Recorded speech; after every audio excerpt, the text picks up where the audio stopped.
Better have that Japanese playlist ready to go. I have songs going.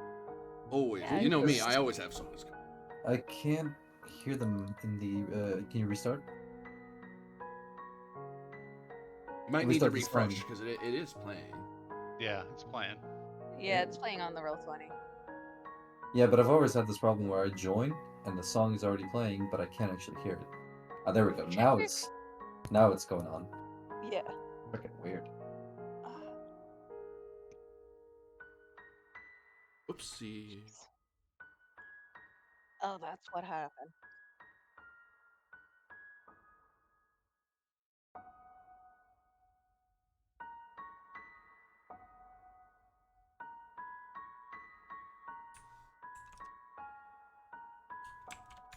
All right. Hello, everyone. I'm AD Springer, also known as Corbidian. This is the Electric Metropolis video game tour, and we're starting a new game, a new series of Blood and Honor Steel Beneath Frost.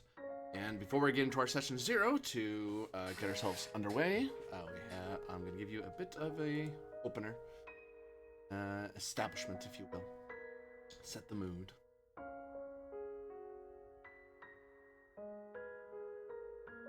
Ah, esteemed guests, gather round, gather round. What a cold evening it is.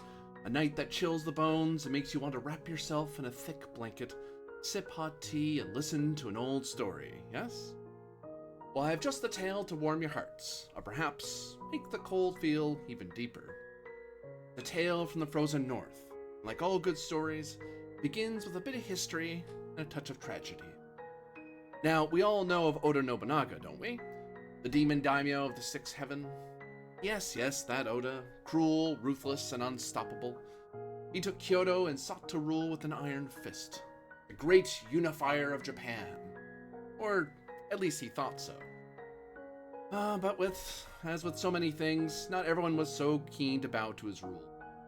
The Ikko-ikki rebels gave him quite the headache, and let's not forget those other ambitious daimyo, who sharpened their swords and plotted in the shadows, hoping to take his place. But this is not their story. Oh no, we've heard enough of Oda's conquests, Takeda's cavalry, and Usugi's honor. Let's leave them to their battles and scheming for now. Tonight, I tell you of a clan far to the north. So far north, you might need a second pair of socks to get there. Yes. Up in the mountainous coastal region of northern Honshu, there was a clan that history forgot. Tonight, we remember. This clan was, well, let's just say it wasn't the most famous clan in Japan. No, not the Date clan, though they were right next door. Not the Usugi, though they were honorable neighbors. This clan, their clan was not yet known. Their name was not yet known, rather. Their daimyo, well, even his portrait was still waiting to be painted. And their samurai, talented, yes, but still hidden in the snowdrifts like foxes waiting for the right moment to pounce. Now picture this. Quiet fief surrounded by mountain, with a coast that stretches out into the cold, cold sea. The wind howls, the snow falls thick, and yet, beneath all that frost, something stirs. A clan begins to rise. Not with fanfare or trumpets. Oh no, they were far too clever for that. No. Like steel buried under ice, they wait. Patiently. Quietly. You see, the northern winters can teach you a thing or two about waiting. But, the frost wouldn't last forever. The ambitions of this clan were like fire beneath the snow, and soon they would make themselves known. You see, while the Date clan grew strong and Usugi stood tall, this little clan was sharpening its blades. And when they struck, the chill of their steel would cut through Japan like the bite of winter itself. No one saw them coming. But when they arrived, oh, they changed the fate of Japan forever. But, how rude of me. I've gone on, and I haven't told you their name. Well, perhaps we'll get to that later. For now, remember this. Like frost that covers a blade, hiding its sharpness, this clan's strength was hidden in the snow. When the time came, they pierced through history with a cold, tragic beauty. Yes, esteemed guests, this is their tale of steel beneath frost. A story of honor, duty, and tragedy. A tale of the samurai who dared to defy fate itself, whose ambition was hidden beneath the snow, but whose steel, when drawn, was as sharp as the northern wind. Esteemed guests, beloved patrons, and wandering tourists all, must confess, I am no scholar of the land of the rising sun, nor am I blessed by its many sacred spirits. But I know. What I know is I know very little. Yet tonight, as on any other night, I bring you a tale. A tale of multiple parts, with players playing their own parts, telling their stories by rules we've agreed upon. Though this is a story, let us not forget, it is, above all else, a game. A game meant to entertain, to draw you in, make you laugh, perhaps even to make you cry. So take no offense, nor feel insulted by any errors I may make, or by the liberties I take, all for the sake of art, and of course, for the sake of fun. This is a tale of blood and honor, tragedy, and yes, perhaps even comedy. A game woven with story, a story spun from the threads of imagination and improvisation. So I ask for your patience, for your understanding, and most of all, I sincerely hope that you enjoy. So with no further ado, let us begin at the beginning.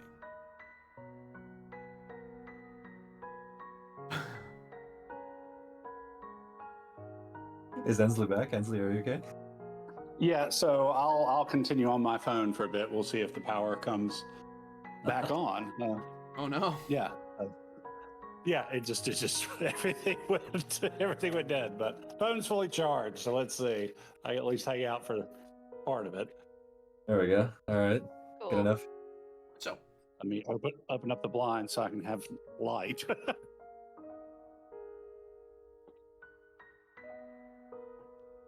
So, where do we begin?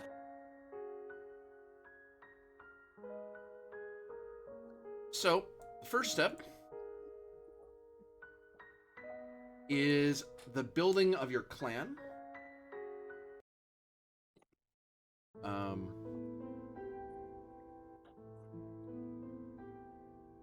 Because that's what's going to be... Now, the couple ways you can play Blood and Honor. Blood and Honor is, as you all probably haven't read the book, it is centered around clans.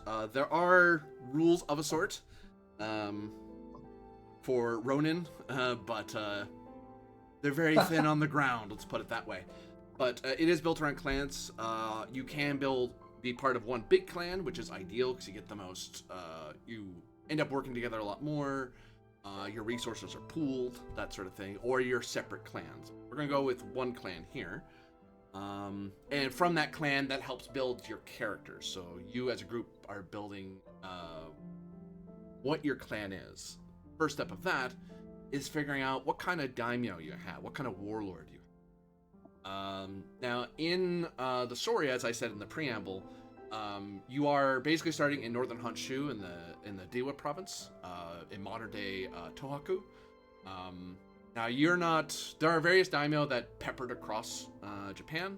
We're not going with a historical one because there are historical daimyo you can encounter and deal with.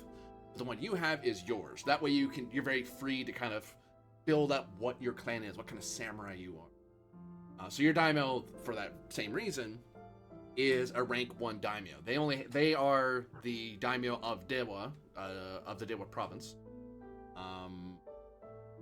And they don't have a ton of holdings. They've only recently would have gotten control of the region. It's a very loose control, but they are the prominent daimyo in the region, and you're the samurai that have chosen to serve this particular one. Daimyo ranks are based on how many provinces they have, so the more provinces you conquer down the line, the higher rank a daimyo you have. And the reason that would matter to you is the more powerful your daimyo in season, as a season ends, your daimyo can do things. The daimyo is played by me, but you can influence them through your roles. And you can take over the daimyo if something happens to them or you plot to assassinate them. But that puts you in the daimyo seat and takes away whatever other role power you have.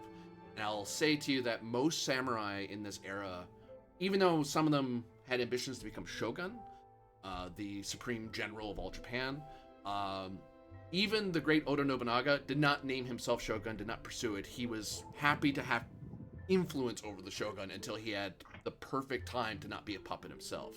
It's very so either you might be loyal to your daimyo and want to support their cause, or you're using them to get your own ambitions forward. Now each daimyo has a type, a singular thing that's about them, whether they're ambitious or cruel, dangerous or kind, or straight up mad.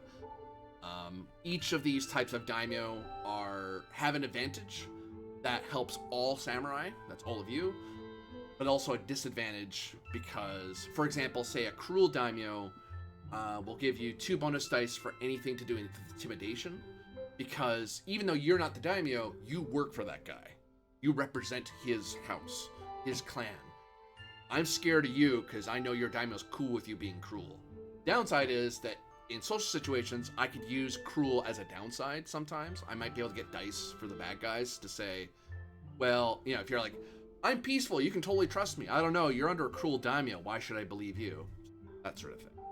So and what kind of daimyo you choose kind of does flavor where you're going to go. Because obviously, mechanically, you're going to lean in a certain direction. Your daimyo is helping you lean into a certain direction.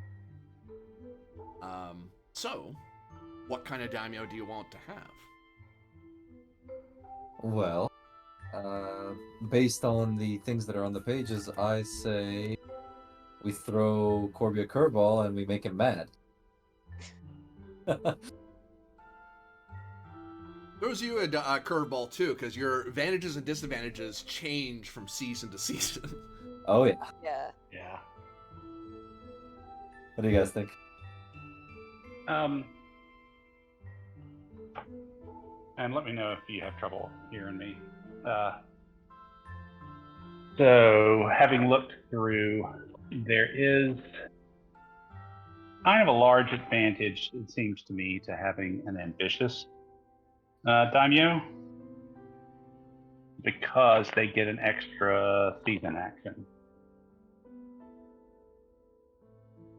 Sure, but we are also less trustworthy with others. Well, to be fair, I mean, we're samurai in the Age of Warring States, so, you know. In the Age of Warring States, they still had friends all around. Well, every one of them will have some sort of disadvantage that will cut against you. There'll be a reason why some samurai don't like you. Some samurai may like you. Like, some samurai may, for example, like an ambitious... Like, Nobunaga might respect an ambitious daimyo. Or perhaps even a cruel one. But not so much a kind one. You know. Depends who you're talking to. Whether it cuts against you or not. I think the one disadvantage that's just straight up bad, it's bad no matter who you're talking to, but there's an upside, I guess, is dangerous, because the disadvantage is normally if you do something that I consider dishonorable or is acting against your clan's virtues, instead of losing 3 honor from the pool, you lose 4. So it's very easy to lose, but everyone else has some sort of tag to them as well. Actually, no, I take that back. There's the disadvantage to kind is you're considered trusting. Oh, a clever daimyo also sounds kinda cool. Reject tradition, embrace modernity, you know? Those traders from Portugal don't sound too bad. Christianity, what's that? Ooh. Ruination of the country. Let me find the right pages here. On 4 and 5, I think. Yep. Yeah. Yeah.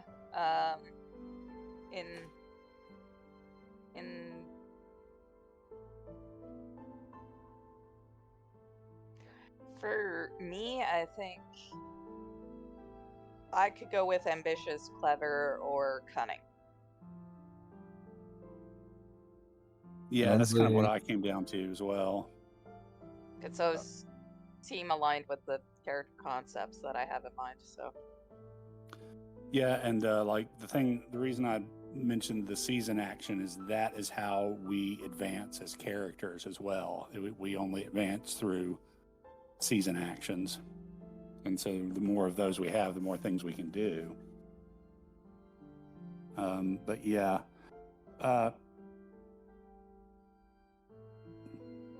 is anybody planning on playing like a spy master type? I was hoping to, unless anybody else has got their heart set on it. No, I- man. I That's go what I did either. last time. Mm-hmm. I could go with either a spy master type or a seneschal type with the character concepts I have in mind. So, if you folks are okay with it, I'd like to take that on. Yeah, if we're gonna have a spy master, then I kind of lean towards Cunning. cunning, because I think espionage is pretty powerful in this system. Mm. Or Yeah, can but- be.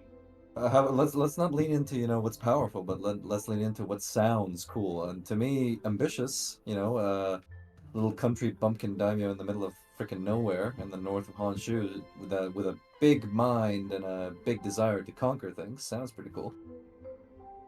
I mean, like that's why I'm saying ambitious and cunning both work for me.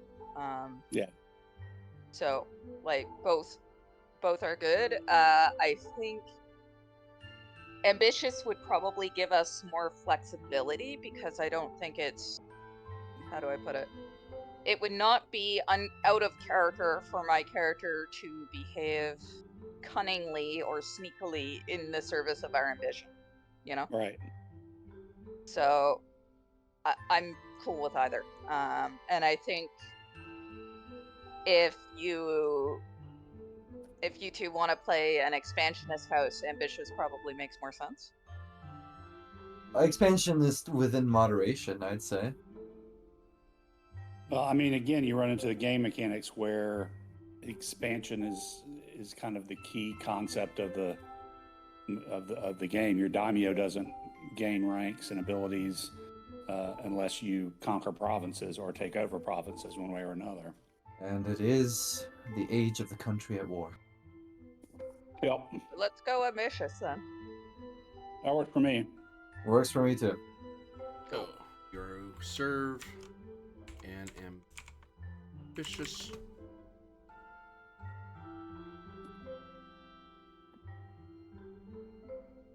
One perhaps to rival Nobunaga's ambition. The Nobunaga of the North. I can see someone saying that about your daimyo derisively until they actually start taking profits. It's like, okay, that's not funny anymore. Right. That's like, actually stop, getting we're scary. joking, stop. Yeah. The Nobunaga of the North. You say that like it's a bad thing. So, Why are you running? yes, so the thing to put into your sheets as well. Each of you have access to character sheets on the thing. I did put a blurb in the Discord. But also in handouts, there is your clan sheet. You won't be able to. You'll be able to read it. You won't be able to edit it just because that causes complications. I've let you all edit your own sheets. So your daimyo is whoopsie. Ambitious.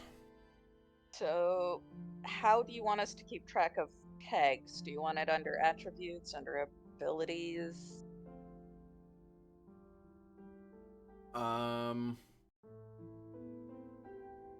Tags are something I might. If you want to like have it written down on your sheet, I'd probably put it with benefits. Benefits usually is usually attached to your ability and your benefit. Actually, you know what? What I'll do. Underneath benefit, just Add down tag, or- yeah. Yeah. These are blank sheets. Yeah. There is no, for those of you watching, if you're trying to do this in Roll20, there is no sheet on Roll20 currently available for Blood and Honor. Someone was working on it. It just didn't. I'm not exactly sure how to implement it. Well, I kind of made my own very simple template for everyone. Cool. So, yes. So ambitious for those of you at home.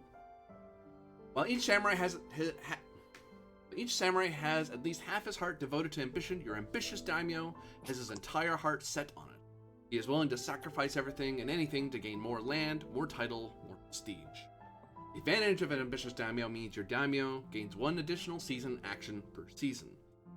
Disadvantage of having an ambitious daimyo is that his samurai receive the ambitious tag, and less trustworthy. Yeah. So the next thing is to choose the virtue of your clan. There's one now. Every samurai to some degree looks to beauty or cunning or strength or wisdom as things that make a good samurai. And everyone has a weakness, something that they just aren't good at. But this clan reveres one of the 6 virtues. Even if you're not good at it, it is something that you realize is something you should be good at, or rather you would like to have been. Or it's just something your daimyo happens to think is the best way to rule Japan. They think this is the way Japan should be run. This is how, because that's how their clan is run, their provinces. This also mechanically is something that you might look back to playing into your virtue, because if you play against your virtue, it can be a downside. So pick something you know that you will lean into, even if it's not going to be something you're going to do a lot for your character. Say prowess, like for your spy, maybe perhaps your spy won't be a prowess swordmaster type. If your house is a prowess house, you may go, well, you recognize that that's a failing of yours, but that's the strength of your house. You know, I may not be strong, but my clan is. Or my daimyo's clan is. Gotcha. I want to vote wisdom on this one. That works. Wisdom's cool. Wisdom is applicable to goddamn everything. Wise in your spy plans, wise in warfare, and wise in the affairs of every day. Any objections to that? I'm good with that. Wisdom. Wisdom is knowing what is true and false in the world. Wisdom is the most important virtue, because without it, you cannot determine facts. Also, an ambitious but wise daimyo.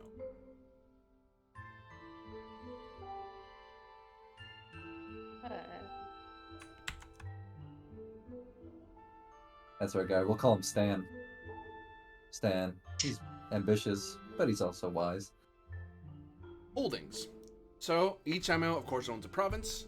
Those holdings represent your wealth and so on.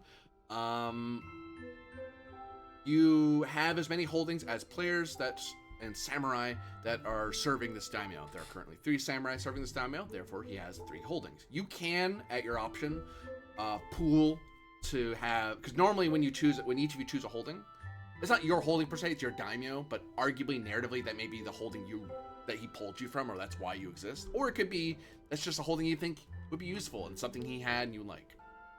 You can pool though, so you can have when you start, you usually have a level 1 like blacksmith or dojo or garrison. If you pool, like 2 people pick the same thing, you can have a level 2 garrison, for example, but that means that you have 2 holdings instead of 3. And if you all pool into the same, you can have a level 3 holding, but you only have the 1 holding. You're very dependent on that thing, and every holding has a little ability attached to it. So depends on how you want to balance that and what kind of province you'll be running. I know that we haven't spoken about it yet. Well, Miss Moonshadow here has spoken about it. But I'm assuming this ties somewhat into the characters we want to play, or what kind of characters we want to have.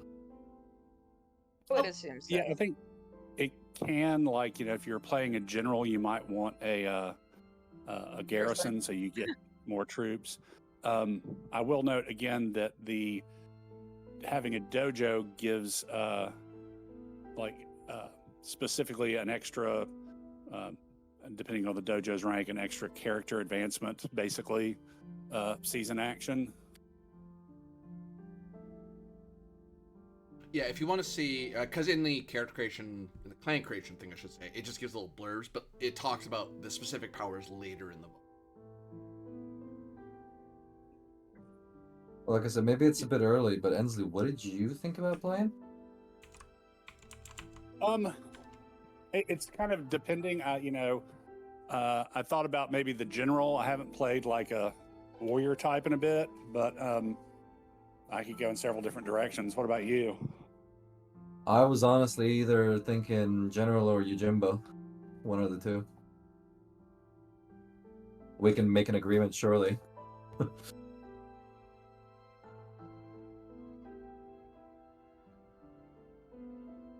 We can, but Don't call me Shirley. Well, I was thinking I'd put my points into either, and it's gonna sound funny, either a sumo school or a Buddhist temple. There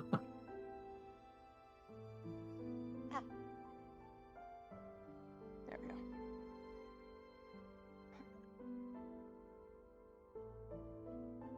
What do you guys think? If you want to see what they do, by the way, it starts on page 74 forward. No, Thank you. I was looking for that. Because the blurbs don't give much. So I think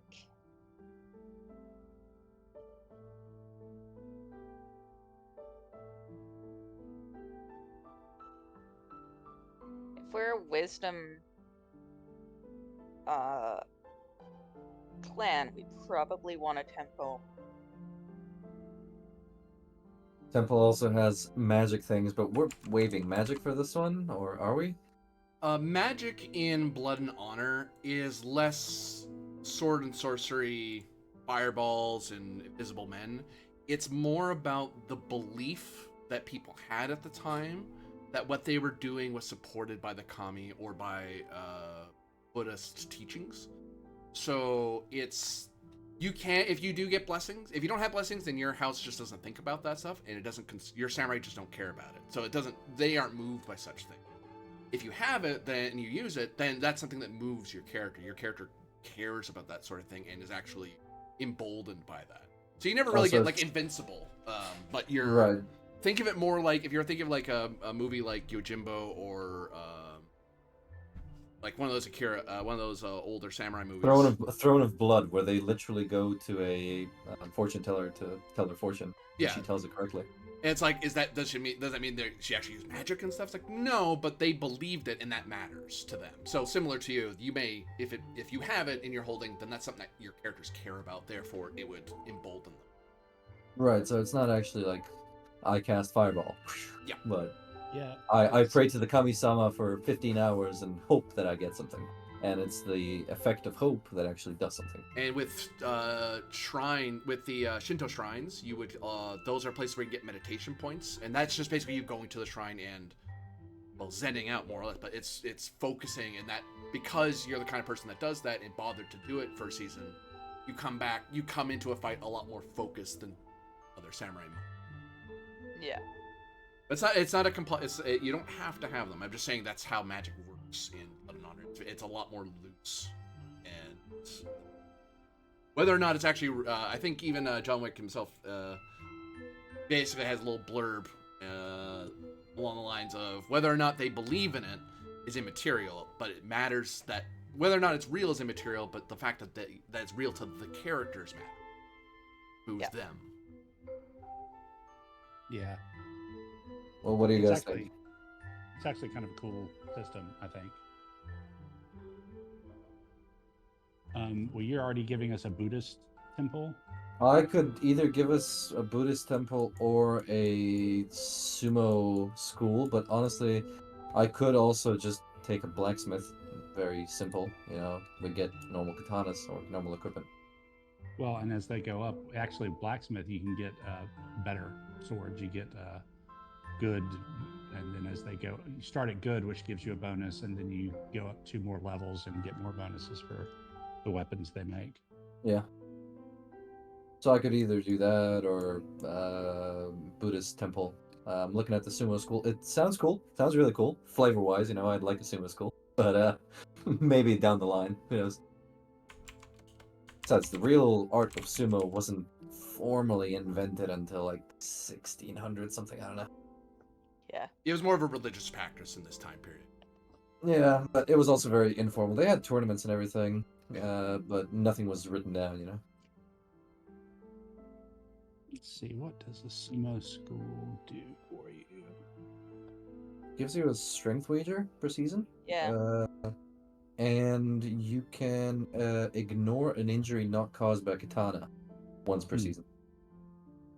Presumption being you're probably going to you go to the sumo school once in a while because they do it they'd have the samurai kind of wrestle with each other as well, get some good exercise. But the fucking text in the brackets is ridiculous. Oh my god. Don't go jumping in front of cannons or perform other acts of stupidity. Trying to abuse a rule's literal text, thus violating the spirit of the rule. Only a such and such would do that. Lose 3 honor. Yeah, you know what? Screw you, John Wick. If you're watching the stream, screw yourself. I get your point, but screw you. Well, and I So- mean the Buddhist temple gives you extra wisdom wagers, which kind of fits in with our yeah. yeah.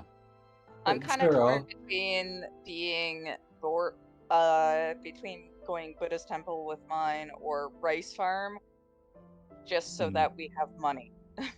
Take the rice farm then, and I'll take the Buddhist temple. Sure. And Ensley, you're welcome to honestly pick whatever the goddamn hell you want. Well, thanks. So right now we've got Buddhist temple and a dojo, or No, and rice farm. oh, Buddhist temple and a rice farm, or dojo and a rice farm. Buddhist temple and a rice farm. Oh, okay. You want dojo? Sounds like you want dojo. Do you want dojo? I think my guy wants dojo. Or garrison if you're being Mr. General. Yeah.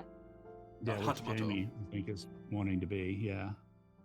I was thinking more along the lines of getting a Buddhist temple, so I'm thinking of total war terms. Holy shit, like Buddhist temple so you can recruit warrior monks.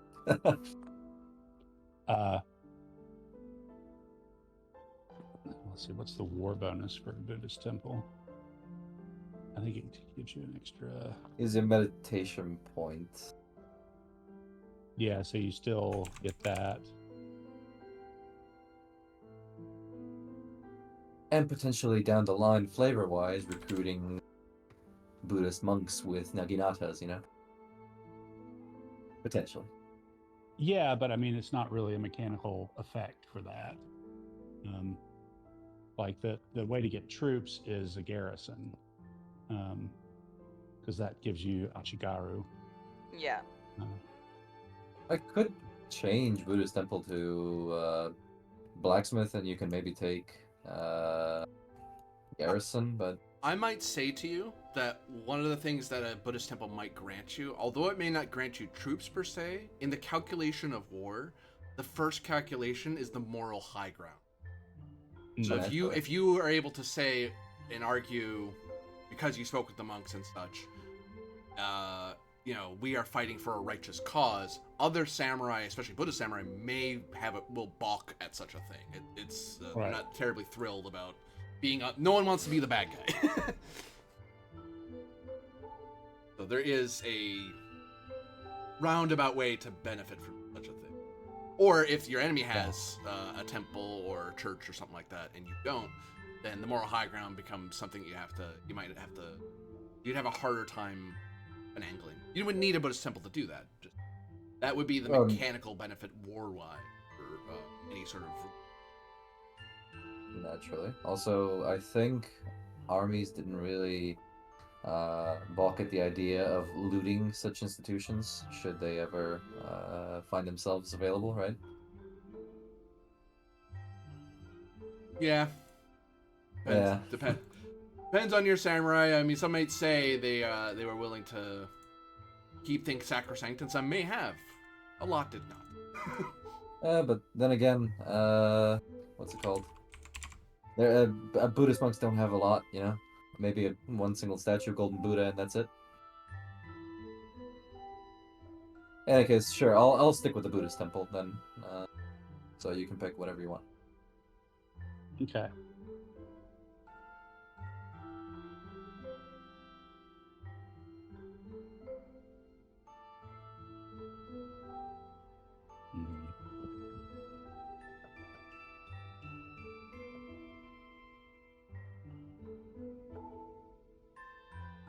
Kind of going back and forth between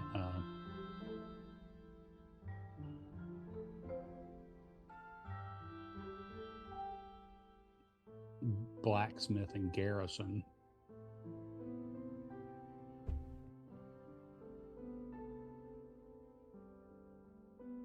Garrison's fine. if we're looking to be more expansionist, which I think is the point of the game, right? So Yeah. it could be that gives. fine. Yeah, I mean, with the garrison, you get Ashigaru, and then if you play a general, you've got personal Ashigaru, and that goes into the war calculation, your number and rank of Ashigaru. So, that would give you kind of a big bonus there. Yeah, as for blacksmiths, I mean, shit, we'll be using bamboo spears anyway for the first couple of seasons because we're poor as dirt, right? Well, We don't have enough money for swords, but we have enough money for a golden Buddha. you have enough for sword. You guys have normal swords. You're a samurai. Your Yeah. Ashigaru, yes, they'd have spears. Well, the most regular kind of Ashigaru was a dude with a paper armor and a spear. Though the paper armor was surprisingly effective. Yeah, because it's like layers upon layers of paper. Yeah. You ever tried to like squeeze a big stack of paper? That's rough. Well, and God knows that the vast majority of deaths and battles in this time were caused by ye old spear. Yeah. Cool. Well, since we're like, it was kind of tempting to play a spiritual advisor, but I would have rather been Shinto than Buddhist, so I'm kind of changing my focus because I just like the way the blessings for Shinto worked in this. We could swap out the temple for a Shinto shrine. Or you could have a That Shinto. blend better. You could have a Shinto shrine and a Buddhist shrine. They were not. They were a very syncretic land. Right. Still are, but even at the time, there was a Buddhist Shinto syncretic by this time period. Oh yes, it's called Shinto Buddhism, right? They were separate. Well, sometimes their buildings were built next to each other, but sometimes they were their own separate little things. Depended on the sect. Some sects were exclusatory to the other, but put up with it because, frankly, fighting the other guy just wasn't worth it anymore. Like, you know what? Can you stop killing each other? You can both be here. Just stop killing each other. And others were like, yeah, I'm cool with the other guy. I don't care. It doesn't affect the path to enlightenment that I think is correct. Or go ahead, do both. Depending on your abbot, your head leader of the monastery. It's just that if you had a Buddhist and Shinto shrine and a rice farm, it's like it's a very spiritually motivated province. Like, we don't have great swords, we don't have large armies, but we're very motivated. Yeah, we become the warrior monk house. Yeah. Well, the Uesugi, who are they getting? Like, we're the ones. Yeah. Right. The Ikko-ikki were no joke. They made themselves very difficult to fight for a very long time. Oh yeah, the power of faith is a serious thing. I mean, yeah, if you guys want instead of the rice farm, I can pick something else and No, that I way think we the could- rice farm is really good, particularly as a spy master. The money really Yeah. comes into effect. that's in kind this. of what I was think- thinking with it. Yeah. Sorry, guys, I'm just a little No. This is a very important stuck choice. here. You won't get to add another holding till the end of the season, so you'll be waiting a while before you can try to improve your holding. Assuming your daimyo is cool with it. I will say with the ambitious daimyo, it'd probably be easy to push them into upgrading the garrison or something like that, because that makes sense for an ambitious daimyo. Mhm. But it'd be harder for them to do something like a silk farm or shrine later on. Right. Or geisha house. Well, arts house, more accurately.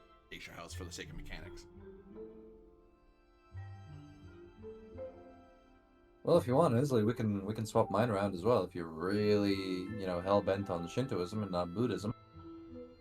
No, and I mean I don't have to play a cleric. The Onmyoji. Onmyoji. Yeah. It was just kind of if we were going that route, it's kind of a neat thing. But be that as it may, yeah, let's do a garrison.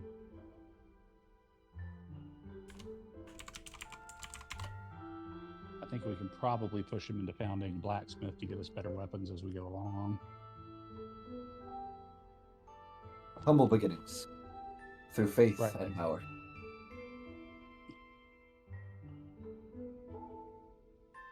So, now that we have our holdings,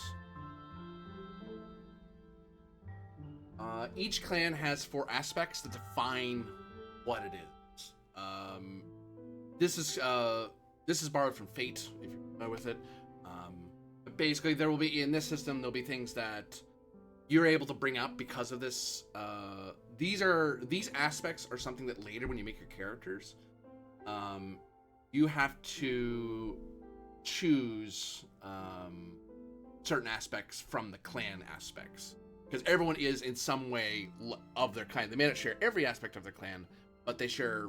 There's a reason they're serving them. They agree with. They'd only serve a clan that would be in line with how they think of them. Of course, as well, there is a compel for all of them. So there is, for every upside, there is a down. Oh, there it is. When you make a samurai from this clan, you choose 2 of the aspects for your samurai. So not all of you. So you may have. So one aspect that that is applied to all games, unless you guys really don't. If you guys want to go cutthroat, you want to lose this aspect. Of the 4 aspects, the one that is pretty universal by book, but like I said, you can ignore it, is none of us is as great as all of us. Your clan is well known for working together. Gain 3 dice when helping another clan member accomplish a goal both of you want. Compel of it is that you genuinely feel men must work together to accomplish their goals, and will do so regardless of the risk to yourself. So that's something.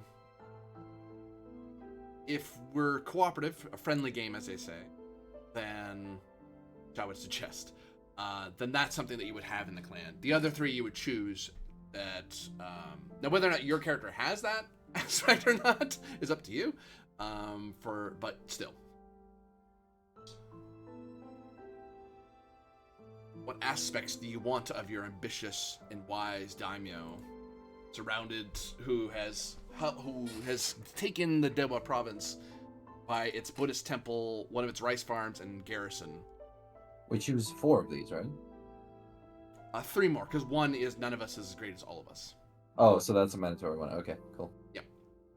Well, first the man takes a drink, then the drink takes a drink, then the drink takes the man. That sounds like a cool one. I'm gonna red card that one. Sure. I am a recovering alcoholic. All right, of course.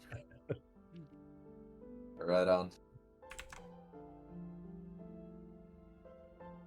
There's also one with what's it called? American companion is as good as a horse. That sounds cool.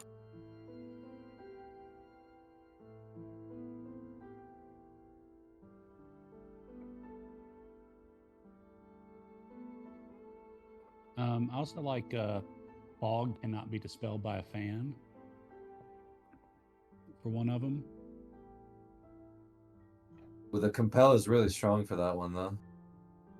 Yeah, that's true. But always line,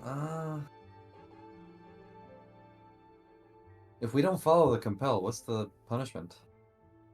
Loss of honor. I'd lose honor for if- telling the truth in this case. Damn. If my dog knew my plans is pretty cool. Even its compel is pretty cool. It's kind of like the a curious hindrance. You know, you got to find out what's going on. Oh yeah, that one for sure.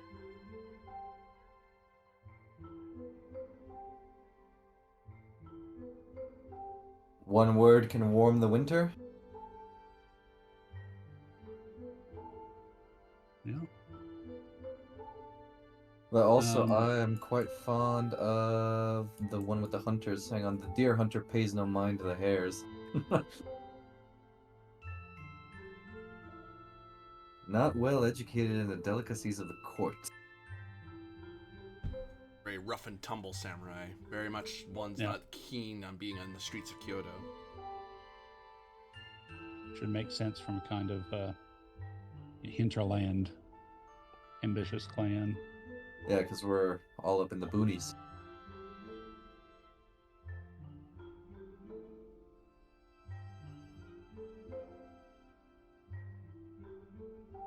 Take Two Graves also sounds cool, but makes us very impulsive, kind of like Erica.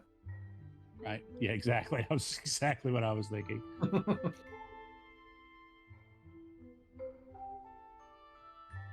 But there's a there's a worse one for that. It's called Waiting for Luck is Waiting for Death. That's the last one. It says you must always act without thinking, jump into the situation Yeah. without knowledge, and throw yourself Yeah. into danger. Phew. Rough. I don't know. I kind of like 10 Men, 10 Colors too.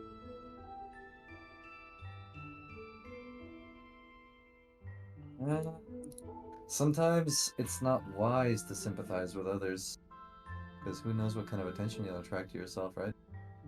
Yeah, but fair enough. You get the peasants and stuff on your side. That can be. I guess, but you try and fix every peasant's problem, soon enough you're going to be swimming in them. Well, That's the yeah, problem, but right? you're also getting. They're also a lot more willing to volunteer for Ashigara duty. But so it sounds like we all like If My Dog Knew My Plans. Yeah, that one for sure. Yeah. My dog knew my plans, he'd be dead too. Your clan is incredibly good at discovering and keeping secrets. Hell, you love secrets and you tend to go out of your way to discover them. Yeah. Rolling. Roll fail.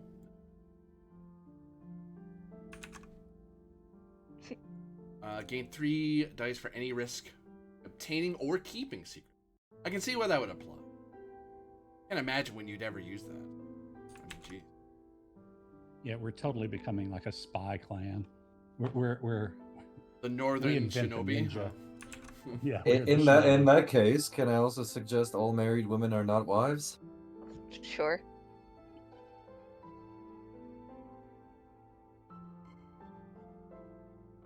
Sure. All married So, women are not wives. The women of your clan are beautiful, cunning, and deadly. Men are dashing, dangerous, and sly. Gain 3 dice for any seduction risk, whether your character is male or female. Compel is a charmer is always lured by charms. You often succumb to similar advances.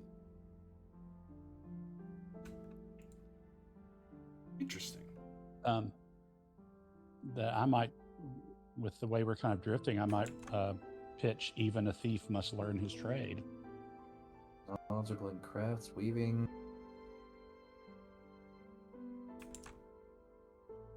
what aspects do we have presently? I got back partway through the discussion, so. Fog cannot be None- dispelled by a fan, I think, or They would be none in of the... us is as great as Okay. none of us is as great as all of us. If my dog knew my plans, all married women are not wives. We got one more.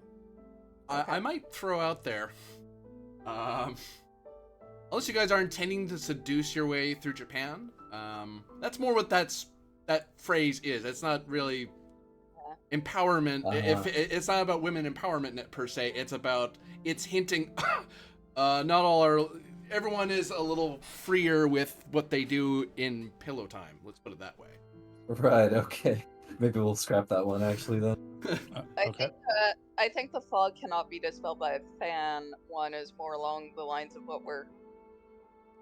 Yeah, we're but like I was saying, Tansley, it's a really strong compel. We always That's gotta true. lie. That is true. You never give a straight answer.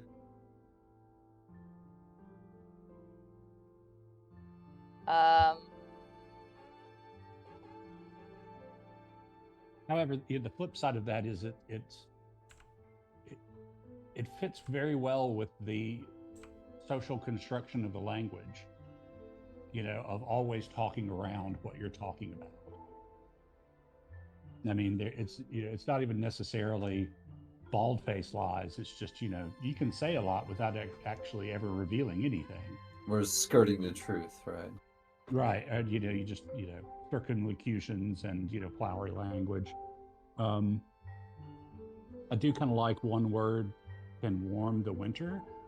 It does sound like we're kind of moving toward a less, I don't know, directly martial thing. So maybe something with that seems to give a good bonus for speeches are performing. I know Tokugawa Ieyasu became the first shogun not by martial prowess, but by scheming and plotting and waging war when he needed to, not because he Right. had to, right? And also managing not to die, even though he totally should have several Yeah. times. Yeah, I Oh, mean, A quintessential survivor.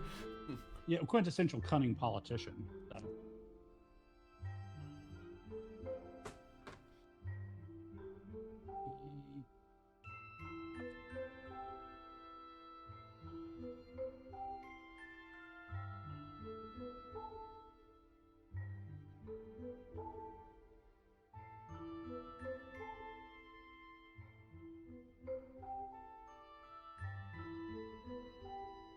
With what third assets are you all kind of landing on, you think? I think we're back to 2 now. We've got none yeah. of us, and then if my dog. Um, I I'm think- honestly quite fond of a mare companion as good as a horse. Sure. Like, sure, yeah, it's a tragic tale, but even in the dreariest Akira Kurosawa movies, there's always that little dash of humor just to spice things up, you know?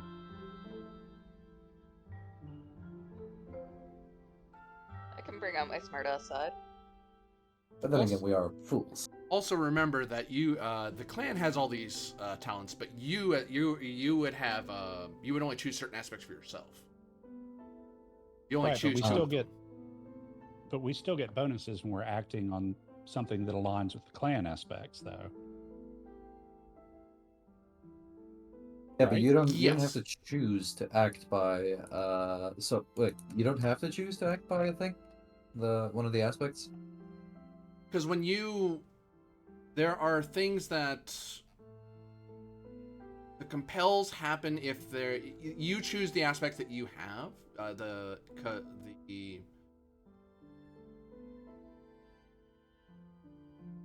Oh wait, hold on.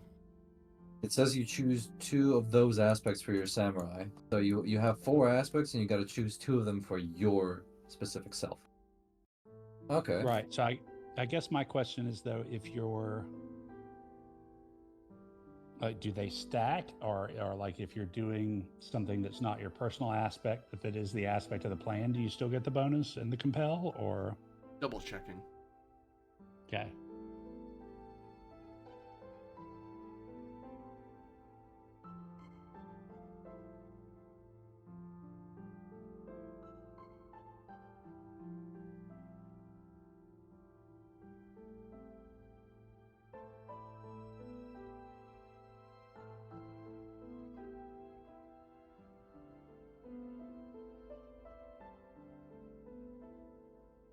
So yes, when you build the clan, you're building from what aspects your samurai can choose from. You can't take aspects that are outside of your clan. So perhaps if you had like fog cannot be dispelled by a fan, if someone doesn't take it, they're not compelled by that. They don't act. That's not their role in the clan. But someone else probably might have it, or for some weird reason, even though everyone else is like that, you're not. You are the people who do not lie, which is the wild card. Right. You only have the invoke and compel of your clan that you Of choose for your personal samurai. ones. Yeah. We could then take fog because our spy master could take the fog, right? That works for me if you're open to it. On the other hand, I'm not sure if we want the clan to have the reputation for dishonesty, so it's up to you. Well, it's not the clan that has a reputation for dishonesty. You have a reputation for. Or actually, the clan does too. Fair. I'm okay with me having the reputation for dishonesty in this character. It'd probably be more in line with ambition. Like that's probably where the ambition and wisdom comes from. Also consider, even if you don't take any of these aspects, and say when your samurai is killed, or commit seppuku, then the new character you would make would pull from the same aspects. You're always pulling from the same clan aspects and virtues. Okay. In that case, do we want to abandon if my dog knew my plans? Take Fog, and Ensley, you take something that maybe works with you, and I'll take something that works for my idea of a character? Well, I mean, that's kind of up to Mill, because, like, both If My Dog Knew My Plans and Fog Cannot Be Dispelled are really good for espionage stuff. So it just depends which way you want to go. So which one of those you like? For me, personally, if I were to pick between the two, I'd pick If My Dog Knew My Plans. Okay, so let's stick with that then.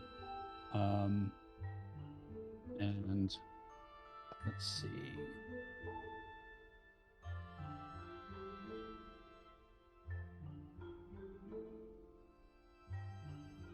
Then I think I'm actually going to pick Even a Thief Must Learn His Trade.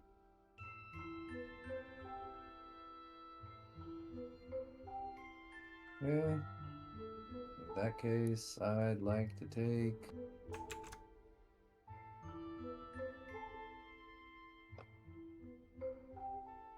And a thief must learn his trade. Clans samurai are knowledgeable in crafts such as blacksmithing, weaving, etc. Get 3 dice for risks involving craftsmanship. Compel, your clan is also known for fair treatment of the peasantry and merchant class. You show them compassion and goodwill.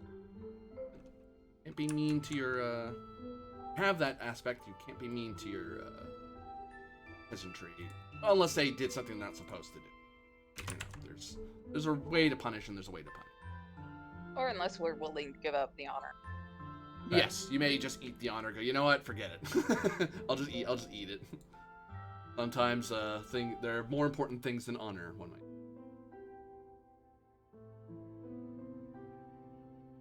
What are you thinking there, Jamie? The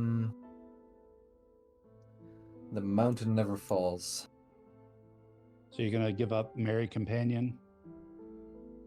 Actually, no. Yeah, a merry companion is as good as a horse. I'll take that. I'll be that jackass of the party. Merry companion, good as a horse. Your clan is known for the wit of its samurai. The bonus dice when using humor in a delicate situation. Compel is sometimes the fool forgets that he is only a fool. You forget your place from time to time and cause situations that would not have occurred if you kept your mouth shut. Can't imagine why you'd like that one.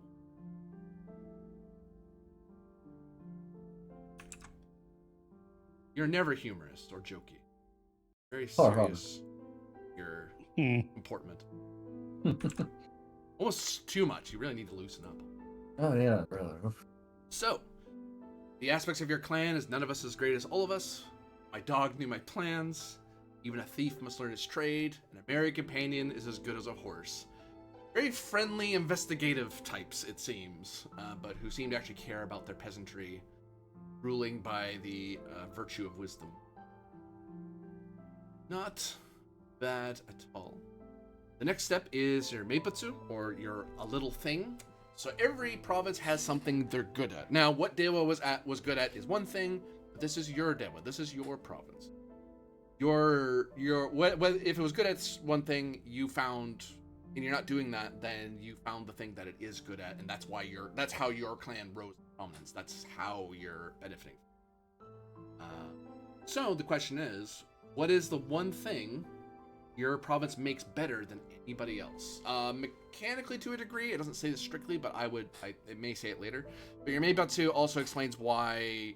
Like, it's if you're ever going to another daimyo and you're going like, hey, we want to trade, or you're trying to bribe some guy, it's like, well, there's koku, there's like literal gold and coin, mon, but also, if you're the guy that makes the best silk kimono, it's like, no, this is our clan's kimono. Like, oh, right, you're the ones that make the good ones. That sort of thing. But it could be anything. It could be, apples, peanuts, rice, porcelain, whatever. Let's look at geographically where we are, right? north of Honshu, very rough, very rugged land. Historically, they were very big on stone at the time. And fur trapping as well, I think. Yep.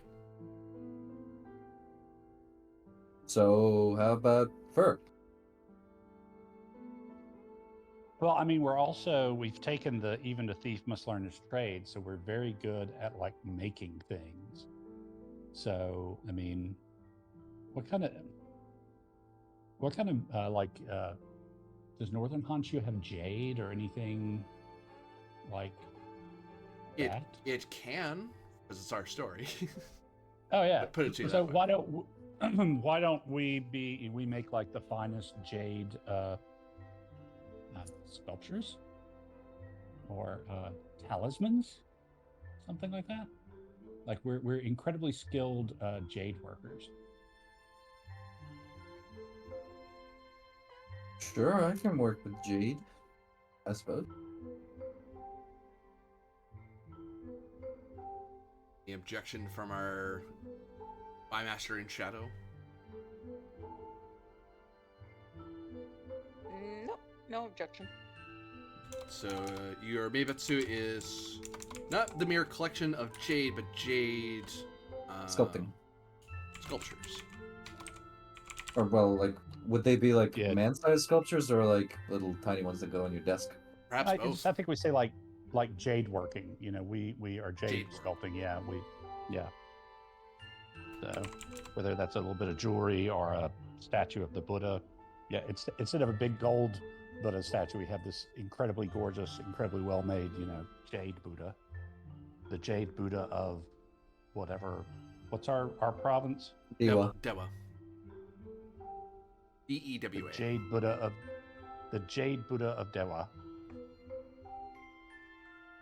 Or even the Chinese would want to are Right. jealous of that work. It's like, you know what? I may not like getting stuff from those island nations over there, but man, the Dewa Right. jade work, I want that. I'll pay the extra to get it from there, just to show off that I can get cool jade work from somewhere else. Yeah, but you've Right. only got country roads leading up into our province, so Yeah, yeah. well, that's how they come by sea. Forget going by your silly roads. So now you choose a name for your clan in your clan's heraldry. You want to choose something that you want to choose the meaning, in a very young writer's foible of the name of your house means, because mechanically, if you act like your clan name, then you benefit mechanically. You get dice for it. You get 2 bonus dice actually. So, Fairly good bump. So, and as for the banner, I can make that with. I'm gonna make that with Armoria. Okay. We'll figure out the name, because then that helps me figure out what your emblem is. Although it's probably green. Green's probably part of it because of jade. Gonna take a wild guess. Yeah, so we're kind of we're wise and sneaky and ambitious. And we got a temple to Buddha. Yeah. Wise, sneaky, ambitious, and faithful, I guess. And with a garrison of Ashigar. And we make food. So I'm just kind of think of like, what are the big aspects of the clan?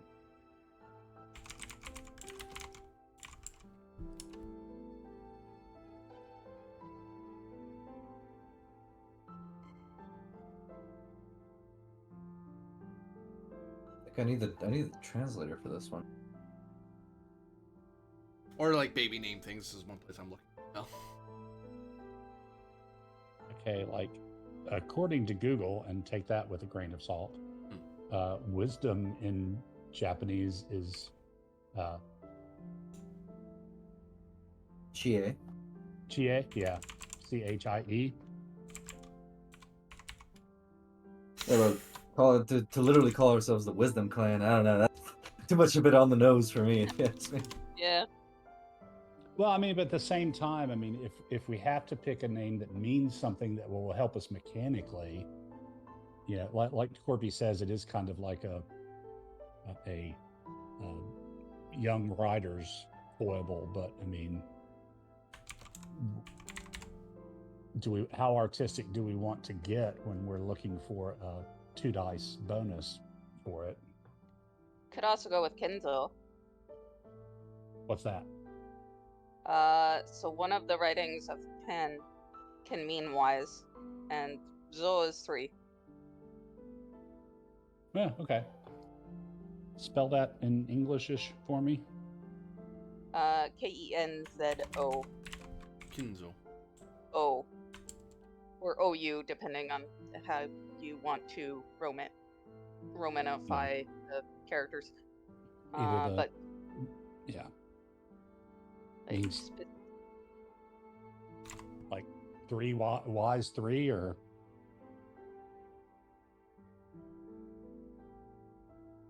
Because when I look up Kinzo, I get like gold. Yeah. Translator. yeah, it's a different Ken than the gold. Oh, It's a different character. because Japanese, of course it is. Well, it's one of my favorite things I'm learning about Japanese names. It's one of those like, how do you write your name? Because that matters. It's like, oh, it sounds Yeah. like this. No, hold on. It's written like this though, so it means something else. Oh, but it sounds like the other thing. Yes, I get it. It's very funny. means Warren? healthy and wise. Oh, that's interesting. Weren't a lot of clans also named after their rulers? Or Well, well, all rulers were of that clan. So Oda Nobunaga is of the Oda clan. Everyone before him and after him would be Oda something. Oda was his family name, and Nobunaga was his given name. first name, yeah. Yeah. But does Oda hold any meaning? Intrinsic meaning? Yeah, I mean, believe it I really think the meaning part of this is just total game mechanic. Yeah.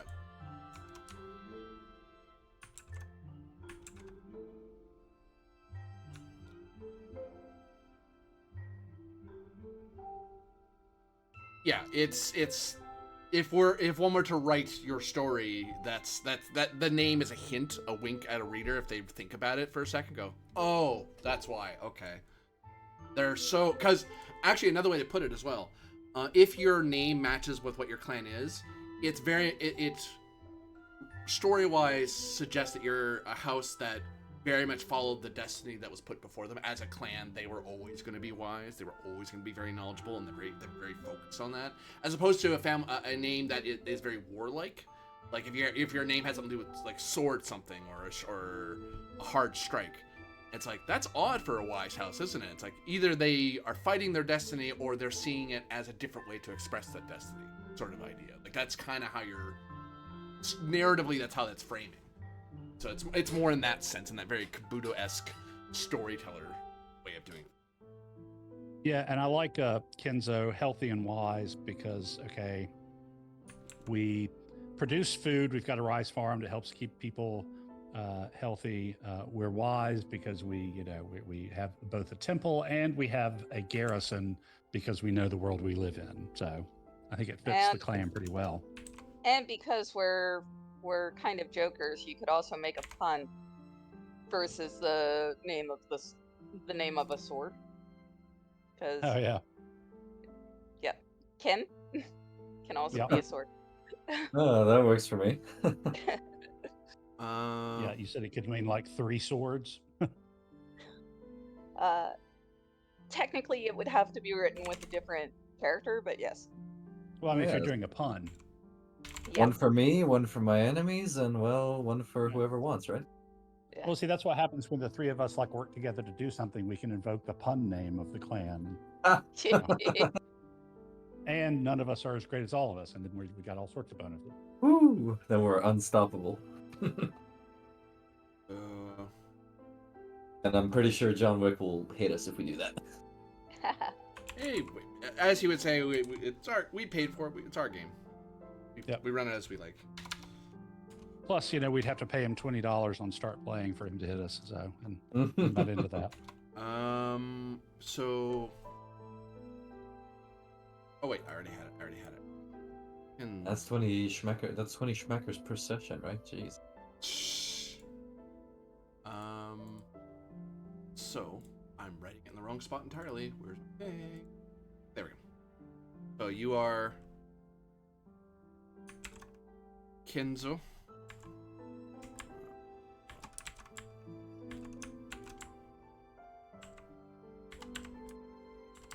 A little separation.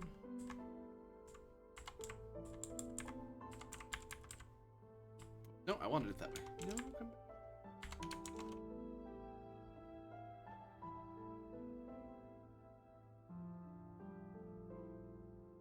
So literally 3 wisdom, literal meaning. But pun wise, what was your punny additional meaning? You highlighted. It can also mean like 3 swords. Yeah. Or health is another reading of it. Like the Ken sound can be written by several characters. It's like,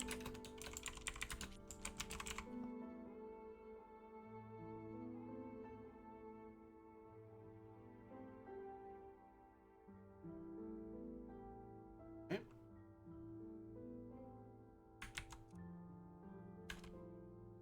Oh, it's all misaligned.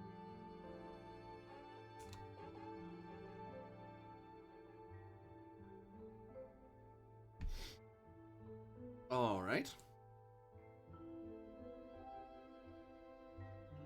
So, for the heraldry, given the name and what you guys are, specialty.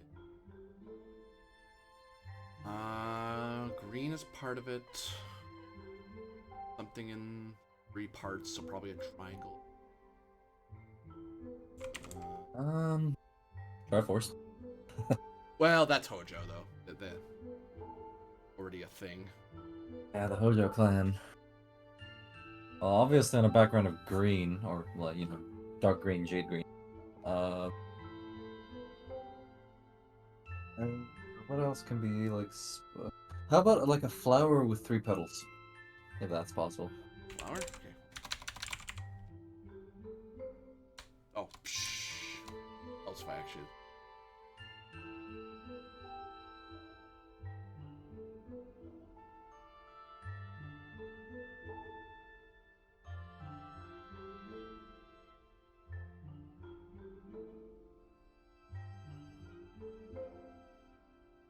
Oh, haha. Trefoil.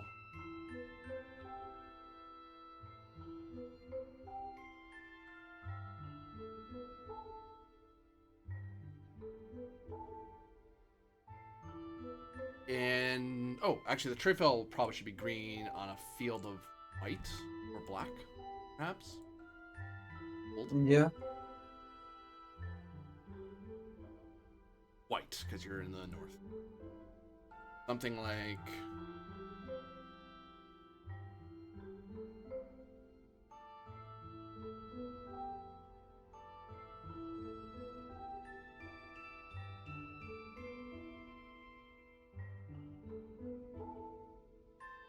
Or no.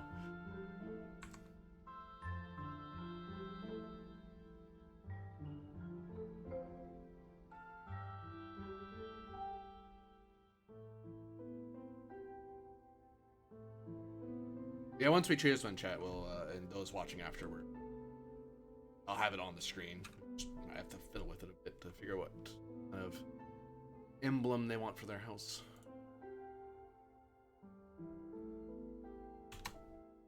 Something like this. Oh, that looks that was good. To me, at least. And it's look. Uh, How's that look? Hold on, let me get to where I can see it in theory. It would be in the Discord. Yeah, I like that. Yeah, That's a very my, yeah. my only note is the trifoil is slightly off center. We'll fix that. I don't know how to. To the left or to the right? To the bottom. Oh, you wanted to go up. Yeah, it's it like the outer edges of the trifoil are slightly closer to the edge on the two bottom versus the top on the petals.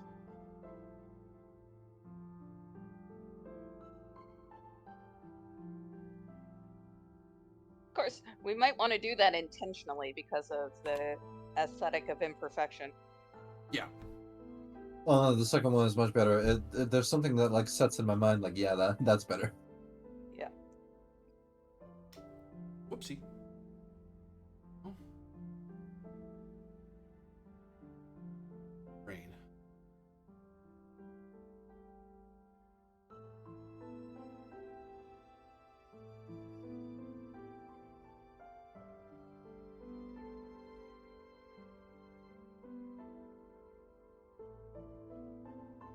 Oh no. Oh, I know what I did wrong. I know what I did wrong. I just want the circle. I don't want the whole hacking.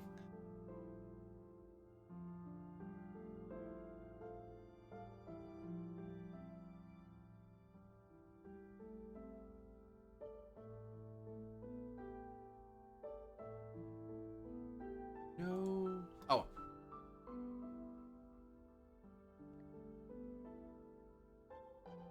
For now, we'll just put that there. I can always pretty it up. Always make it look nice. Have in my life.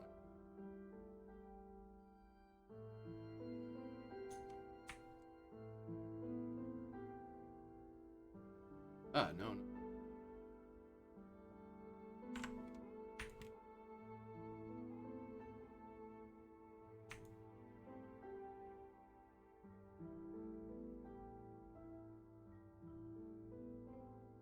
Land picture.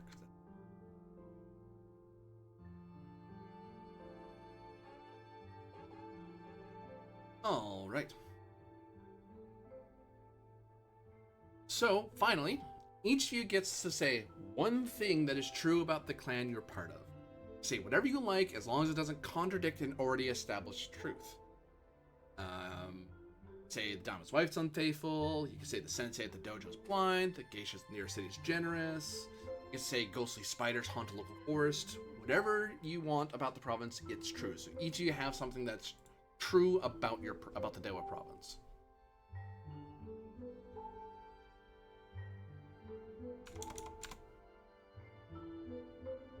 And this is more of a narrative weight, which would have, it has ancillary mechanical benefits, but it's more about what kind of what is your province? What is the Kenzo's Dewa province like? Things that we know just from the start. Okay, who wants to go? I can say that the seafood is widely renowned. Just because geographically we're coastal, so makes sense.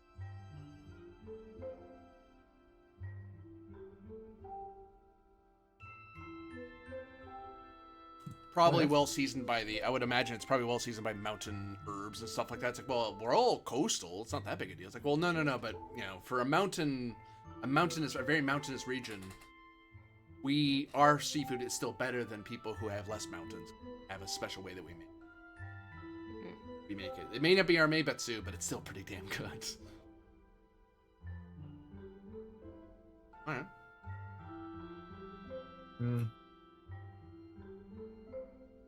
The hot springs in the mountains are often a place for socializing and can be a place for many other things as well.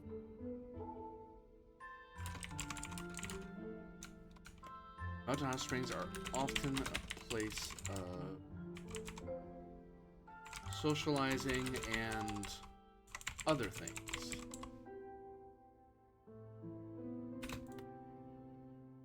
I capitalize hot spring.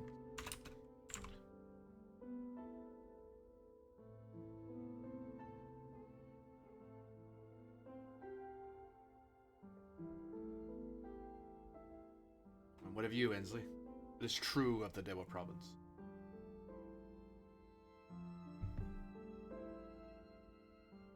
The people of the Dewa province are healthy and robust because the land is bountiful. The land and seas are bountiful.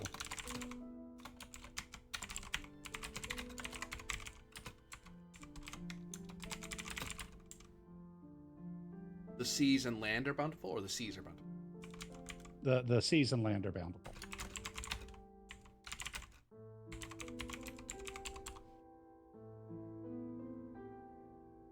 Seafood is widely renowned. The mountain hot springs are often a place of socializing and other things.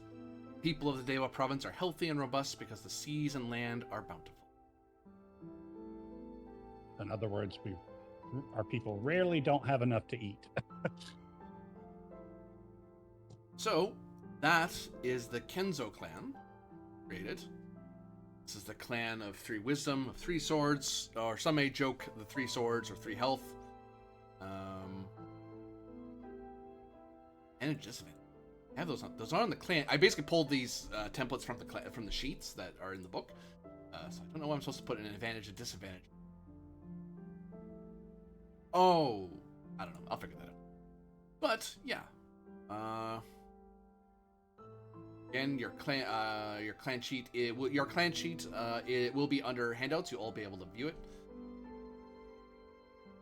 That's that. So,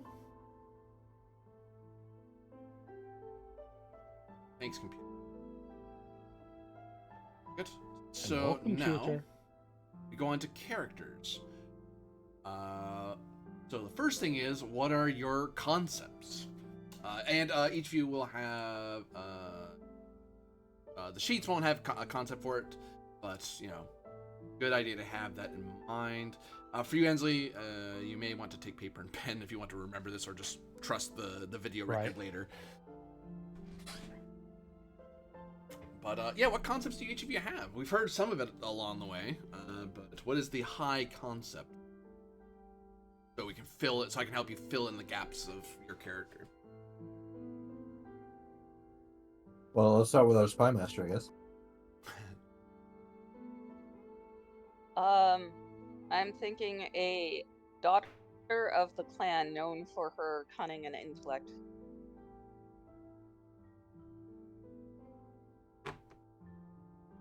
All right. A question I might have: Are you hoping to become a Unwaban that is? Well, actually, that'll define itself later a bit. But more a lady who is a Hinoji, or like a female ninja herself, or more of a courtier that employs spies or uses her spy network.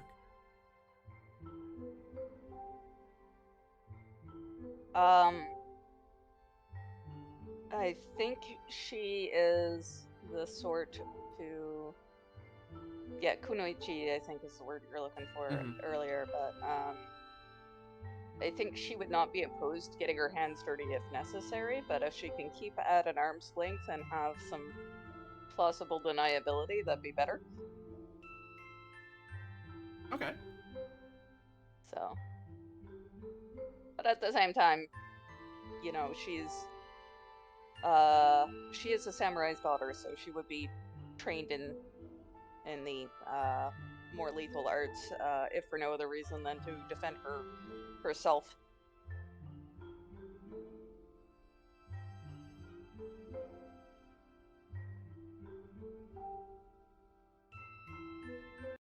Sorry, I was away for a second. I had to grab something to eat. So, spy master.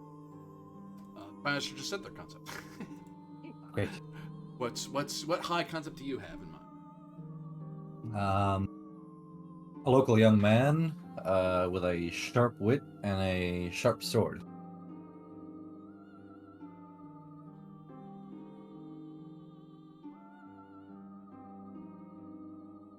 Oh, Are sorry. you? One other. Oh. Sorry, one other afterthought for my character. She's also known for being pragmatic.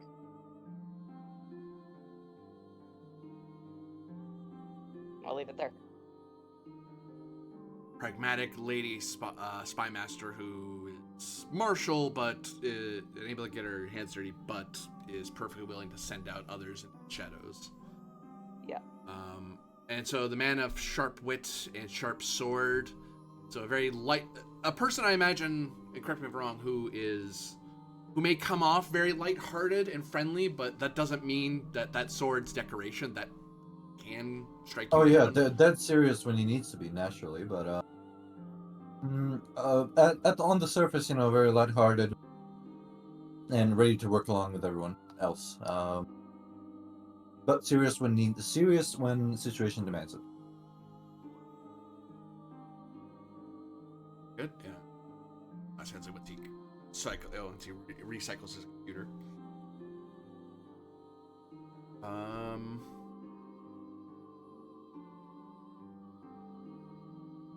While I think he's I'll wave the Hatamoto off to him actually. Yeah, I think he's keen on it. yeah. So thoughts from you two on the clan so far? How do you think it's gonna progress for you? Well, all depends on how we start, right?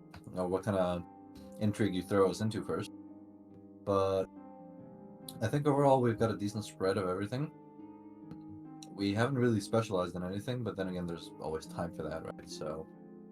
And there's something to be said of some flexibility, because because you can from clan level alone hyper specialize. Like if you all said no, we're all taking garrison. We want the biggest army. We want to amass the biggest army. Like what else do we have? Nothing. That's really our only card to play. Our army is our card.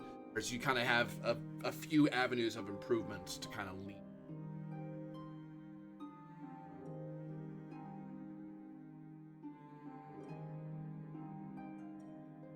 And besides, I don't think you could take a garrison level 3 without it drawing the ire of some of the people around you. Yeah, so that is a very martial province you have up there. It's like, It's like, what are you nice planning yellow there, Chief? lots of yellow turbans you're wearing up there, are you? Oh, bringing peace of the sun, are you? Okay, cool, that's great, wonderful. Also, why I think having a level 3 in anything would be sort of bad, because it's something that you're very, very good at, and everybody's gonna want that. Say you have a level 3 blacksmith, for instance. Your neighbor decides, well, hey, shit, I want that. And it's like, yoink, I'm gonna take that. Mm-hmm. You can't really defend it that well. And your neighbor's got a bigger spread of everything, where maybe he's got a garrison, maybe he's got, something else, and he can beat you.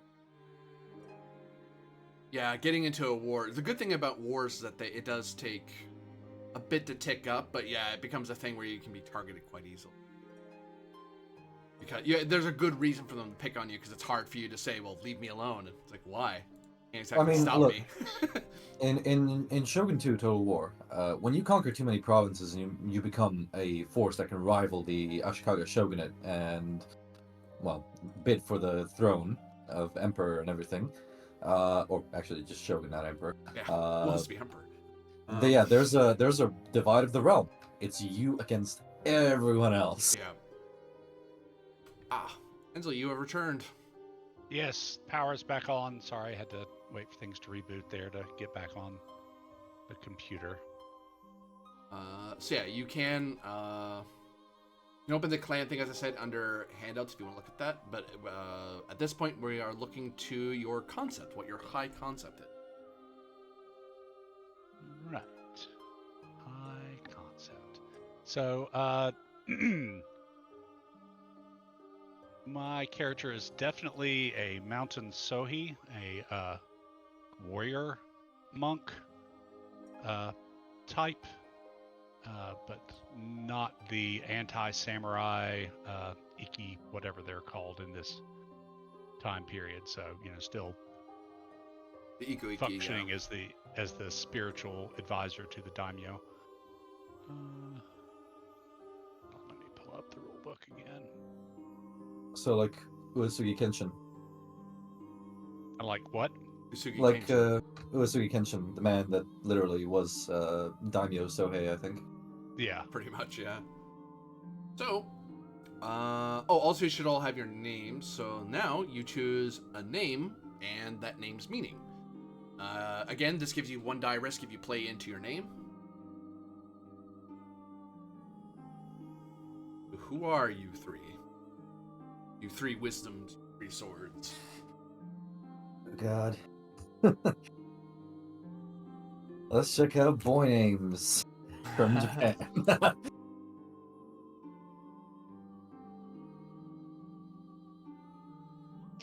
Oh. I've got a good one for my character. What is it? Yaika.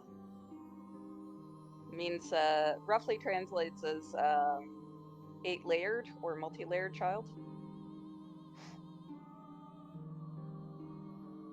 Aha.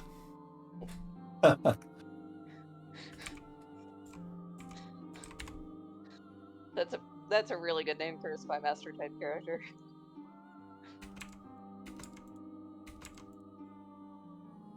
Makes sense. Feel free to put that into your sheet. Name and meaning. I will note, as a thing to think of down the line, say if you find in later play, your characters age over the season. They age in their own sort of seasons. When you change seasons after a while, you can, as is typical, people change their names, much to anthropologists and historians for many generations, both in Japan and outside of it, he changed his name again. Hold on. It's this person and that person, but that person used to be this person. Don't worry, they're the same person. Why? Because. Yeah, I think Tokugawa Ieyasu changed his name a couple of times. Sometimes as a way to brag, sometimes to highlight that you're in a different stage in your life. Oh, for God's sakes, Toshiro literally means talented.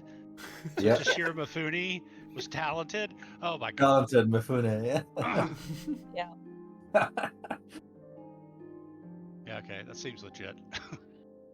Yeah, I debated calling my character K, which literally translates to intelligent, but I thought that was a little too on the nose. Yeah.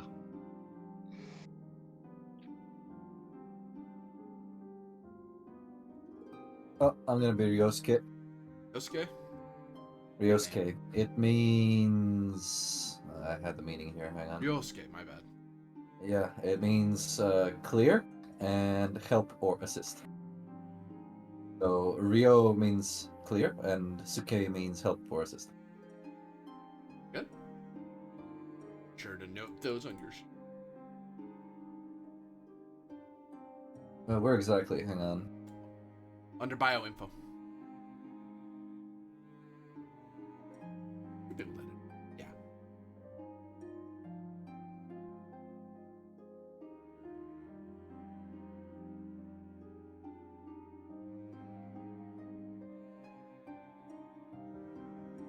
One of our mountain monk ascended from his enlightenment to the mortal realm.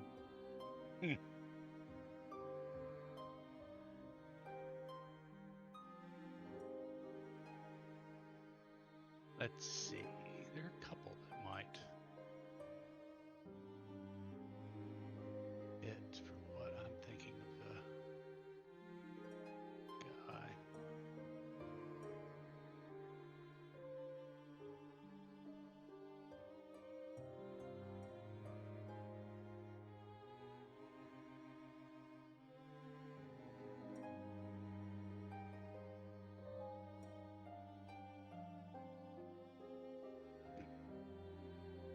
Sorry, Tetsuo.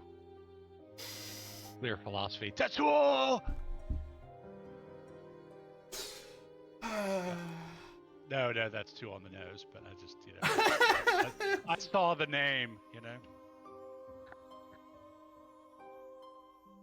I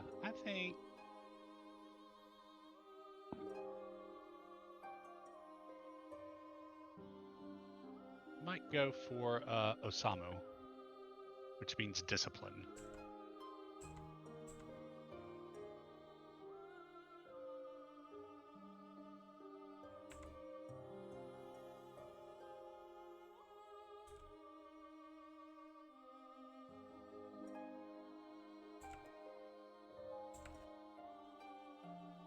Osamu.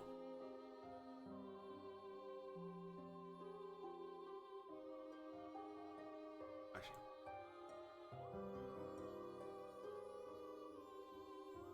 Good. All right. So now you choose your giri, your duty. This is the main thing you do, your obligation, what role you fill for your daimyo. You can have multiple of the same thing. So a daimyo could have multiple yojimbos, multiple hadamoto, multiple onbewans. It's just only wabans, but it's again, if you focus, you lean into that direction very hard. Whereas if you spread out a little bit, you have multiple cards. So I believe, actually, I guessed it right. I believe Yoko, you wanted to be the Onwaban. Oniwaban. Spy Master.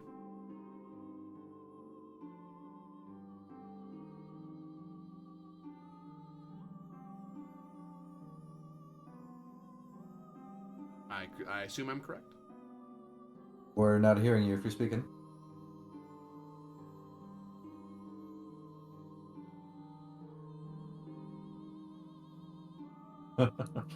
So much for that. Yep. We'll cycle back. So what about Osamu and Ryosuke? So, Ensley, you want to be the general? Well, I thought I was being the And Myoji? on Myoji. Yeah, You. I thought you were the general. I was perhaps leaning more into Yojimbo, but I can lean into general as well. I don't know. You said you were also leaning into Haramoto, so. Yeah, I mean, but once you said that, I kind of changed my thing. I mean, I could go that route for sure. I would probably change my name in that case. In a way, to think of it, you could have, because you have your garrison, Right. you now have Ashigaru anyway. You just don't have a Hadamoto. You guys have a different method of employing your Ashigaru. The Ashigaru perhaps are what are holding the wolves at bay.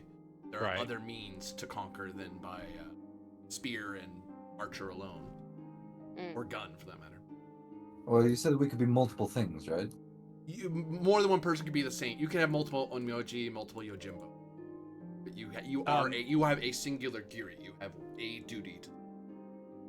I mean, again, I can play the Hadamoto. That's just gonna, at this point, that's not going to change much besides my name and meaning. So. Well, let me ask you, what do you want?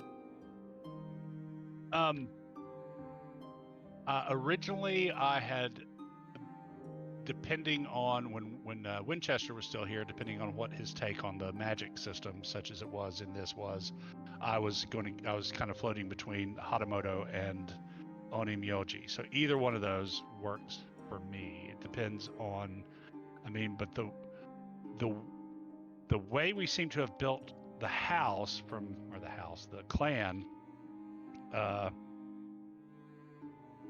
I mean, we go several ways. I mean, we're definitely more of a kind of cunning spying clan, but we do have a garrison. So I mean, we could, I could definitely go general route. And Hadamoto's abilities are around being cunning. Yeah. So, I mean, yeah, why don't I switch to Hadamoto? Absolutely your call. I do not want to. If you want to play on Myoji, you go ahead. It's your call. You sure you don't want Hadamoto? Yeah. Okay. There's Temple Rice Farm, Garrison. So, yeah. Wow, I was not expecting to have this choice. Let me read the stuff again.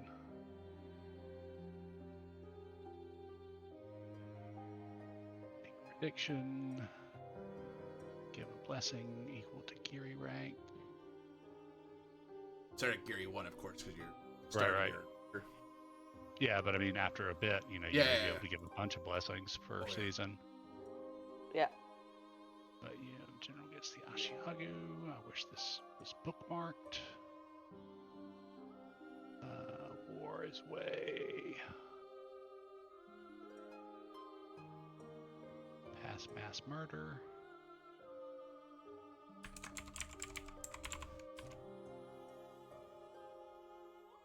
War, there it is. What does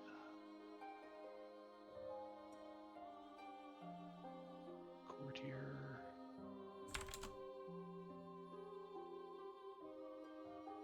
Oops, there.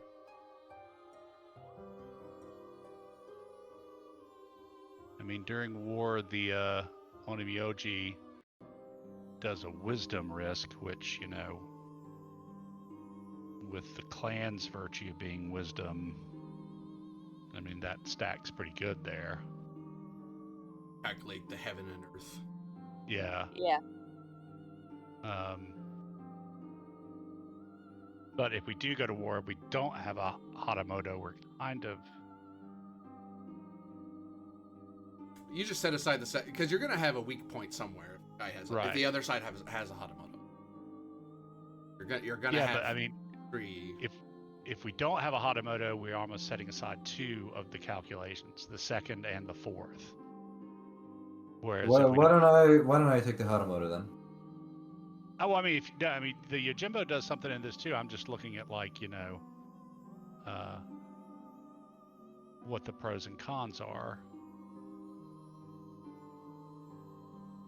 You know, and I guess we kind of as a group need to decide whether we're going to try to conquer through war or something else. Although I don't know, we would have to kind of do that narratively because the game kind of drives you towards war. Yeah, I mean, I have a GIF response for that one. Why not both? Yeah.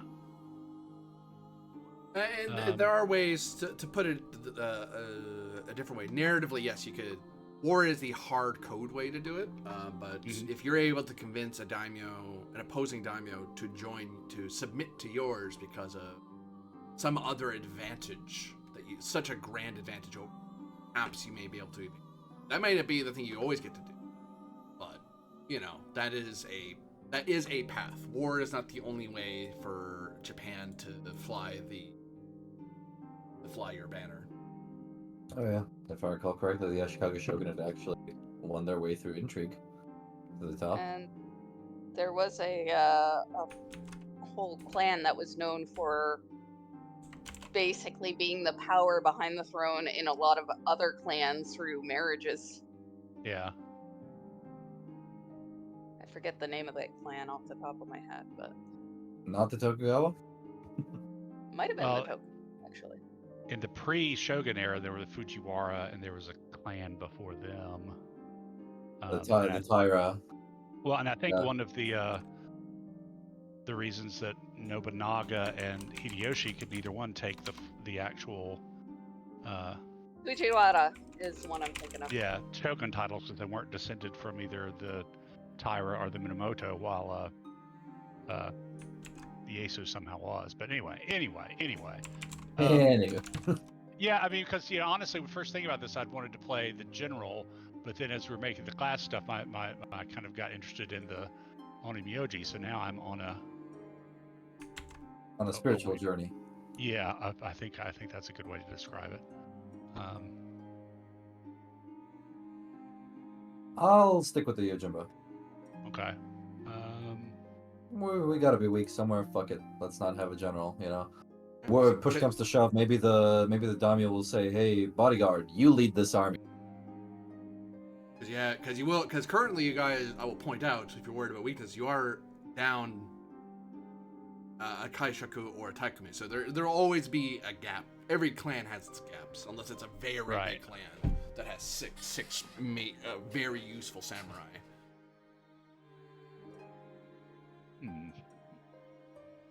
Like, your clan will probably have a Kaishaku Takumi, but you three are the three swords. You are the three wisdoms that are helping the daimyo achieve their ambition. Yeah, I honestly, I think I am going to switch to the Hatamoto, because that's kind of what I had been looking at originally. So, but I am going to for him.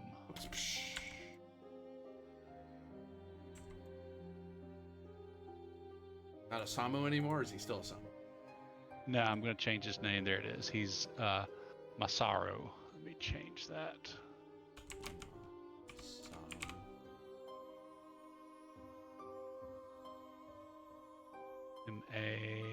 Masaru.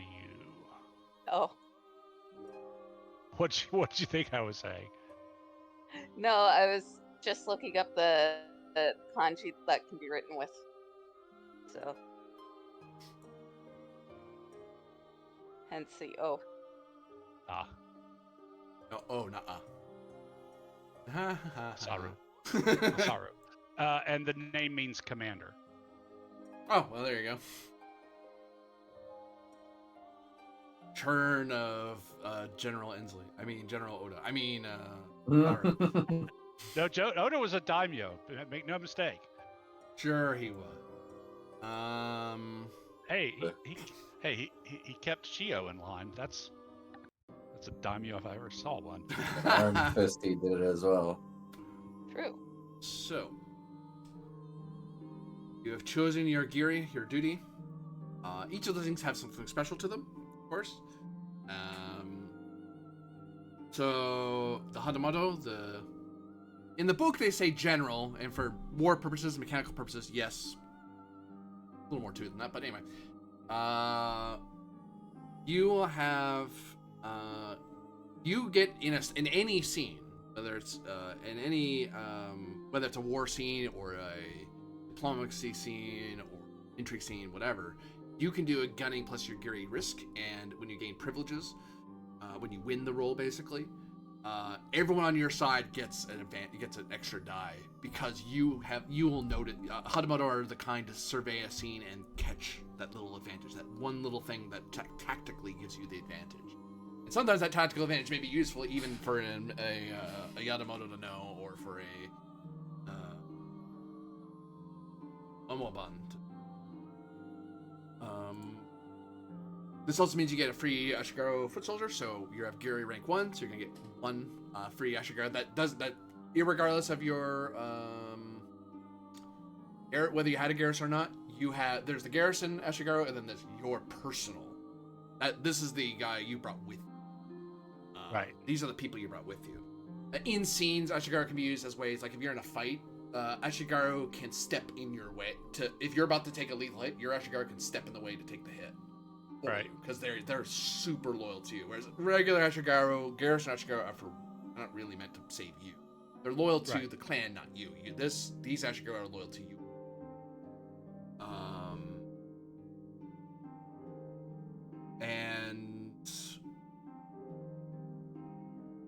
And I can't spend the other players, and can't spend our wagers, which I'll explain later when we get to that. I could possibly try to flip your garrison Ashigaru. I can't flip yours. Right. Your guy is fiercely loyal. He's probably before your Hatamoto. You rose in the ranks as a samurai in that way. These are the people who were with you on campaign. So they are fiercely loyal. The Oniwaban, your spy master. So you gain a number of agents equal to your giri. So you have 1 spy, who may be. I have a ninja there, but it could be just not all ninja were in the black pajamas. They look like anybody else, more often than not. So each time we come into it, into a session, you you just get to state a truth with the same rules about NPCs. So if I say, hey, in this story, we're following the story about this drunkard who caused the scene. What are you going to do about it? You just out of the gate can just say, well, I know something about him. Because I know at least one thing that's true about him, or about the NPC. And that could be, but it can't be about your fellows, of course. You can't say anything that's true about the Hatamoto or the Yojimbo. You could say something about, say, the Daimyo or the guest, or whatever. And as you go up in Giri, you get more things you could say. Also, the other benefit is, even if your character isn't present in a scene, once per Giri, you can just say, I want to know what was said here, or something along that line. Somehow, then there's no real way to stop you, because you're the Unwabahn, this is what you do. You know about this conversation. So, that has its uses. Especially if someone one example I might think of that in a friendly game is if I like pulled one of these guys aside and said, they pull you off to a bridge somewhere in a cliff or wherever, and you're like, oh, Onowaban, I want to know what happened in this conversation. You're nowhere near that mountain. You're at your tea house having fun or talking with somebody. Somehow you learn about that conversation. Nothing I can really do to stop you. Yeah. As for the Yojimbo, bodyguard, you are the daimyo's personal protector. It says you may never leave his side, but obviously, if you are out and about doing things, the daimyo, in his wisdom and to preserve his ambition, will wisely stay the hell home, just to evade being killed. But your special ability is that you can take injury for any other samurai from your clan. So if someone else is about to be hit, you can just step in and take it for them. And you reduce the damage. So one of the things it says, reduce the damage of the injury by a number of ranks equal to your Giri rank. So one of the things in this game is that there's regular injuries like punching, being hit with a bow staff, being hit with a club. Those have different injury levels. If I hit someone with a katana, they're going to die unless one or two things happen. Either they spend honor to save that character from death, they'll still take a level 5 injury. Or basically, someone like you, a Yojimbo, or in the Hatamoto's case, his Ashigaru steps in the way, takes the hit. He takes no injury, but that guy dies. He's cut down by a katana. Whereas a Yojimbo can step in the way and take the katana hit with no honor spend. It turns into a level 5 injury. He just gets very badly hurt, but he's jump in the way of a fatal hit. The only exception to that, to evading death like that, is firearms. Now, thankfully, you guys are very far away from where firearms are an issue. That's more of a central Honshu thing, or Southern Isles issue, because that's where most firearms are. But if you hear a firearm around, there's no real way to reduce that. So be very, very careful losing a fight in firearms. But for Yojimbo, you can step in for other people. Along that same line, you have a free guardsman who helps you with your bodyguard duties. Whereas the Ashigaru can only defend the Hatamoto, your guardsman can save anybody else. It can save you, obviously, but you can save someone else with them. So instead of you jumping in the way, your fellow guardsman jumps in the way. And likewise, I can't bribe or buy them away. They're fiercely loyal to you. So either you've known them for a long time, or you've cultivated this warrior, or these warriors to help you with your job. And that's why you're Yojimbo, because of what you're able to do. Any questions or concerns about your Giri?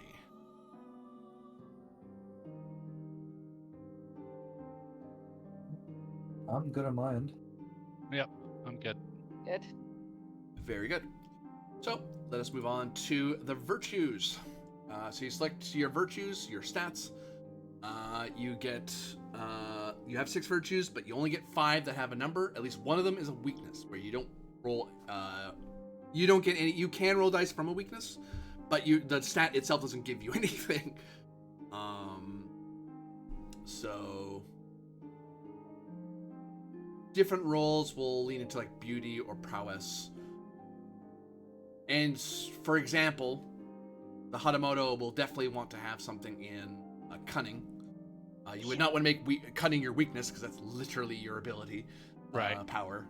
Yojimbo probably doesn't want a weakness in prowess, because you're literally a bodyguard that steps in the way and fights people. Especially with the high concept earlier of sharp wit, sharp sword. So you don't want prowess to be suck. Mm-hmm. So assign them as you like, and Those are in the attributes and abilities tab, right? they are. Yes. Yes, that's where I put them.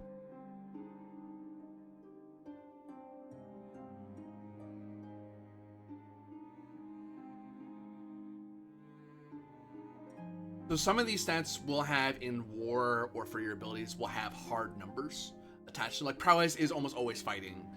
Prowess is how you cut down multiple people. But sometimes it's a matter of like beauty is a lot more fuzzy, a virtue. But beauty is something that you might use for talking your way around things, creating something beautiful, observing things, that sort of thing. Actually, it says it details them more in back in the clan thing, actually, as well. Mm-hmm. Back in the clan thing. Yeah, page 6, page 7. So, like, beauty is the ability to communicate with others. Courage is the ability to say no. Like, those are the wide brushes of what those. Ah, okay. Need to add in a place in the sheet for the virtues. Oh no, it's on abilities and abilities. It's on a different tab. Attributes and abilities on the other tab. Well, I'll be danged. When we go, seriously, wish they'd put a. Well, these two actually. So 1 at 5, 2 at 4. I thought it was 1 at 4, 2 at 3, 2 at 2. Yeah. Yes, 1 at 4, 2 at 3, 2 at 2. Yeah. So I'm doing cunning at 4, beauty and wisdom at 3, courage and prowess at 2, and strength is my weakness. What, you're not like that girl, that shrine girl in that Miko in Elusive Samurai who could lift anything she wanted? Nah. I don't lift things. I have people to lift things for me.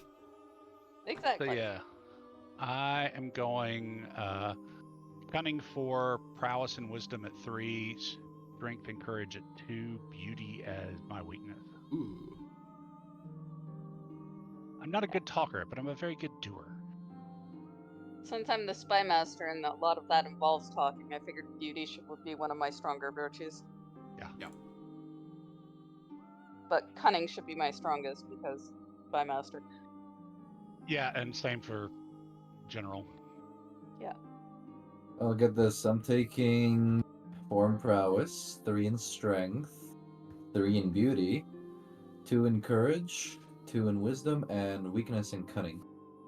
Ha! Nice.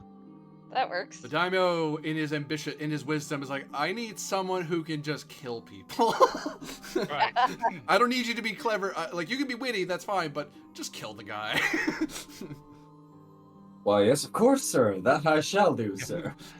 See, wisdom should be your weakness because you got to jump in front of people to take a hit. So. Yeah, but that's like our clan thing, you know, so... Yeah.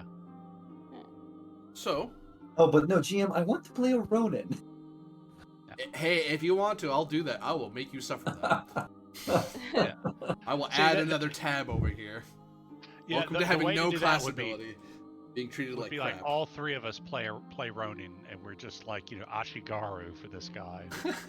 The only way we get to advance is to do really incredibly stupid stuff to bring attention to ourselves.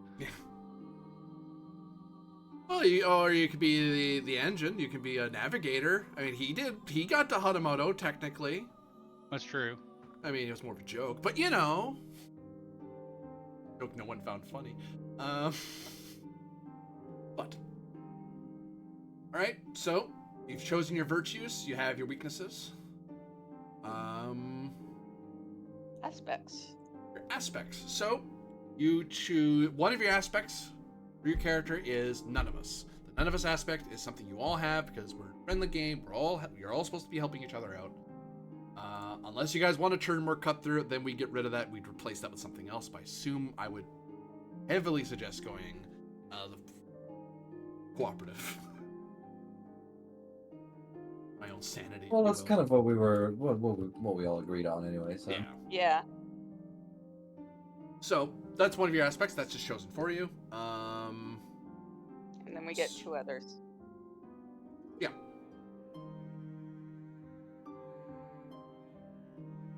Chosen from the ones the clan already has. Right. Yes. Not all of you will have necessarily have the exact same 2 other. Well, all of you will have the aspect 1, but not all of you will have necessarily 2, 3, or 3, 4. Or you might. Who knows? You will. One hopes. Probably tell each other. Yeah, so my aspect 2 is if my dog knew my plans, and aspect 3 is even a thief must learn his trade for me. Actually, what I should do, I should make sure you can all see each other. Friendly. See each other's sheets. We don't get 4 aspects, we only get 3, right? Right. Yeah. then you actually. Oh, so we have the 1 mandatory, and we get to choose 2 more, or just 1 more. Yeah. 2 more. 2 more. So there's one of the aspects of the clan you don't share. Yeah, my guy has a beauty of 0, so he pretty much can't choose a merry companion. Is as good as a horse. Oh, that one's mine. Yeah. That one's the second one for sure. I guess I could. It would give me like 3 dice. It'd probably be some really crude soldierly humor. Yeah. It's like he's not a very beautiful. He is a samurai lacking in beauty, but the Kenzo clan really know how to tell jokes. I tell you what. Right. Yeah. Knock knock. Could be Who's a there? Katana.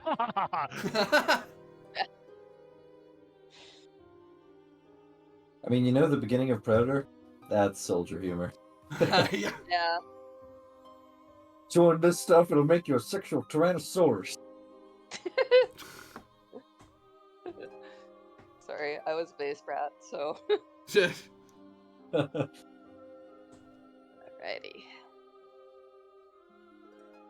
But yes. There we go. And the honor and glory, 2 ranks of honor. Oh, what aspects did everyone choose? Right, just so I'm in the loop.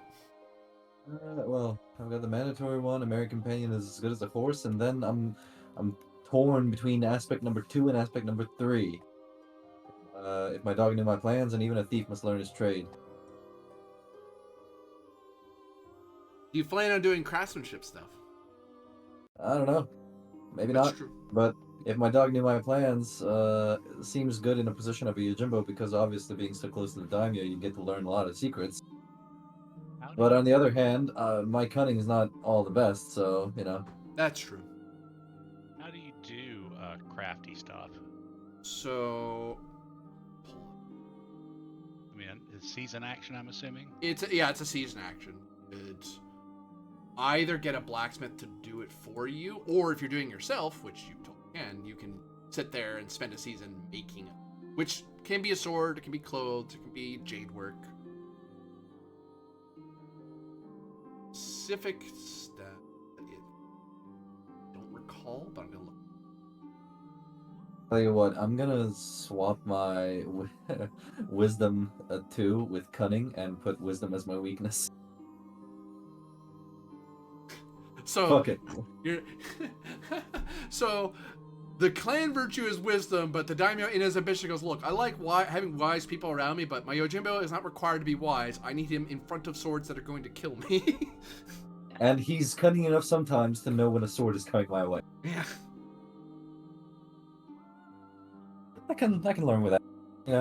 Kishiro Mifune wasn't exactly all wise when he made his plan, I guess. But he was cunning. And then I'll choose if my dog knew my plans.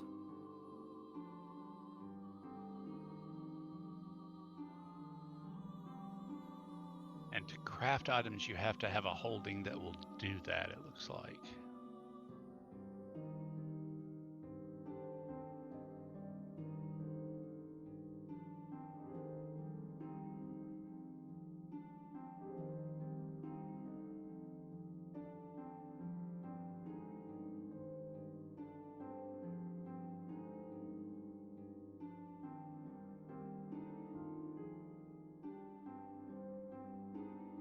So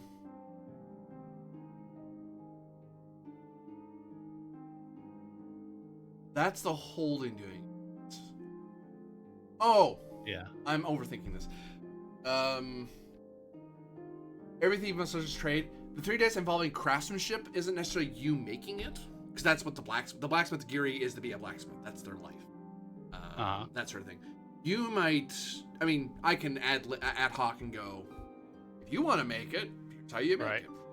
But the 3 dice is because if you pick up something and like, I want to know how good a thing this is. I go, oh, wisdom. That sounds like a wisdom check. Well, it's a craft, isn't it? It's a thing that's made. I'm taking a risk involving craftsmanship. So you might know things about how things are made.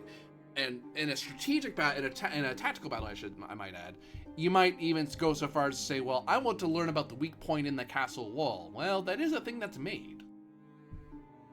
Okay. For example. So that's what that means. I had to get into the head of John McVer there for a second. I was like, why would I do that if I were him? I'm sorry, That's I didn't mean to do that to you. Hey, we are both very full of themselves. Just one of us is more successful than you. That's all. I don't know about now. You could probably charge $20 a game on start playing. Oh, thank you.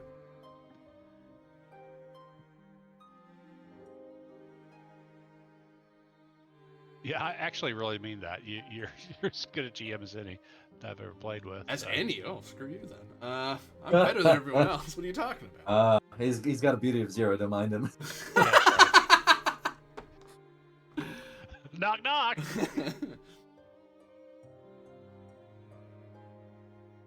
So what you going with there, Ryusuke?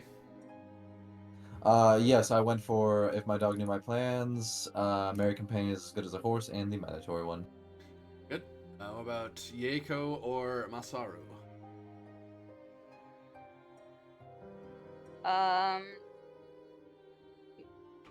For my aspects, I went with If My Dog Knew My Plans, and Even a Thief Must Learn His Trade. Good.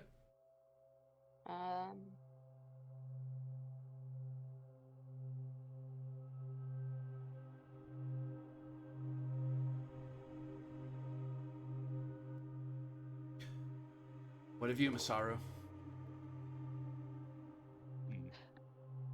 Definitely A Thief Must Learn His Trade, the mandatory, and I'm kind of going back and forth between a Merry Companion and If a Dog Knew My Plans. If a Dog Knew My Plans, I can definitely see being handy for, all warfare is based on deception.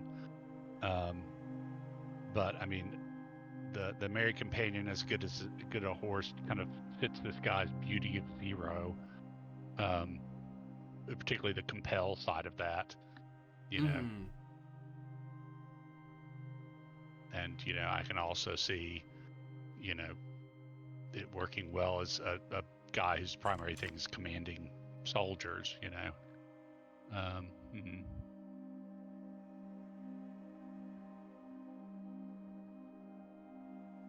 But his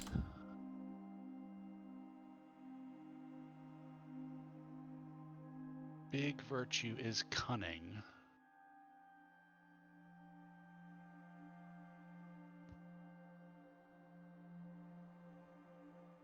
Yeah, I think I'm going to go with If a Dog Knew My Plans. It just sort of seems to fit the generalship a little bit better. Oh, can I swap then for the crafty one? If you like, yeah. Yes. Reminder to everyone that the prized virtue of the clan gives +1. Which is to a that wisdom. Yeah. Right? So my wisdom is not actually a weak. Well, it's a weakness, but a 1. Woo! You're around a lot of smart folk, so it kind of rubs off on you a little bit. All right. Cool. Right. Exposing your aspects. Remember to write in those things your sheets so you later. And in light of the +1, I swapped around my virtues a little bit, so I now have Beauty 3, Courage 3, and Wisdom 3 because of the +1 to Wisdom.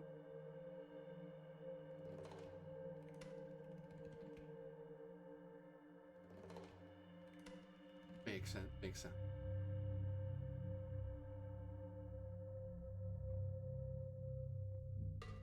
Good idea Right. to look at that.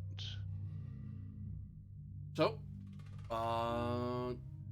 have your aspects. Those are who you are. When you act toward your aspects, that is a.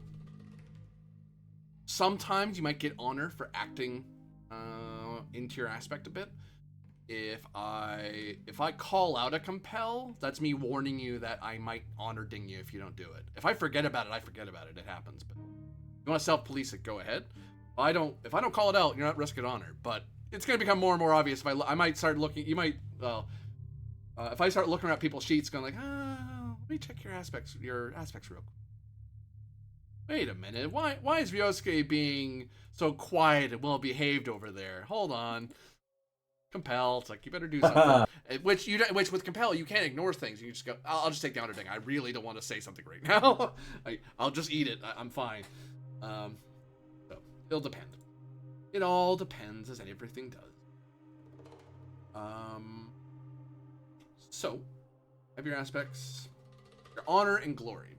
So each of you now you don't each have 2 honor, but each of you add 2 honor into the pool. If we're at a table, you'd be throwing it. We'd be putting little tokens in a bowl.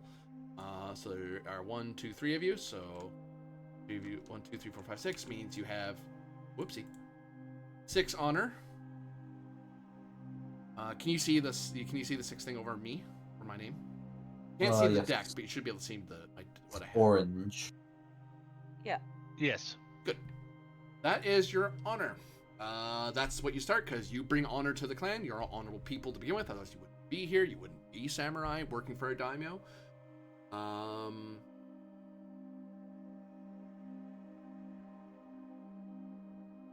And each of you. So honor is something that can be spent to save your characters. It can help you add things to scenes. But they're also a way for me to come after you if I think you're doing something dishonorable. You're acting against your compel.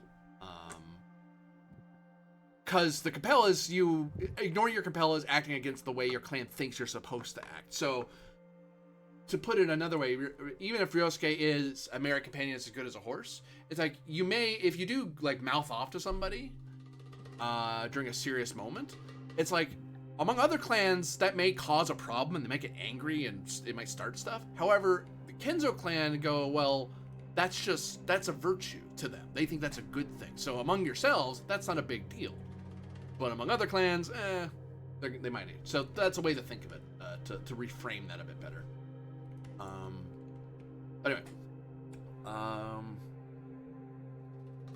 that's honor. Honor's the thing you get. You can add to the honor pool. Does not refresh session to session. When we end a session, I just remember how many's in there, and that's what you start with next session. That's 6 honor. That's what you have in session 1. Don't use any of it somehow. It's still 6. If you lose some of it, if you lose 3 of it somehow for acting against yourselves, being dishonorable, yeah, it goes down to 3 and it stays at 3. If you go down to 0 honor and you're supposed to lose honor, well, the only real way you can spend honor when you have none is by seppuku. So be careful. Do not lose honor too quickly. Do not spend it too quickly. But the ways to gain it are acting toward your aspects, doing heroic things. If you do a role really well, one of the wagers you can do is just straight up gaining honor and stuff like that, or glory and stuff. So there are ways to get it up. Just to highlight how big honor is, but also how powerful it is. Well, it's not just a reason for me to bat you over the head. It's also a resource that can be spent to save your neck, so to speak. And there's no cap on the honor pool if I'm reading it right? Yeah. There's no cap. So each of you, however, you all don't have your own individual honor, but you that's the clan's honor. However, you do each start with 1 rank of glory. There's a reason your samurai was chosen by the daimyo. This is why. You get 1 rank, and that means you have a rank 1 reputation in something. So on the sheets, I believe I put in yes. So if you have a glory of 1, you have a reputation for something, whether it's being a great sword fighter, rash and impulsive, great at making tea, whatever. It's a word or phrase that represents your reputation. When you lean into your Your reputation also mechanically is a good thing. If you lean into reputation, it can help. But also keep in mind that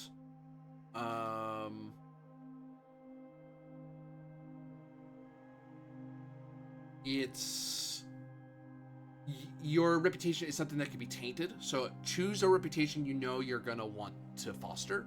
Because if you act against it, say if you're a great sword fighter, and someone challenged you because they heard you're a great sword fighter, and they want to test their might against you, and you say no, you turn them down, or you lose, that taints the reputation. So the honor suddenly shuts off.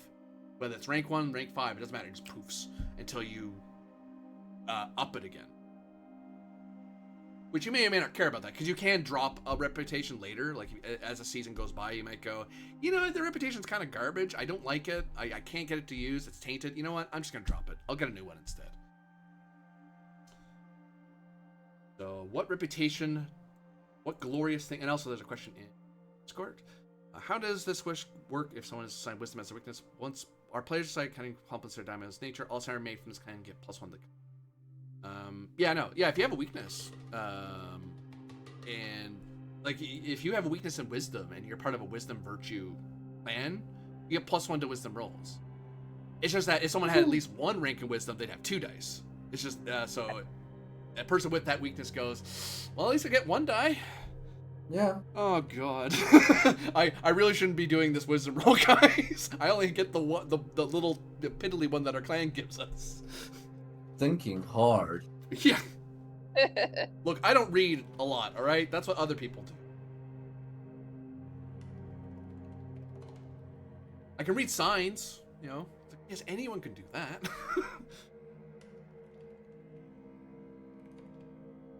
Analects of Confucius? Who's What that Confucius? is. Who's That's Confucius? the guy across the sea. The writings of Confucius. Some Chinese guy? Okay. Why do I care? I can't read Chinese. Yeah. This is in Japanese. I'm good. Well, fine, you're making me do it. Fine, I'll sit here and read it. Give me an hour or 6. Yeah, what glorious thing are each of you known for?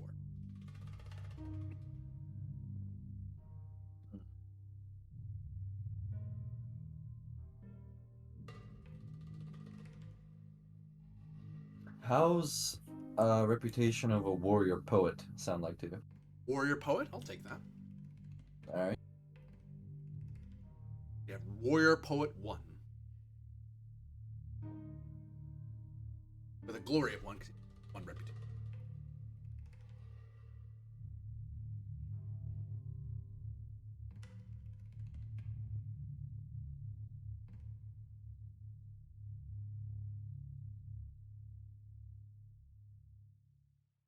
But Ieko and Masaru. Thinking. Sick. It's prompting, don't mind. So, what does the reputation remind me how that works exactly in game terms? I mean, I know it's like you can't act against it. Mm-hmm.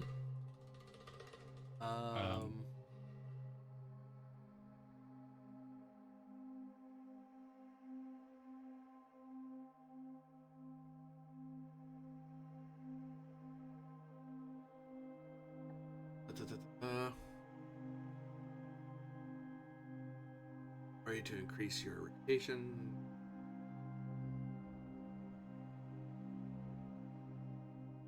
Using reputation. So if you're about to undertake a risk where 1 or more of your glory ranks are appropriate, you add 1 die per rank that's appropriate. Okay. There's another bonus way to do it.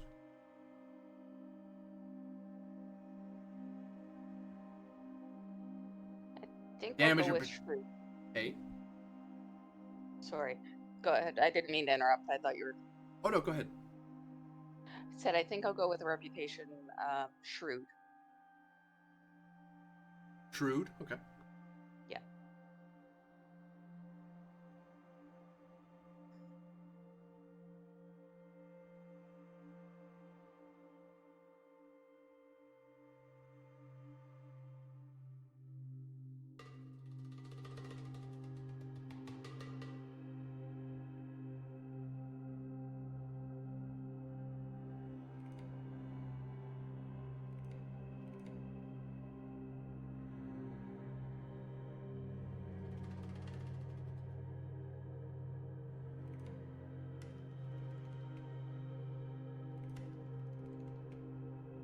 Rude, Yaiko, the Yeah. warrior poet Ryosuke.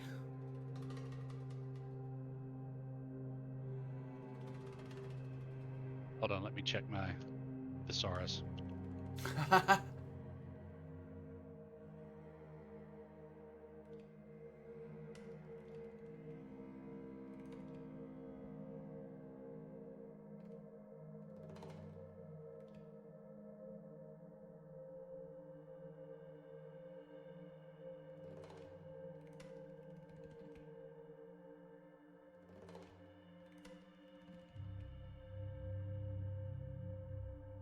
Devious strategist.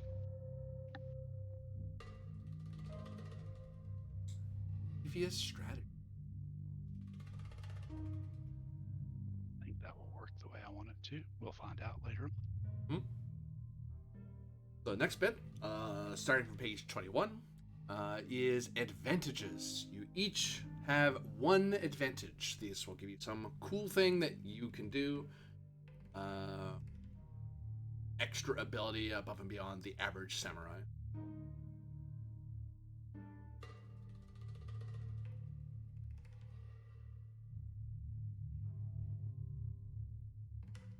Feel free to choose or ask questions about the different advantages, and I can try to help frame how I'd probably run that or how I believe.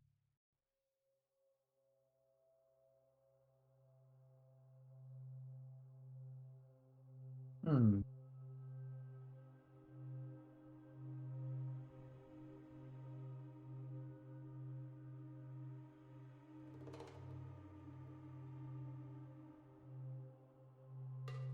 Some of these are really cool. Mm-hmm. Yeah. All the Blood advantages. Oath literally prevents you from dying. But as soon as you fulfill it, you're done. Yeah. Yeah. Yeah. Thank you, Mr. Wick. This is truly something else. I mean, John Wick in the movie series had a blood oath to avenge his dog. That's true. I actually kind of like. I've seen that ability like Blood Oath, where in other games where it's like fated or doomed, and it's like you can't die until this thing happens. Once you do it, though, you're dead. So it's like, oh, the doom Yeah, there's a clock is similar waiting thing on in Vampire as well. I think the description Yeah. says it must be comforting knowing that one's end is always just around the corner. you. Yeah. Yeah, I think in Shadowrun it's called borrowed time. Yeah. I remember that one. Like, huge benefit, huge downside. It's like, do I die? Can I buy my way out? No, you're dead. You're gone. Like, give me that sheet. You get a new one or erase what's on there. Yeah, you're literally a dead man walking if you take that one. But hey, it's a huge buff though. Ooh, I got Oh, a yeah. lot out of it. Yeah, you do.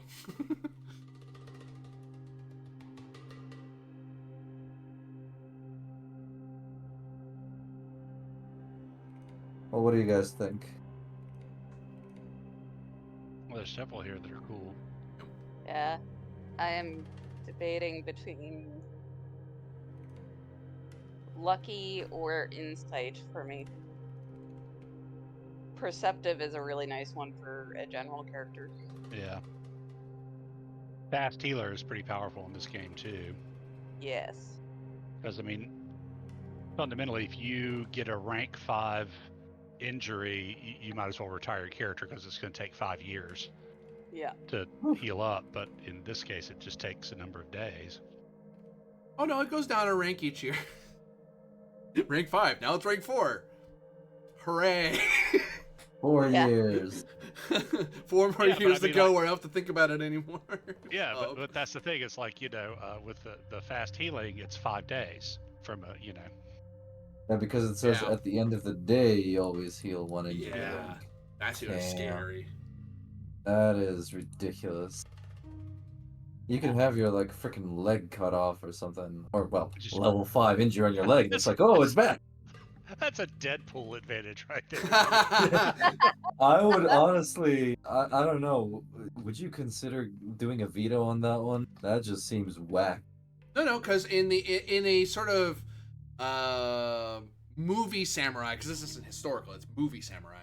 It's like if you have a level 5 injury, it's like, oh man, That man has a fatal injury to it. Has a leg wound that will never heal. He'll never be a Yojimbo again. And then, like 5 days later, he pops up, and it's like that makes other samurai go, no, I'm gonna kill this man. They will go above it. They're not gonna be happy just dropping you. They know they have to keep coming for it. Whereas someone that's level 5 injured, they might leave that guy alone because who cares? I'm gonna go after the other guys because it's easy. Yeah, and it's also one of those of like literally in Yojimbo where he got the living shit beat out of him, and then a couple days later he's facing off with what's his face in the street. Yeah. With regard to Lucky, I'm thinking of the legend of how Nobunaga got shot twice Right. and was fine. Yeah.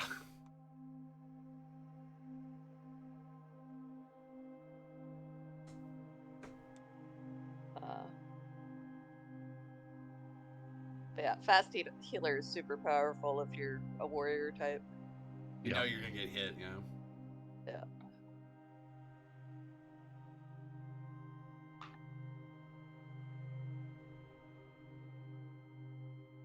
Where my character is concerned, if she gets hit, she's doing it wrong. But Also, not a lot of honor in challenging someone who, well, you have prowess. You're not completely helpless, but you know. Yeah. Yeah, I'm not gonna lean into. Prowess, not much strength. Yeah.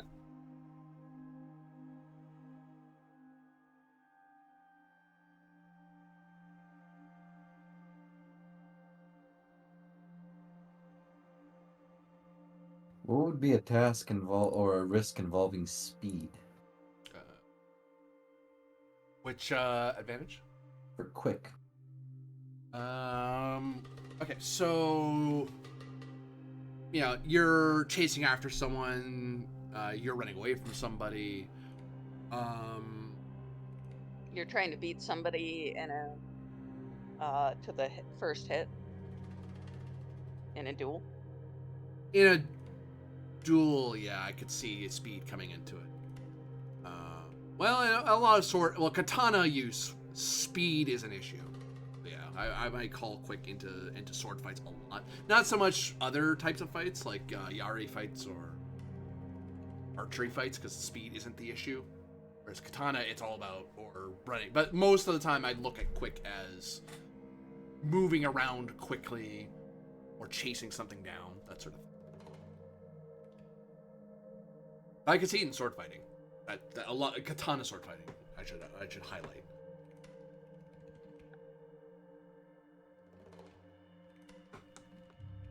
Well, I would say that if it's like that first Yado, sort of like that first drawing strike where you're opening up with a strike, trying to beat someone to the punch. But if you're in like a mass murder, like long trade-off, or war, then it's not quickness isn't as much of an issue. But it depends how you narratively. You'd have to narratively frame it that you're trying to be fast, not necessarily powerful. Which with the katana, being fast is enough. As long as I get you, I get you. Honestly, what do you think? I don't know. I'm going back and forth on a couple of them. I'm trying to decide. I mean, like if we're gonna get into combat, fast healer is kind of a gimme. But I mean, for sure, for a character who's leaning into cunning, like a general perceptive is. I mean, the free wager is super powerful.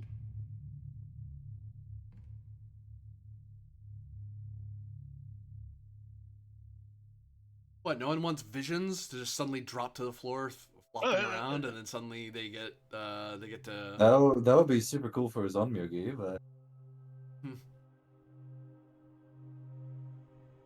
Okay, my Yojimbo is ready to defend me, and thud. You could go all Julius Caesar and right. Play that as a daimyo.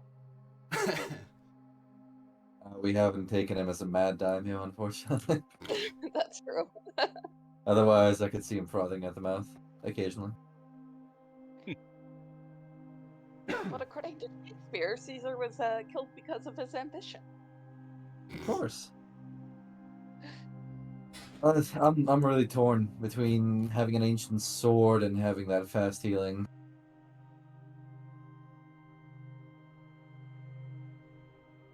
Because if I'm supposed to be taking injuries for others sometimes, you know? Yeah.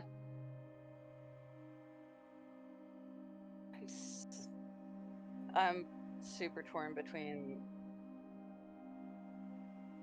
lucky or insight, because an extra spy could be really useful. Mm. I will throw out there for the sword, for an exquisite sword. Any prowess checks to do with that sword, would get 3 dice. Just because of how good quality it is. Yeah. Because your normal sword adds no extra bonus because it exists. It's a sword that works. Downside with buying stuff like that is that you'd have to spend time to, if you had a blacksmith, you would have to get a guy to build it every time. Because you look at the end, not every time, but every year you'd have to, every season. I think it's every season or every year, one of those turning points where all the stuff you've bought, poof, except for your normal stuff. So you always have your clothes, you always have your normal clothes, your sword, stuff like that. Whereas an ancient sword person, no, this sword is with me, standard, sort of thing. This is my sword. There are many like it, but this one is mine. Yeah. Yeah. You know, I came into service with this. I had this before I served you. Like, oh, holy crap. This is one handed down from your through your family for generations. An additional 3 on my prowess. You know what? I'm willing to take the risk of getting horribly injured, which will happen probably. And I'll take the ancient sword. Cool. Everywhere but where I want. There we go.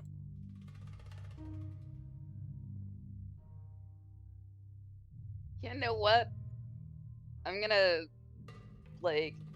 take lucky just because it's been a while since I played a character with a luck ability.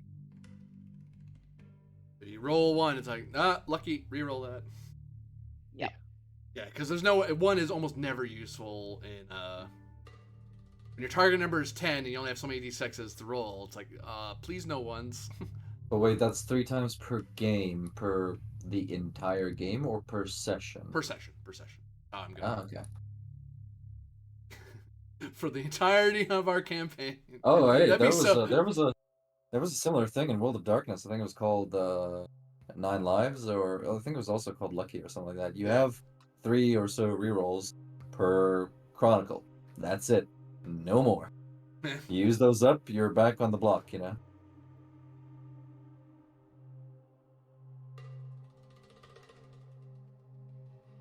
I'd be more worried if it was like reroll 3, any reroll. It's like, if you roll 1, I roll 2. Oh well. Damn it, I can't lucky that. Yeah, you're stuck with that too, to live with it.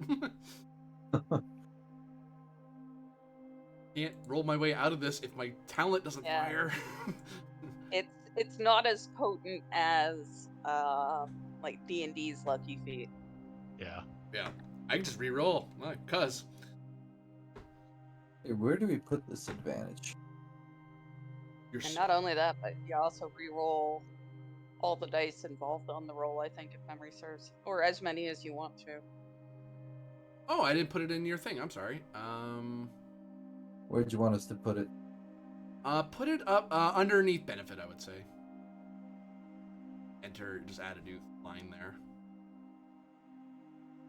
I'm surprised. Because I copied from the sheet, so maybe I just...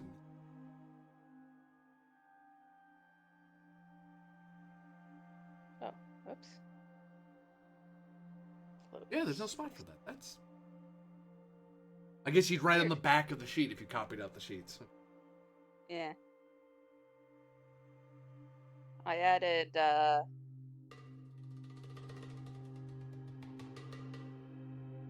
have a spot for tags and for Clan Virtue, only because I just want to keep track of my own tags. Yep. Your own what? Tags? Yeah. Yeah. I am definitely going with Lucky. Just because it's a fun one. If I wanted to min-max, I'd go with Insight, but Lucky sounds fun. What's our tags again? We have... Cunning? Ambitious. Ambitious. Yeah. That's it. You'll have the ambitious tag, no matter what.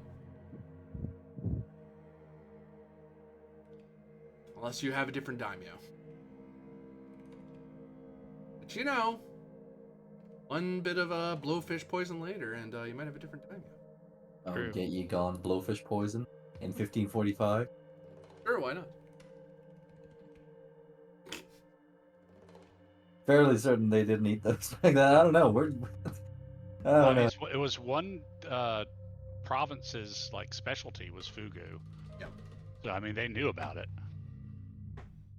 Very few people mess around with fugu poison though, because you screw it up, you screw it up pretty bad. Yeah. You get poisoned very badly. Fugu dates back to over 4,000 years ago. Oh shit! All right. So I can't imagine the first human who was like, "Hey, that fish looks, it can puff up. It's probably." I've seen a couple of my comrades die to that. Fuck it, I'll eat it. Hey, hunger's a powerful motivator. You know what? I'll just take yeah. my chances. What if I cut this out? Oh fuck, I'm dead. Yeah. And then the next guy's like, he died cutting that thing. How about if I cut it? I'm dead. Well, I mean, if you knew enough about like venom sacs and stuff like that, like, well, wait a minute, I know that from the snakes, it's like this. Is that what that is? What if I cut around that? Of course, the problem is, it's like, yeah, fugu is really fussy. You have to be hyper careful what you're cutting, or you're gonna poison everything without even realizing it. Doesn't take much to ruin. Just think about it, like 4,000 years ago when knives were probably made of like chipped stone or something like that, you can't exactly precision cut, Unless you got obsidian. Or, I mean, still, it would be more rough cut, not very precise, Now, like if chipped obsidian, they've done modern tests. It is like scalpel smooth. Really? It's terribly fragile, but I mean, it's like insanely sharp and clean. I ran across some documentary somewhere and got fascinated by that. Well, today I learned. An ancient sword user, a lucky schemer, and a... I see you rushing me. I see it. I'm prompting. Let's see what's happening there. Hold on. Oh, don't we have to roll an age die? You will, yeah. I'm just keeping an eye. Oh, that's next. Never mind. Yeah. Can't wait to be ancient. What do the age dice represent, anyways? So, age, you accrue a certain age points. So you start in the spring of your life, your spring season or spring phase, and as you get a certain amount of age, that ticks up each year, I believe. If you get enough age, you will change seasons, which means that you can do things. So passive time.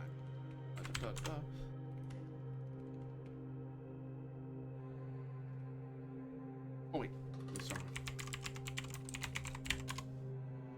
I think I am going to take fast healer. Ooh, one's a min-maxer. I mean, sorry, what? No, it's a good one, especially for a Hanamoto who doesn't want to die. Right. Relying on my skill to not die, Yeah, because he's very much a kind of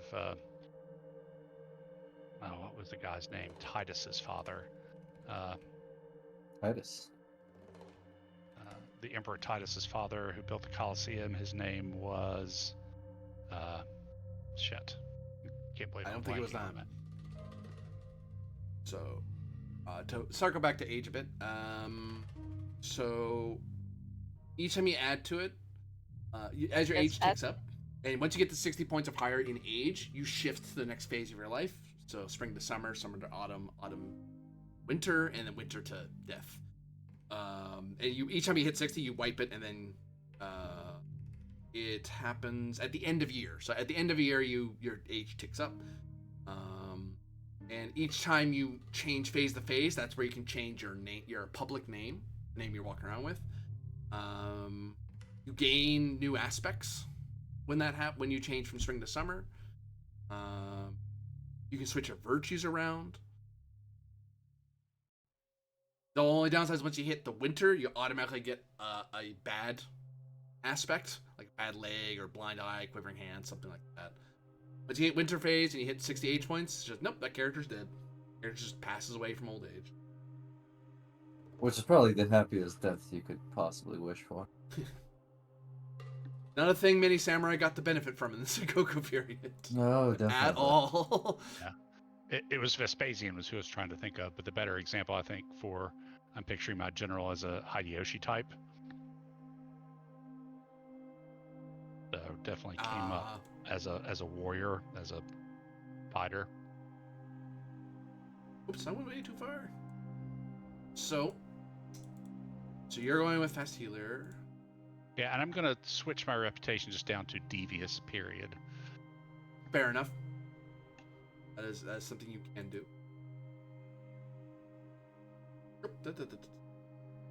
So, lastly, I believe, is your age. Each of your rolls 1d6. That is your starting amount of age points. Starting at 4. What's the word here? Lower is better, or? You want low, yeah. Spring to summer is not terrible. It's once you get into winter. It's 2.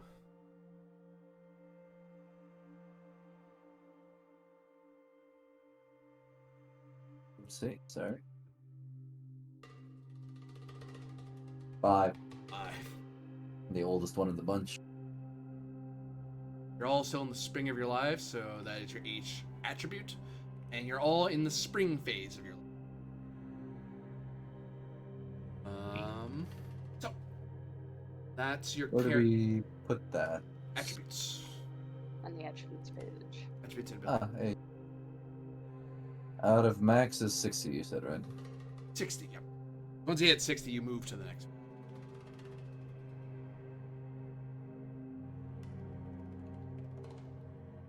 Wait, I should be 2, because I only rolled 2. I was looking at Jamie's. There we go. Alright. That is your characters made and your clan made. Cool. Woohoo!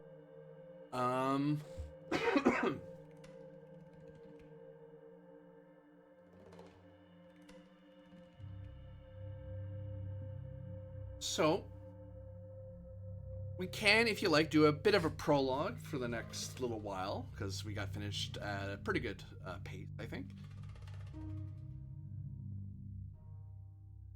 Just to get you warmed up into things, also getting your adventure started. Up to you guys. So just a random question. Is our surname the clan name, or do we get to choose that too? I mean, I know You can choose that. It was very common for high-ranking samurai to be of the clan. You might be Kenzo Masaru, but you might be a cadet clan, like a serving clan of so and so. It's like, well, I'm related to the Kenzos, and I serve them. How big's your clan? Not big enough for me to be my own clan. I really am. I'm here. I have a house. We have a house. Yeah.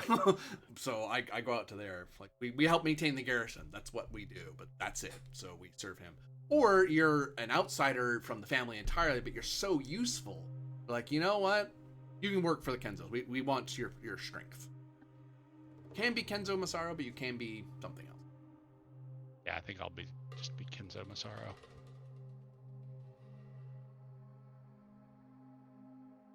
Get you a name.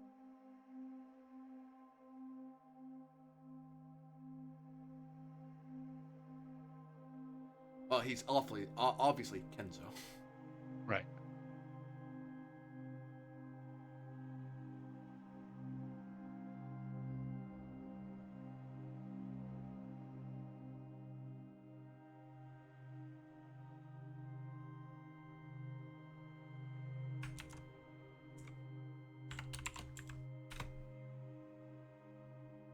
So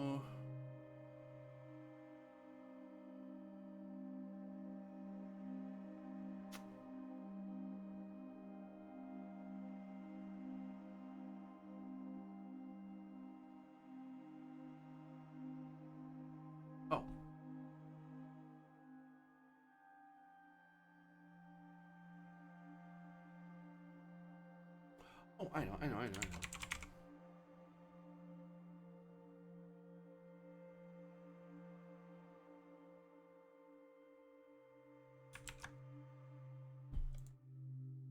Kenzo Shimo. Shimo meaning frost. As one of the soft truths of your realm is that the winters here, you are, as part of it being in northern Honshu, you're not in Hokkaido where the winters are oh god cold.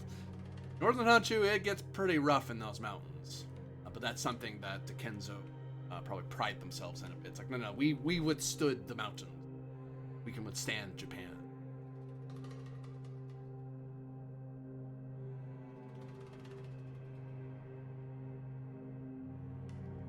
Also picking last names, okay.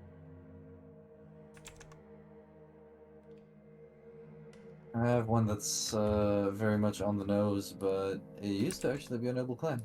There we go. Oh, really? Kashi. No, not Takashi, sorry, I misspelled it. Takahashi? Yeah. Kashi.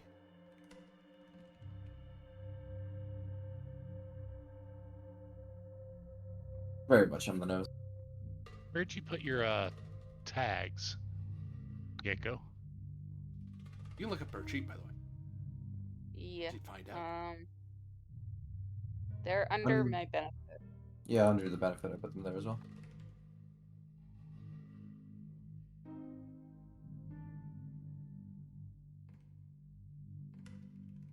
Ah.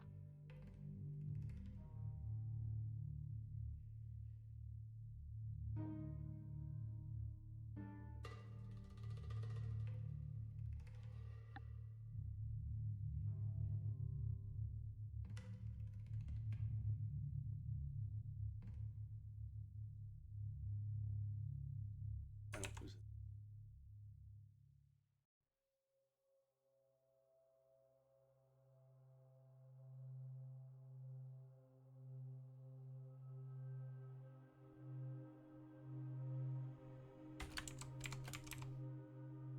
Daimyo.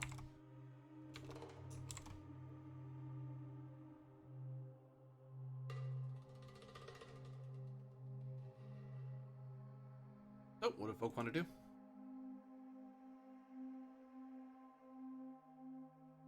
A halt here and pick up next week, or do you want to do a prologue from here? Jump I'm right fine into with it. playing a bit if you guys want. I'm good with that. I'm good with Yeah, that we as well. finished relatively quick.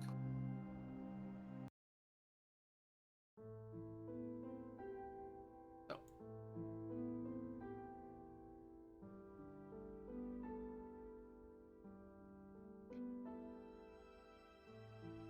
Oh, sweet.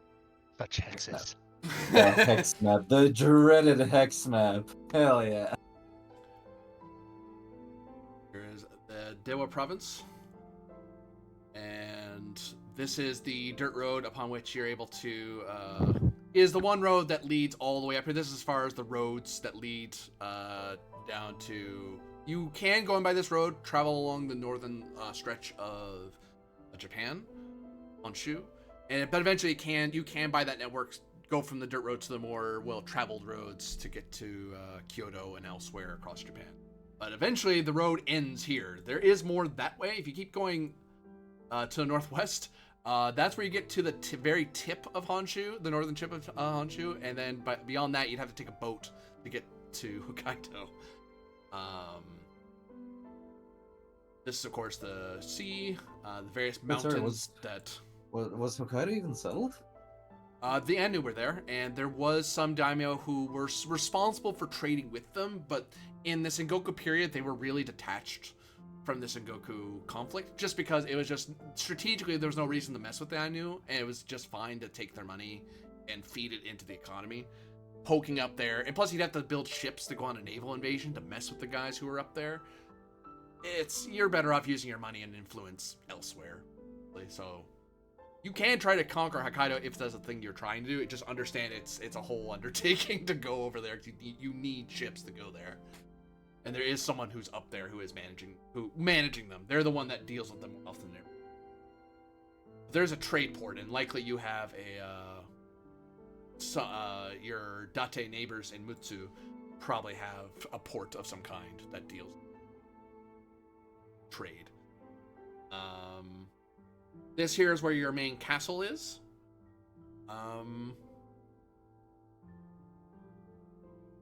These areas here are various villages.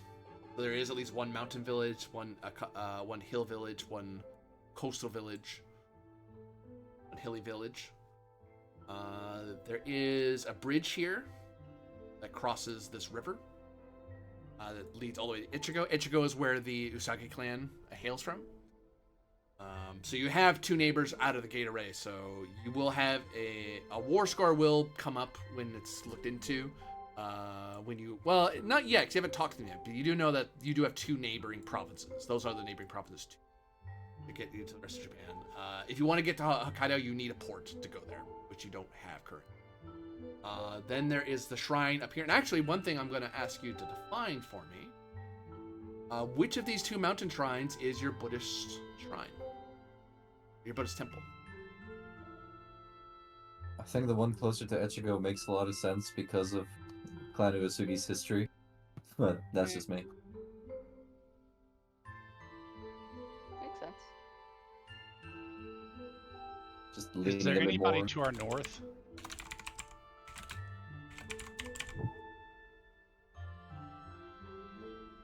Is there anybody to our north? To your north, when you go more that way, you just get into more mountains. There's no one really. Yeah, Yeah. that's kind of why I'm thinking that would be kind of a cool place for the monastery. Yeah, Oh. it's a real Buddhist retreat way out in the middle of nowhere. I'm sure that works for me too. Makes sense. I wrote it over. So, I mean, are there translations for the kanji somewhere? Well, that's actually just it. Copy.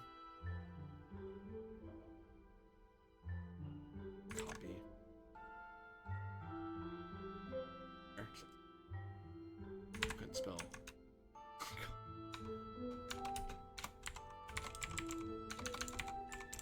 I can't spell Buddhist. I did. It did the minute I gave up.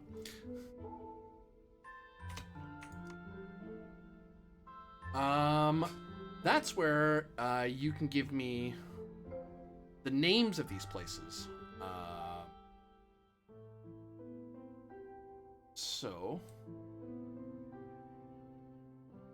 Oops, I didn't update your thing. Sorry, 1 second.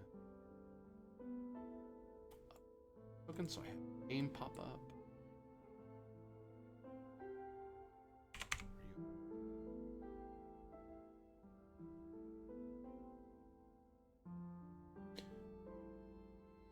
Good.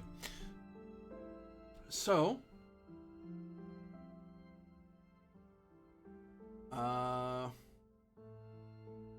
actually what I should do is, well, probably have it for next time. I'll have in handouts a legend that will be, because it's easier for me to use these kanji for the, for the hexes. But to name things, if you want to name something, I would ask of a wisdom roll from one of you to see if you know what that place is called, and you tell me through that what is that place called. If you fail it, then I name it. Which helps, because a name will help define the place. That's why I have these generic kanji for them. You don't know, you know a bare minimum about them. Oh, mirror, mirror on the wall, who's the wisest of us all?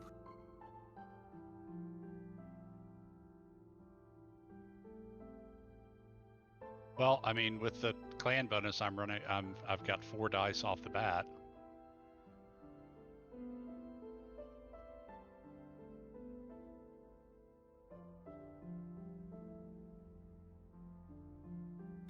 Oh, actually, before I go much further, let's also determine where your. Oh no, let's focus one thing at a time. So, naming your castle would be a wisdom roll, a wisdom risk of some kind. There's a risk that the risk here is that if I name it, it may be something that I'm gonna name it the way that Daimyo wants, and the Daimyo might not do what you guys want. he may have more influence over this region more than you do, which may or may not be an issue. Depends how much you like the guy. Okay. Ensley's running off 4. What about our spy master? I think I'm also a 4. Flip a coin, you two. Actually, no, I'm a 3 on wisdom. Can assist each other on things. Can cooperate on it. How does that work in this system? So a cooperative risk.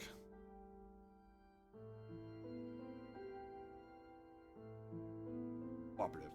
So all of you, everyone who's working together on it, gathers their dice. Each of you announce the dice you're setting aside as your wager. Everyone rolls. Everyone who gets a 10 or higher gains privilege, and that allows you to add one extra thing. So really it's a way to explain, and this kind of why I want to do this in the prologue is to help with this dice roll learning. So the thing you're aiming for, you're always rolling d6s. That's how many dice you're rolling. The target you're aiming for is always 10. You're trying to get 10 on however many d6 you're rolling. Now, if you hit 10 or more with your roll, you gain privilege. That means you control how this roll turns out, not me. So, for example, what's known about that castle? I don't know anything, you don't know anything.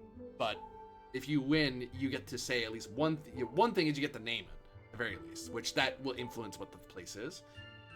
A way to do more than that, to do more than one, to gain more than one thing off the privilege, is either having someone assist you, and if they succeed cooperatively, their privilege isn't working again. They're not trying to cancel out your privilege. They're helping you. They're adding more. They're adding one other thing to the roll. Now, if you think you have more dice than you need to achieve what you want, you can set aside some of your d6 as wagers. That means instead if you have 5d6 and you're deciding to roll only 4, you're wagering 1. If you gain privilege, you wagered 1, you gain the privilege benefit and the wager benefit. The wager adds an extra thing, an extra detail, an extra bit of information. It can't be something that replaces a privilege. So if you were like going to hit someone with a sword, you don't get 2 hits with a sword. You might hit the sword and learn that he favors his right side, or he seems very bold, whatever, you know. So if you wanted to detail more about the castle, that's how you do my wagers. If you whiff, the good thing is if you have multiple people cooperating, if at least one of you hits that 10 or more, then you're gonna you're keeping the privilege away from me. You're keeping the narrator from being able to say something. Whereas if you're contesting, it's whoever gets privilege is the one that wins out. If neither of you get it, then nothing happens. If you were competing against each other, nothing happens. If you're both had competing ideas against me, I don't roll a thing over here. I'm waiting to see what your risk turns out to be. I suppose I would roll Kenzo Shima, but that's not really what's happening here. He's not really deciding whether it's named a certain way. That's the other side of it. Yes. If you're cooperating, you're both assembling your dice and roll. Or all 3 of you may gather your dice and try to roll to hit 10 or more.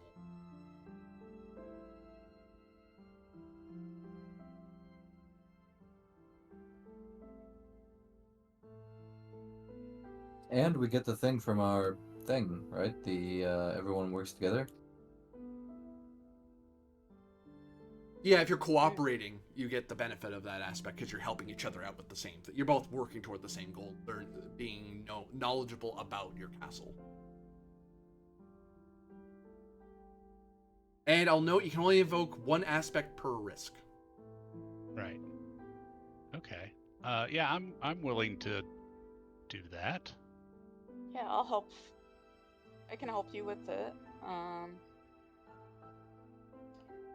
Are you wanting to wager anything? Let's see what we put together first here. So, first thing is your Giri appropriate for this? Does it help you? Does it explain why you know this? This is a castle town, right? Yep. Yeah. So as general, I would say yes. That gets you Haramoto. 1. That gets you a number of die equal to your Giri. That's 1. How about you, Yeiko? Your Giri applies here? As the spy master, I would need to know things about the castle to understand what vulnerabilities we have to covert action. I'll give you a die for that. So, If a virtue is appropriate to the risk, you gain a number equal to the virtue's rank. You can only invoke one virtue per risk. You have the virtue. You can get multiple virtues down the line. That's why they word it that way. You are leaning into a wisdom virtue. Because wisdom virtue doesn't necessarily have to be a wisdom roll. You might try to explain how your prowess is a wisdom, where your benefit of wisdom. Like, I'm sword fighting this guy not to kill him, but to learn something. So you might add your wisdom virtue into your prowess, because it's coloring how you're fighting. But in this case, it's wisdom. It's a wisdom roll. I imagine the wisdom virtue kicks in. Yep. So you gain a die for that. Right. Does your clan name is your clan name appropriate to this meaning? 3 wisdoms, 3 swords, 3 health. I would say so. Healthy and wise. So you gain another 2 dice, each of you, because both of you would benefit from the clan name. Okay. Does your samurai's personal name apply? Sara or Yeiko help the hints that they would know things like that.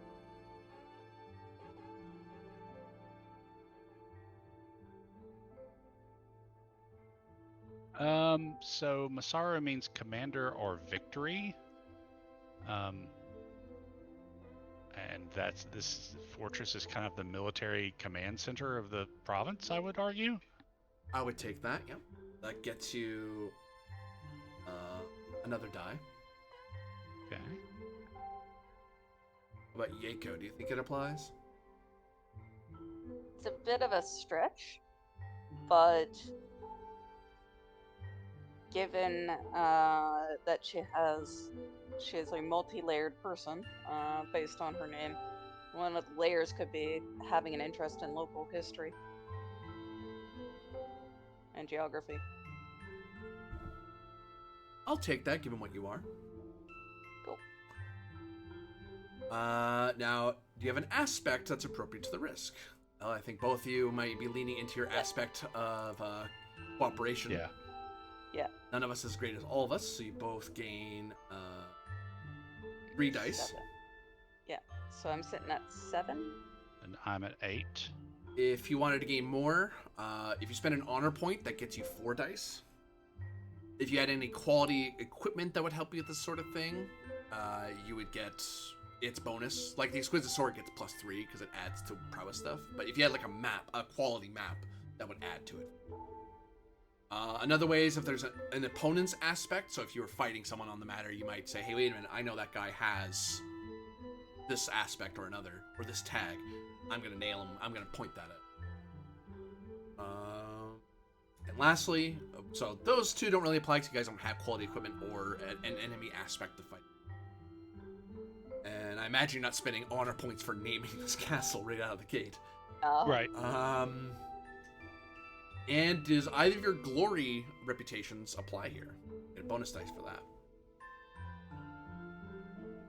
I don't really think shrewd applies. Or devious. So you have your dice pools. Unless we're going to call the place Open Gated Castle. Open concept, the castle. Right. So you have your dice pools. Now, for how much do each of you have actually? Do we 7. add our attribute in for dice? Yes. Like the wisdom? Okay. Oh, 11 then. Yeah, Basaru. 12. So, if you you're now before you roll at all, you want to wager. You can choose to wager your dice to. You think you can nail this within so many d6. When you wager stuff, what I'm gonna do is I will pull. You guys can pull from these 2. You can pull wagers and just set them. That indicates how many you've wagered. For example, so if you guys were both wagering 2, you'd do something like this to indicate that's what you're wagering. If you were opposing forces, one would use the black, one would use the white. That way we know who's the enemy side, who's the friendly side.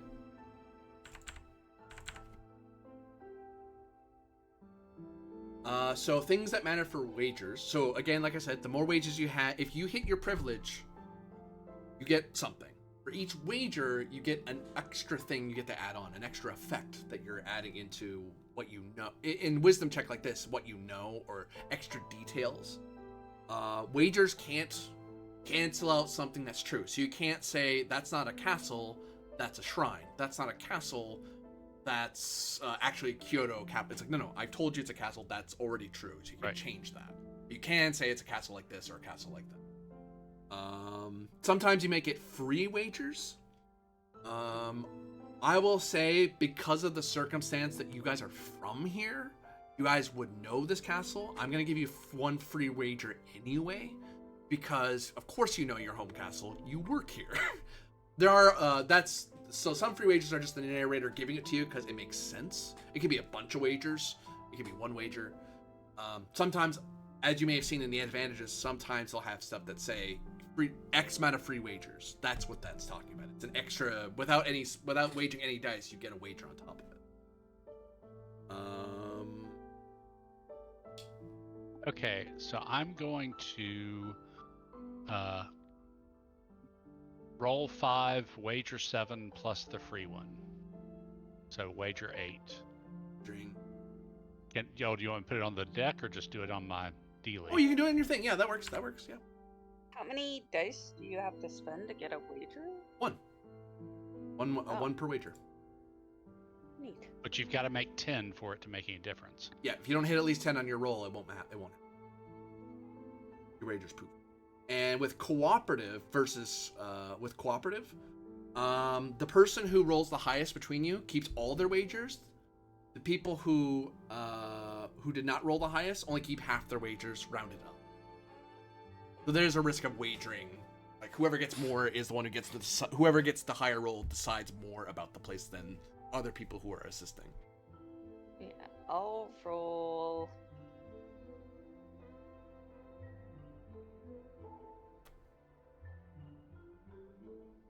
I'll roll 4 and wager 6 because I just realized I had miscalculated. For some reason, I was working off wisdom 4 when I only have wisdom 3, so I actually only have 10. So take 4 of the yin wagers. You wagered. I'm rolling 4, wagering 6. Oh, sorry, take 6. My bad. Yeah, I don't know that actually just putting it on the thing does any good because I think you have to drag it onto the table to get rid of it anyway. I can recall them. I have the recall command. Oh. Like I can yank all the wagers at the same time. So 6. Okay. Okay. Your rolls. Okay. And it's based on D6? Yep. 15 and 14. So, I get to keep 3. And I have freaking 8. I have to think of 8 things to say about this place. yeah. So, firstly, the person who won, Masaru is the one who got the first privilege. So, what is true? Well, first off, what is this castle? What's it called?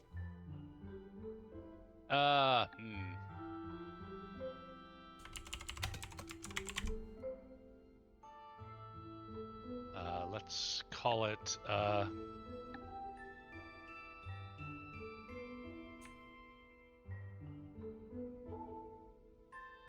think of all the things we do in our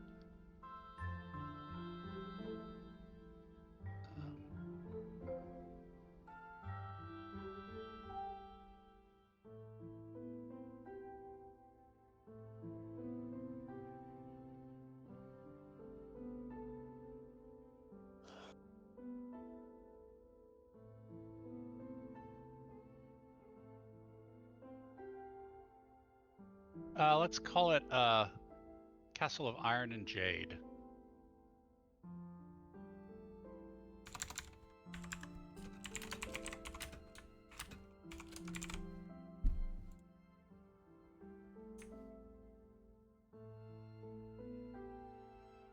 So, pardon me.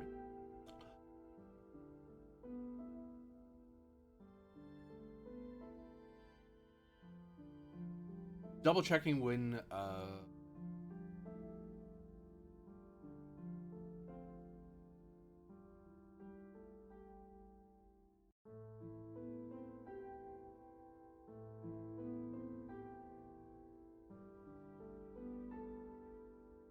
I'm just gonna check something about wagers because you guys did use up a lot of them. So I think there's another thing you can benefit from.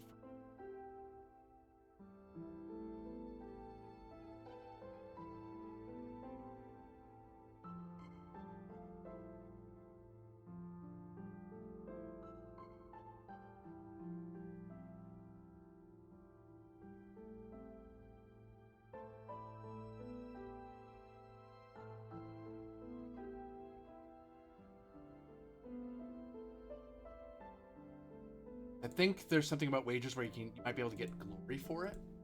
Trying to remember what it says.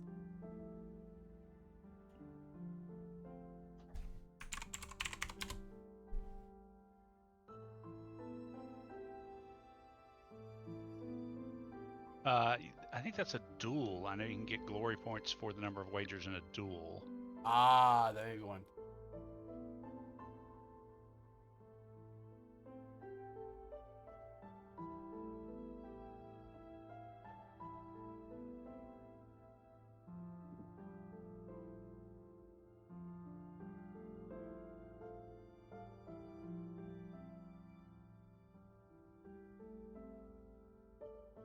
Oh, before I forget, ways to gain honor. I mentioned it earlier, but ways to get it are doing things like taking risks that help your clan's interests rather than yours. Taking a risk that upholds your clan's dignity and honor. Taking a risk that puts your samurai in danger while fulfilling an obligation. And fulfilling your clan's definition of Bushido. In your guy's case, wisdom. Wisdom is your primary. So no honor for this, but necessarily, because it's just knowing your own castle. So. Right. A huge thing. Tetsu to Hisui no Shiro. It's a mouthful. Or Tetsu Hisui Shiro, I guess is how it would. Fire that into the Discord or the roll 20 second copy paste a bit faster.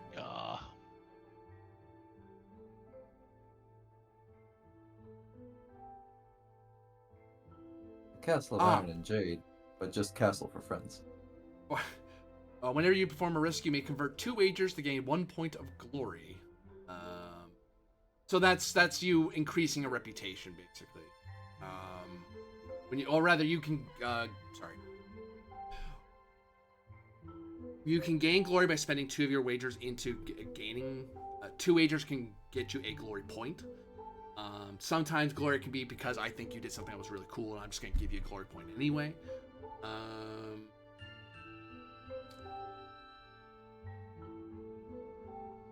And once you have at least 10 glory points, you can increase a reputation. So you can either gain a new reputation at rank 1 or increase your existing one to a reputation of 2.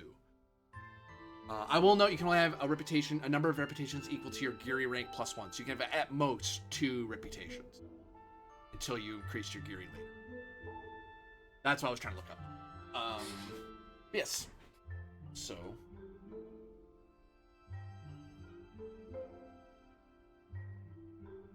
So you can spend 2 of your wagers to get a glory point.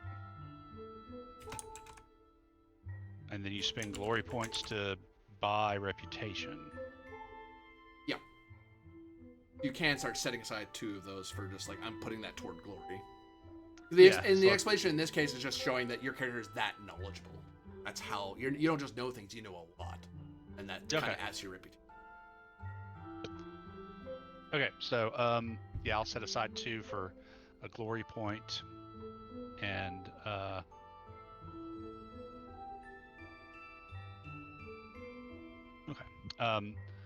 so that gives me 6 wagers. So one is, let me just do this. There's the glory point. points.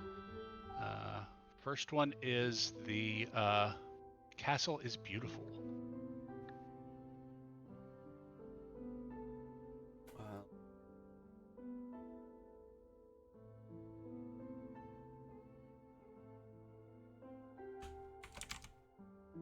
Castle of Iron and Jade is beautiful.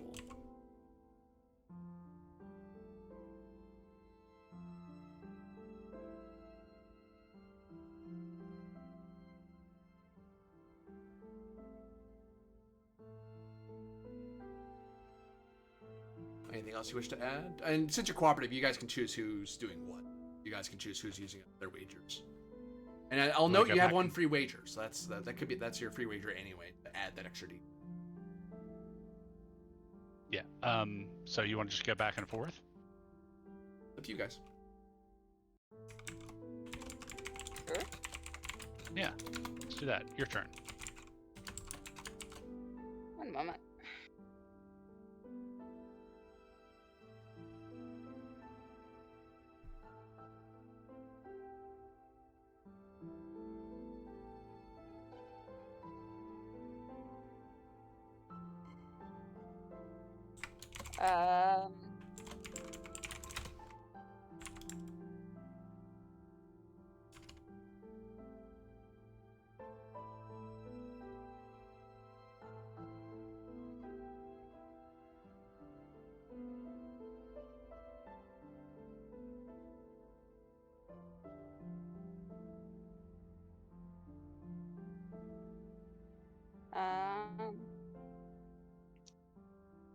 Let's say,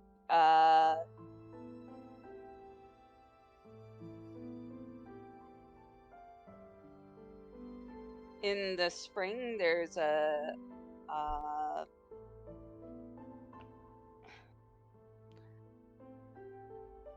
what's the word I'm looking for? Sorry. In the springtime, the cherry blossoms make the air, fragrant. That's the word.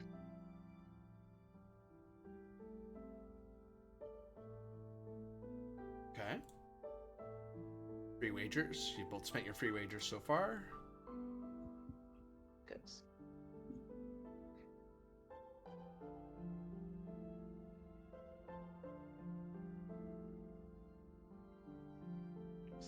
It's back to you now. Yeah.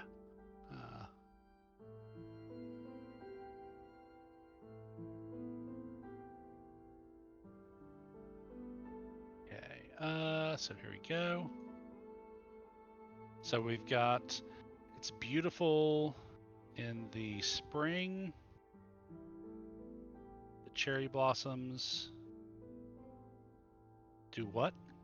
Make the air fragrant.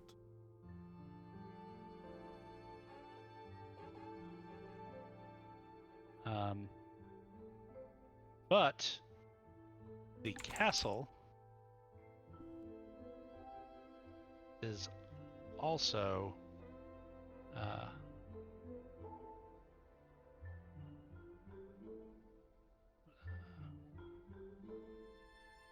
heavily fortified.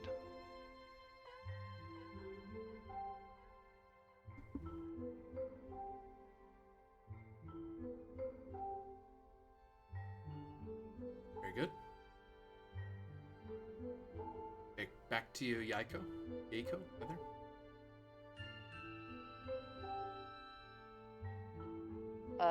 There are observation towers built on the nearby mountains.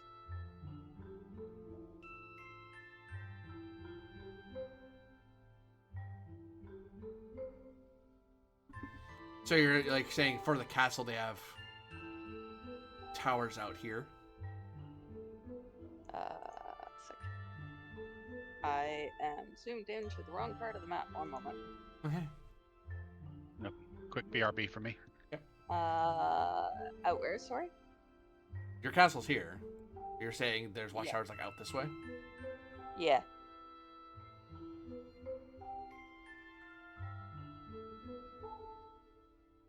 Just to help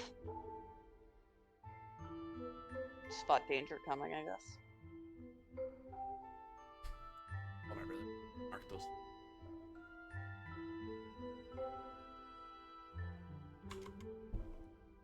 I'll throw one of your wagers on the table just so you know that you've used it.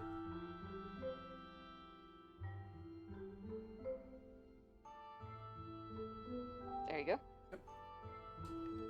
He has BRB quickly, but I will highlight to you, you can spend those 2 to gain in glory unless you want to add more details to the castle down the line.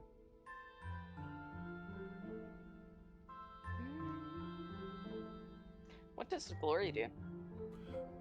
For every 10 glory you gain, you can increase. You can either increase an existing reputation's rank, or you can gain a new reputation rank 1. Also, if you have a tainted rep, you need at least 10 glory to turn the rep to untaint the rep. Tainted reputation you can't use for rolls. It's just sitting in your. It's just sitting there eating space. Sorry about that. I'm back. Yeah, okay. I think I'll pick the 2 remaining wagers and turn them into glory. Okay. That is a good idea. Okie I'll just dokie. save the glory for now. So I've already set aside 2 for glory, so okay. There are observation towers on the nearby mountains.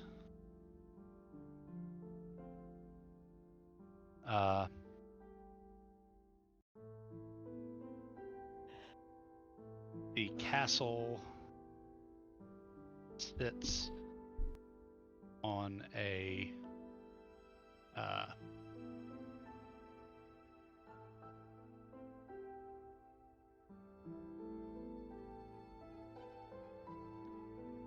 on an isolated promontory.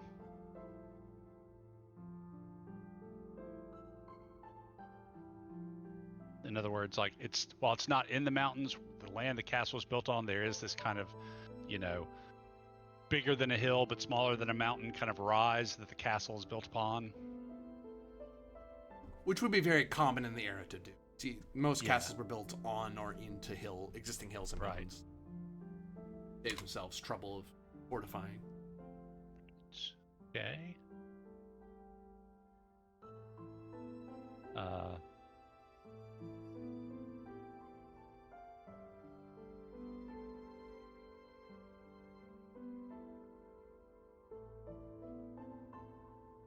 The castle's garrison is fiercely loyal to the clan.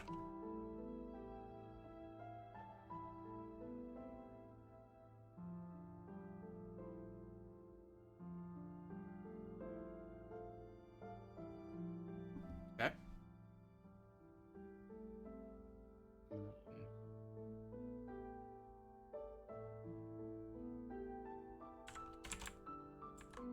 The castle is surrounded by a moat and ditches.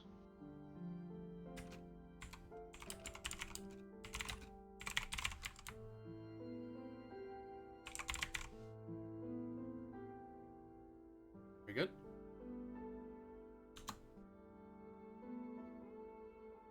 And last but not least, the castle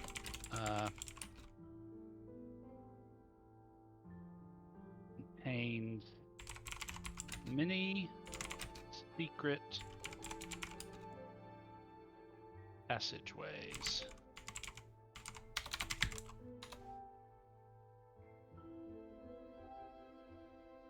And then I'll translate these two to glory, or bin, as the case may be. That was a Buffy joke. Don't know if anybody got that one, but it's there for the picking up.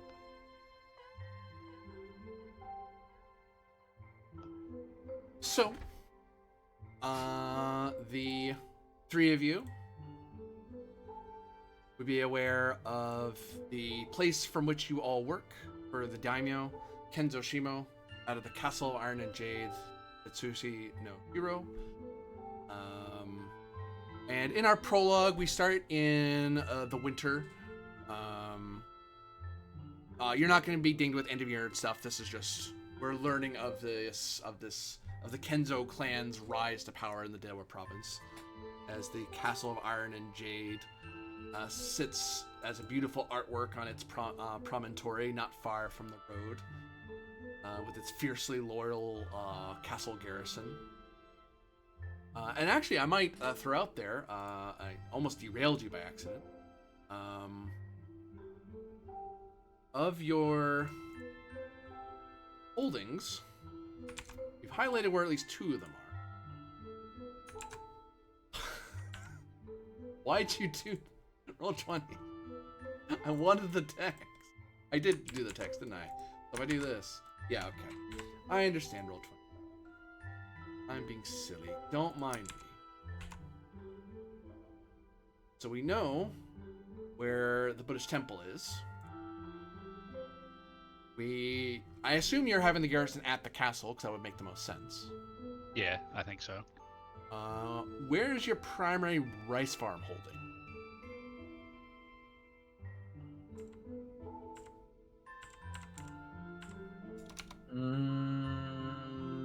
This looks like a nice place where a lot of rainfall possibly occurs because it's not sheltered from by the mountains yet, as it comes over from the sea, and it has a river which may overflow, which is what you need for rice paddies.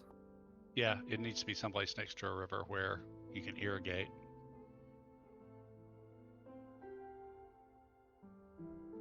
So that's your big rice farming village. Yep.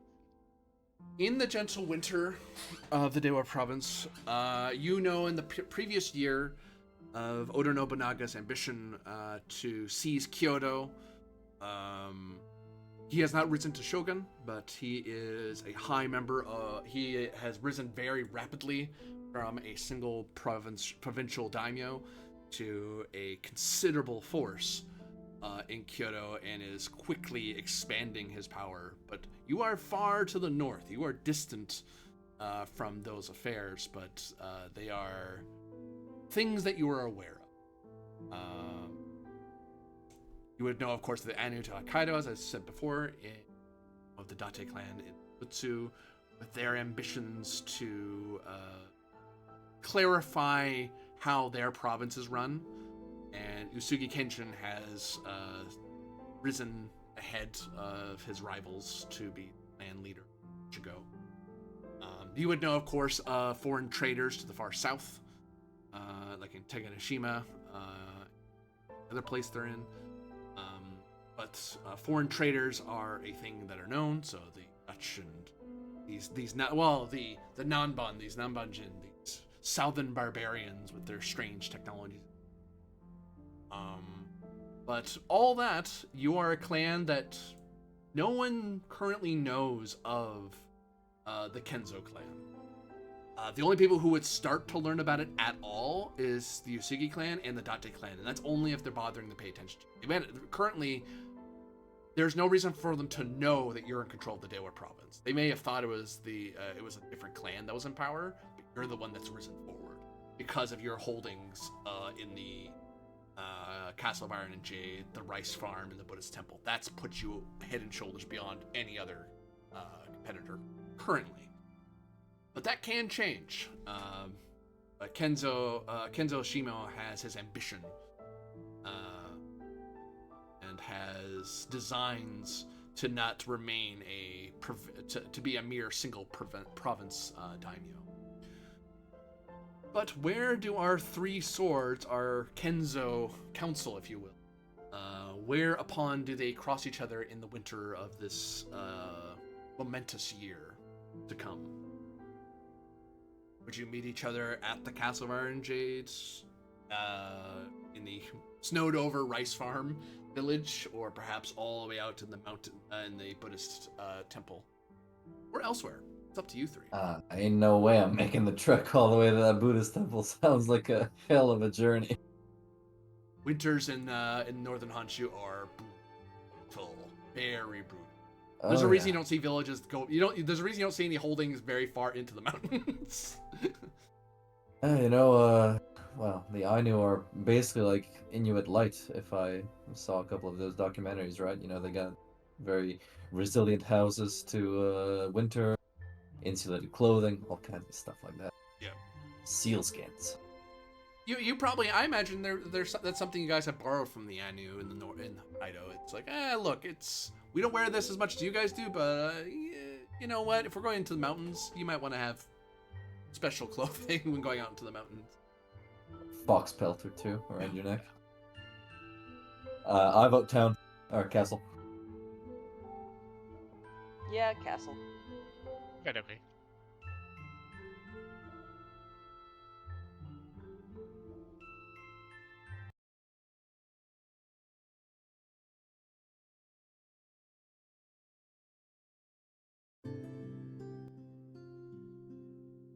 In the safety of your beautiful castle of iron and jade, you have a clan of. You have your samurai, you have your Ashigaru and trained warriors, common warriors. They are bushi in the sense that they are warriors, but you know, you're the true samurai here. You said bougie. Bushi. Oh yeah, they're bourgeois, all of them. They're bougie. But this is a place of wisdom, so this is a sort of place that has inside its castle walls people who you did not detail a library, so it does sound like you're a place of people who know many things, perhaps not of great reading, but of great knowledge, great folklore, and awareness, at the very least of your own province, if not the rest of and the secrets beyond. You have the benefit of some very tasty seafood, and some people probably will be speaking of heading off to nice hot springs to enjoy in the winter. If they're gonna go into the mountains, that's the only reason I imagine they bother. But you know, such winters I imagine don't bother people such as yourselves, because you live here. It's cold, but this is your cold. But tell me, what do these three samurai do now that they've risen into their positions of power and influence, seen their clan rise to prominence in the province?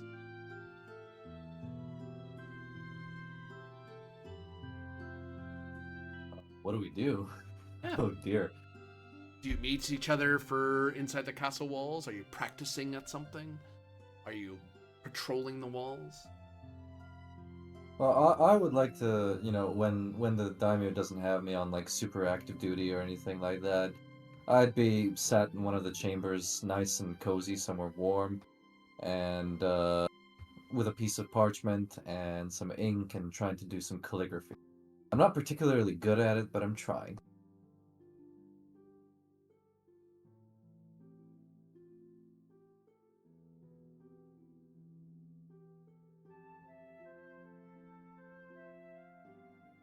Yosuke Takahashi kneeling.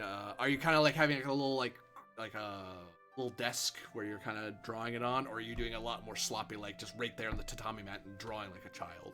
Yeah, no, kind of with a little desk and kneeling on a no, not kneeling, but you know, in that lotus pose on a pillow beneath my butt. Holding the brush in my right hand and holding my left hand with my left hand holding my right hand so it doesn't shake or anything.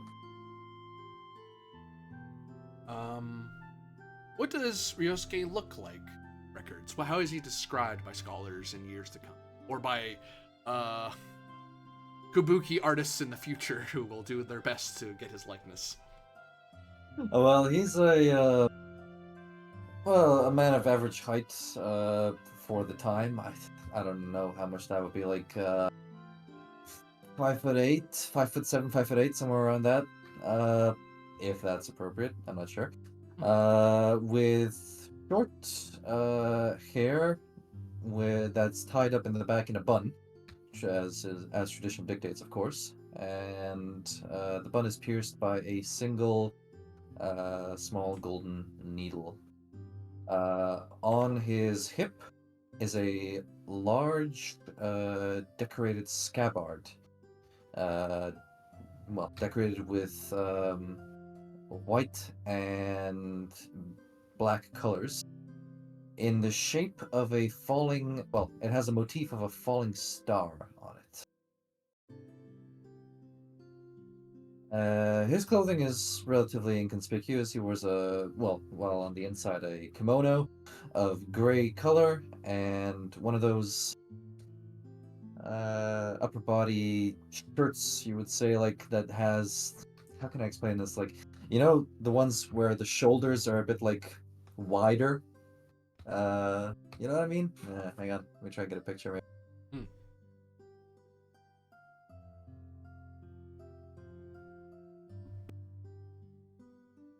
Actually, scratch that. Just a regular kimono of gray color and underneath a red shirt.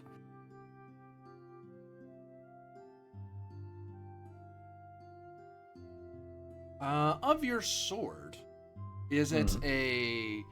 it's an ancient sword? Is it one that's been passed down from Takahashi to Takahashi, or is it a sword collected from some previous glory?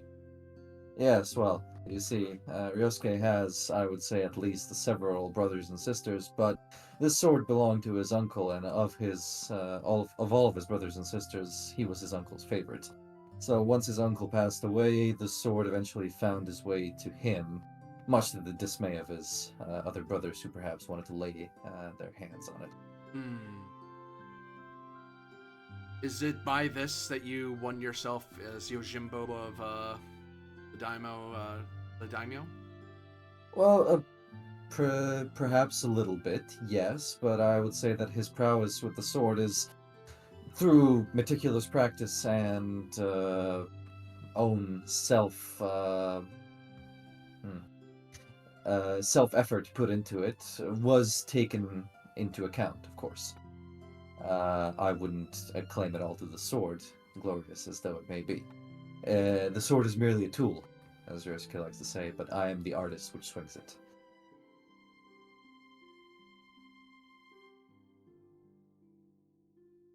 And why, pray tell, is Yosuke working on his calligraphy? Pastime, or is he hoping for something? Well, no, Come from the it's a passion project. He wants to write haikus and other sort of poetry on as a form of calligraphy as well.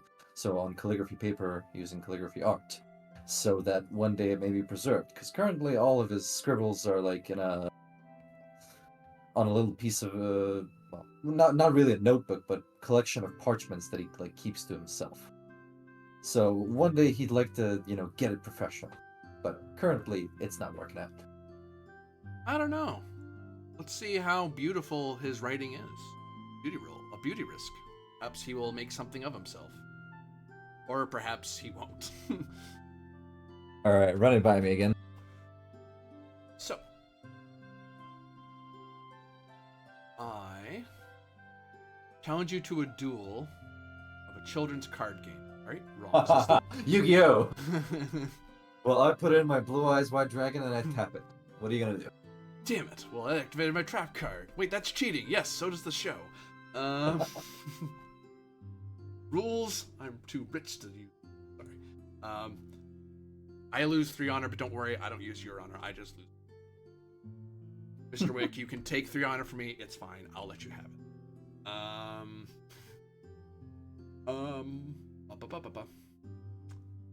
Risk rule.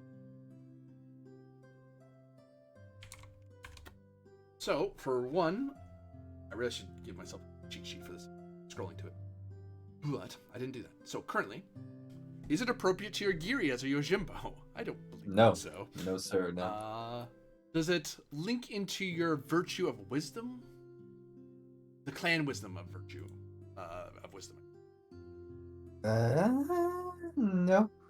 It's a beauty thing, not a wisdom thing. And you're not doing it for cultivating wisdom or to learn something. You're trying to just create something beautiful. Yes, like I would imagine that I'm sitting on a tatami in front of a window and I see the snow falling outside and a small creek, overflowing with, remaining clear despite all the snow, and I'm like, man, I gotta write that down. Do you think the clan name helps you here?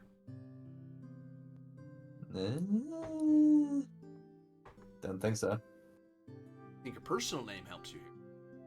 Oh yes, Ryo means clear, or to be clear, while Ske means to help or assist. I don't know if the clearness of my head, perhaps, will be in account for all this. Okay.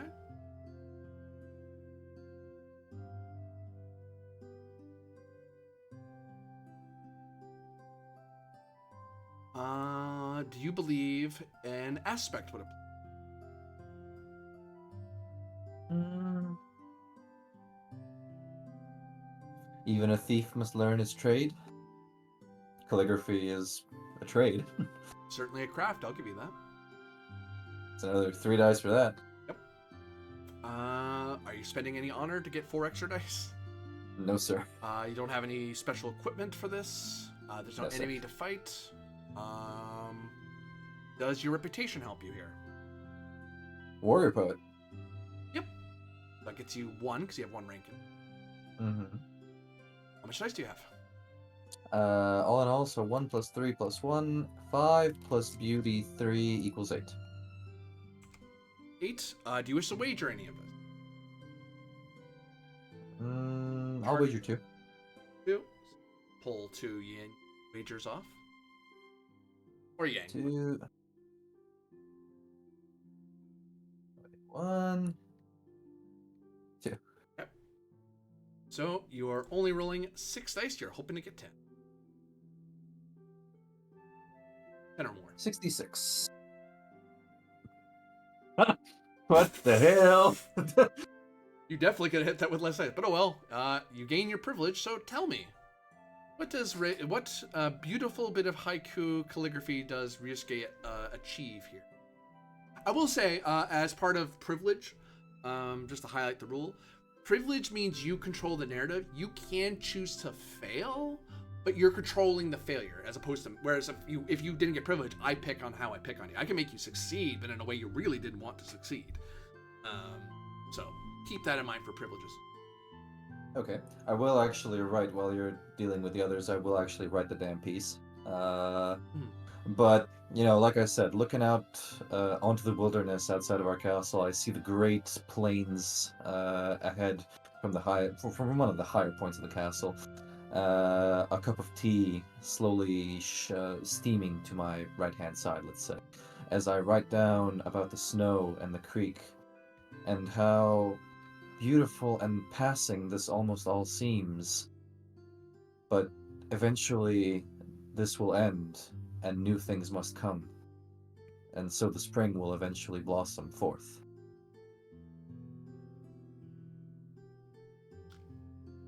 Do you wish to use your wagers to gain a bit of glory, or do you wish to add more details to your privilege? I'll get that glory. Yep. For 2. And I'll actually write that down. Yes, you should.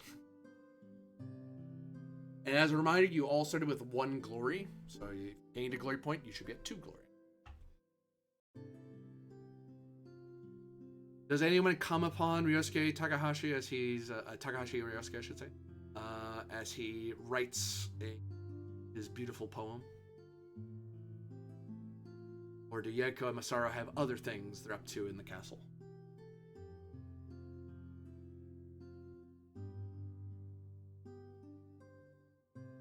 I think Masaru would be seated somewhere going over reports, perhaps with Yeko, Sure. being, combining information from the reports of military patrols plus what Yeko's informants have found out. Yeah.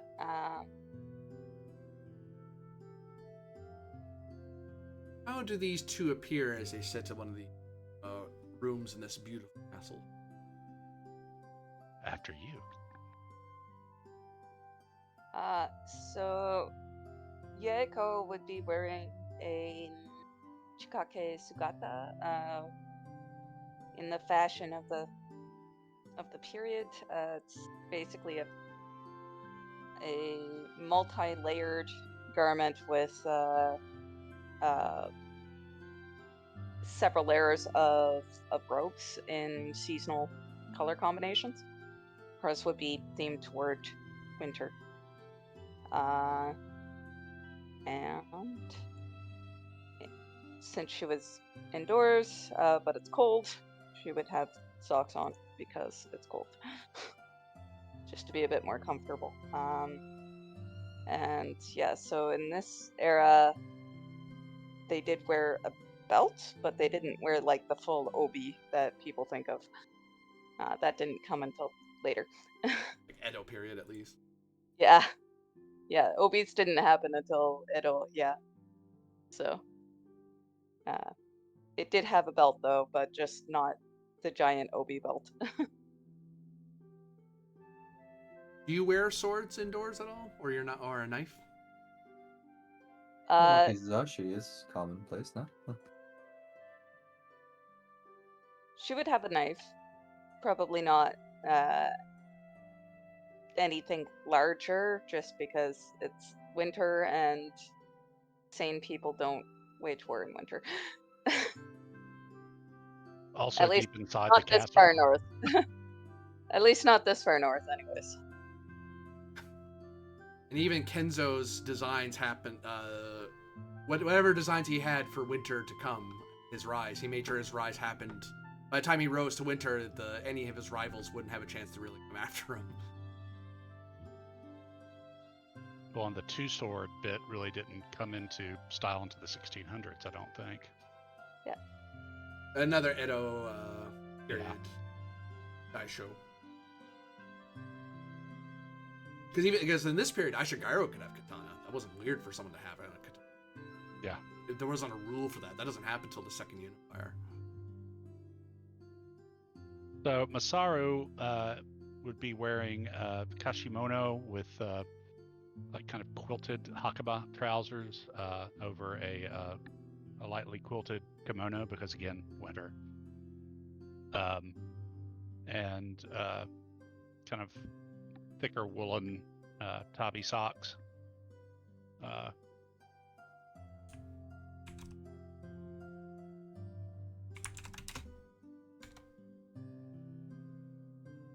He would probably have a like a tanto, a dirk of some sort on him, but he would not be carrying his main blade here. He will have a large iron war fan that is emblazoned with the house crest against a background of green, and this the jade green of the central symbol and of the surrounding green of the fan is like very bright, like, you know, borderline fluorescent, so it's incredibly visible on a battlefield. But for the most part, you know, he's fiddling with it a little bit, but he's mostly using it kind of here and there as a pointer and as a fidget thing in his hands as he sits and goes over reports from the province and on the surrounding places. His hair is done up in the traditional samurai top knot, but not the later shaved head version, the kind of, I think they call it a tea brush or something version, where it's just kind of pulled back into that thing on top, but the front of the head is not shaved. He has kind of a mustache and goatee. His features are, his face is kind of matches the land he's from. It's kind of, you know, hard-edged and craggy in places. He is lean rather than bulky, but a tall and well-shaped nonetheless. Very definitely kind of moves with a soldier's carriage and grace. What relation does Kenzo Masaru have to the daimyo? Are you his brother? Are you a little more distant than that? I don't really want to be in the line of succession per se. Kind of already are, Kenzo-san. I might want to point fair that out to you. He could be adopted into the family. Fair enough. So I'll be like the Apologies, Kenzo Dono. I shouldn't be so familiar and call you son. I'll be like a younger brother, but not the next younger brother, like the third brother kind of thing. Which makes sense to have you. A third brother becoming a Hatamoto is not unheard of, and Right. especially since you seem to be styling yourself more a devious Hatamoto. It's like you're not necessarily a riding on high horse like a Takeda rambling Right. through troops. It's like no, strategy and tactics are more a Yeah. Kenzo stratagem. Yeah, very much internalized the Sun Tzu's first rule of warfare. Perhaps No, you we're study not Sun over Tzu. here. We're over there. Would it be fair to say you study Sun Tzu? Because his writings would be something that could be gotten. Yes, from across the 100%. ocean. The Sun Tzu's writings and the commentaries by various later generals. What is the relation of Yeiko into this family? Does she have a cadet family, or is she a Kenzo herself? Or is she an outsider? She's a member of a cadet family.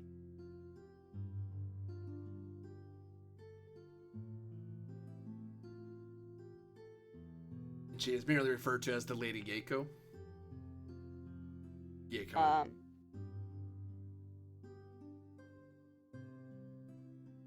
Or shall we learn of her family name a bit later? Later. You're of similar age. It seems you're both in the spring of your lives. What does this stratagem meeting appear as you're sitting in this well-insulated room? Is it awash in papers and maps, or is it many folded scrolls stacked one on top of another? Is there a singular map of Ewa province or all of Japan?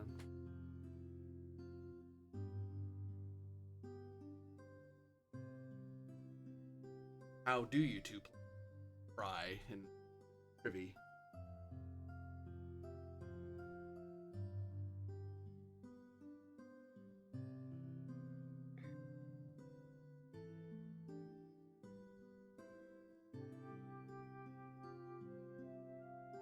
Sorry, repeat that one more time.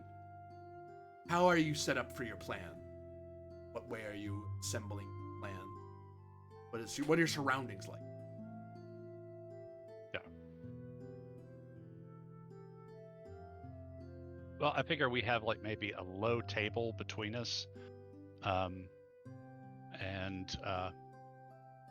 Masaru definitely has. I don't know what they're called, but they were these wooden things that acted like a chair arm, but you were seated on the floor.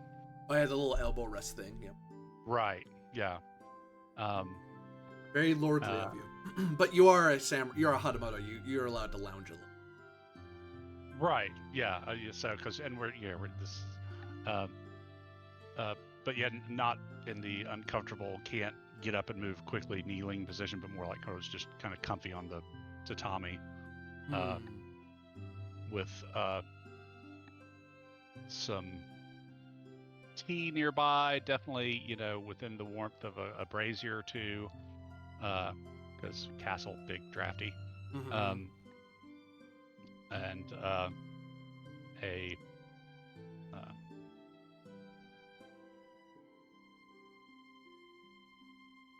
some brushes and an ink pad and water set nearby if we want to make annotations on anything. And then there's like papers all over the table of various folded reports, and there is a map of the province and the kind of our two closest neighbors, with some, and let's say there's some that Masaru has robbed a go board of some stones and is using it to mark things here and there on the map as necessary. Right. So what, pray tell, do Masaru and Yaiko discuss? history looks back on these founding moments of this winter.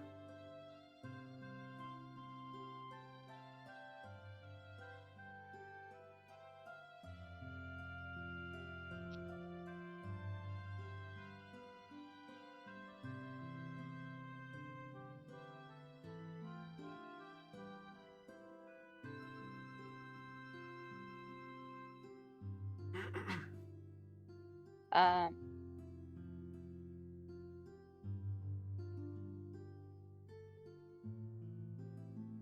Where should we start?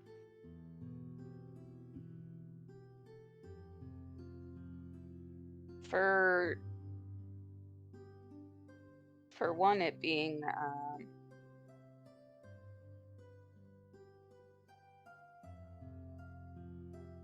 what's the word? Being winter, it's probably time to be planning the spring rice planting for the farm holding. Hmm. So that would be one that I would suggest we be considering, only because it's critical to make sure our forces are well fed. Right. And also, just I think we would start looking at the internal situation. Are there any reports of issues from any of the villages, the main farms, the temple, the Yeah. castle town? Yeah, if we have bandits, that's always a Yeah. problem. I mean, Our store is enough to last us through the winter time without a famine. if the Tengu come down from the mountains. Hey, Winchester's not here. Anything could happen. It's true. And have we actually sent emissaries or diplomats to our neighbors? Oh, one. You've only just recently risen to power this winter. Like last year, while everything was going on in Kyoto, Tenzo Shimo decided to very subtly rise to power, and no one's gonna know you guys have come to power, even in Dewa province, all that much until spring. Like by the time it comes up, it's too late. You're already in power. Well, yeah, then we have to prepare emissaries for the spring, because once the winter paths melt out, because I imagine any normal or sane person will be able to travel through the winter paths during winter. No, unless it's the most urgent of urgent. It would have to be extremely urgent to brave even the roads would be hazardous for a traveler, not like a horse. Yeah. And poor horse. Especially like trying to cross a mountain path Right. in winter with avalanche risk and all that. Yeah, I think we kind of work our way outwards. Like, okay, everything in the province is looking good. Then the question becomes, okay, is the primary road looking good? Do we need to plan to start making repairs there? What is it looking like as far as estimates of when the passes will be passable, when the snow melt's going to happen, when the river's going to get that snow melt, and What risk do you wish to focus on first? Yeah, I may allow you as well for extra wagers to get extra questions asked, because you're I believe a way to encapsulate this all is what do I know about Dewa province? Yeah. And you're focusing on the first thing that's your privilege that you really want to know, and then everything else just waits. Sorry, just to keep things simple. Okay, am I in the room with them now, or? You can be. You could. I will. Yes, I will come to the room. Just Sure, to keep why them not? all simple. Yes. Probably after finishing up your little poem, it's like, oh, see how Zaro and Gecko are doing. Exactly. They've taken both of the braziers and moved them closer to themselves. I'm cold. You know what? I am very cold. Like- I had to look out the window. Yeah, you're at the window looking out, and it's like, oh, okay, I'm done writing now. Hey, where's the warmth? Oh, it's over here. It's in the next room. It's I'm like, going over oh, there. Why is my hand feeling so stiff? Oh, that's why. Oh, God, goodness me. Yeah, I will eventually make my way over to you. Open the slide door. Close the slide door. Bow over to Masaru, because I know he's of the family. Yep. And acknowledge the Lady Eiko with a nod. Yeah. Masaru, like, just kind of, he returns the bow, but also just kind of, waves that off like, we're both officers of the house. There's, here in the middle of winter in private, just, I know, but you're still royalty. So. So yeah, I guess we are basically looking at what's the state of the province here as winter is winding down. I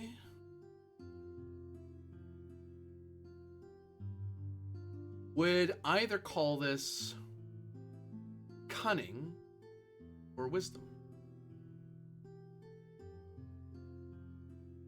That'd be my thought. But whatever you choose, if you're cooperating, that's the role. It's I'm either not very all cunning wise. or all wise. I'm not very wise, but I am slightly cunning. Are there differences in the things we would learn based upon which route we took? That's up to you. If you get privilege, if you lose the privilege, then I would color it through cunning or through wisdom. Right. But if you get privilege, I don't get to really input other than to correct you if you're denying a truth. Well, then, I'm 100% going to vote for cunning because that's the strength.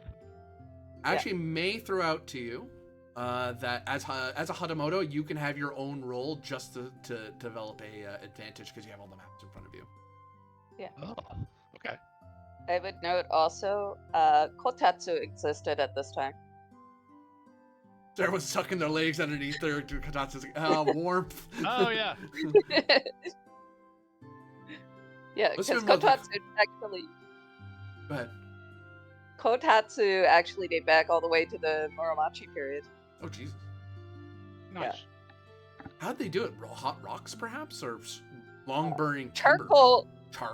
Charcoal. Hearths with a grate over top so that you couldn't have your clothing drop into it. That'd be an issue for people covered in silks. Yeah. Whoops. So yeah, you can do a preemptive Hatamoto cunning thing, and then lead that into a wisdom if you wanted, or go cunning. But you have a Hatamoto special thing in the scene if you want to fire it. Difference is you can only do that by yourself. People can't help you with that because that's just you. That's your special Hatamoto power. Fire. Sure, I'll do that. We can come at from different It's angles. cunning. You get a cunning plus Geary risk, so you're cunning +1. That's 5. And I'll alert you. You probably see it on your sheet anyway, but I'll alert you to the fact that any wager increases that you get for this increase the bonus. So if you succeed at all, you're gonna give a +1 die to everyone else in the scene, including yourself, of course. And for each wager, you're adding even more bonuses if you hit it. If you whiff the privilege, so I'm gonna point out something, but I won't give you. Okay. You don't lose dice because I can't do that, but I can make the situation more complicated than you think it is. Okay. So is it just cunning plus Geary, or do I get to add in other things that You might did- be applicable? You have to add other stuff as applicable. Okay. So does your name come in? Oh, sorry. Does your name come? Well, your name does come to some of that. Well, who's leading the roll? This is just his Hatamoto roll. This him. is just your roll. Okay. Yeah, This is him generating his roll the ability. bonus. Yeah. Commander. Yep. Okay. So there's 6. Reputation of devious. Yep.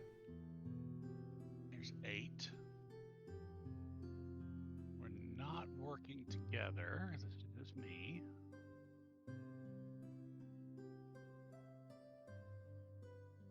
If my dog knew my plans, obtaining or keeping secrets.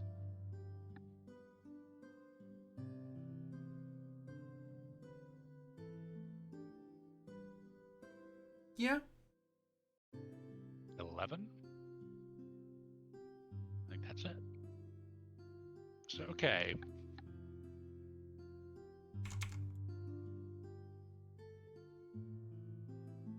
What you wagering, if anything? Gotta have to do math in this game.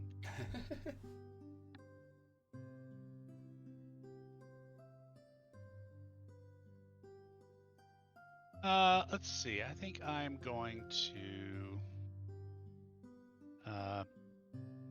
wager.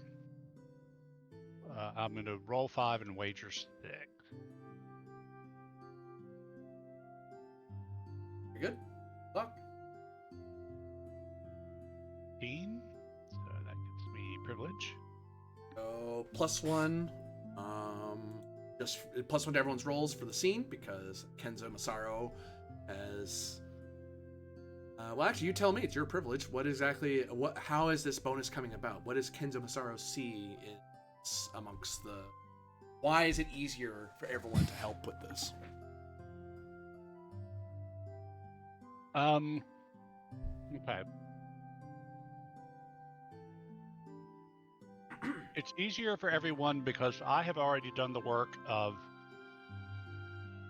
kind of collating the data, as it were. I've already looked at all the reports and stuff and kind of, oh, this kind of affects this. So I'm going to put these 2 pieces of paper together here and mark this thing on the map and da-da-da-da-da. So I've kind of already done the first sort and collation of all the different reports and information, making it much easier for all of us to pick out patterns and related activities. Okay. And I think the way this works is so you get the you take as 1 die to the advantages you found. I'll tell you what, I'm going to reserve 2 for glory, but do the other 4 because that increases the number of dice by 1 per wager, so everybody will get +5 dice on their rolls around this. And you can just recall those if you would, GM. Good. All right. Now, due to the thorough preparations by Kenzo Masaru, you're all gathering your dice, so you need to decide as a group if this is going to be a cunning examination of the situation or a wisdom examination of the situation within depth. I'm fine with wisdom as well, guys. I just won't be able to assist with much.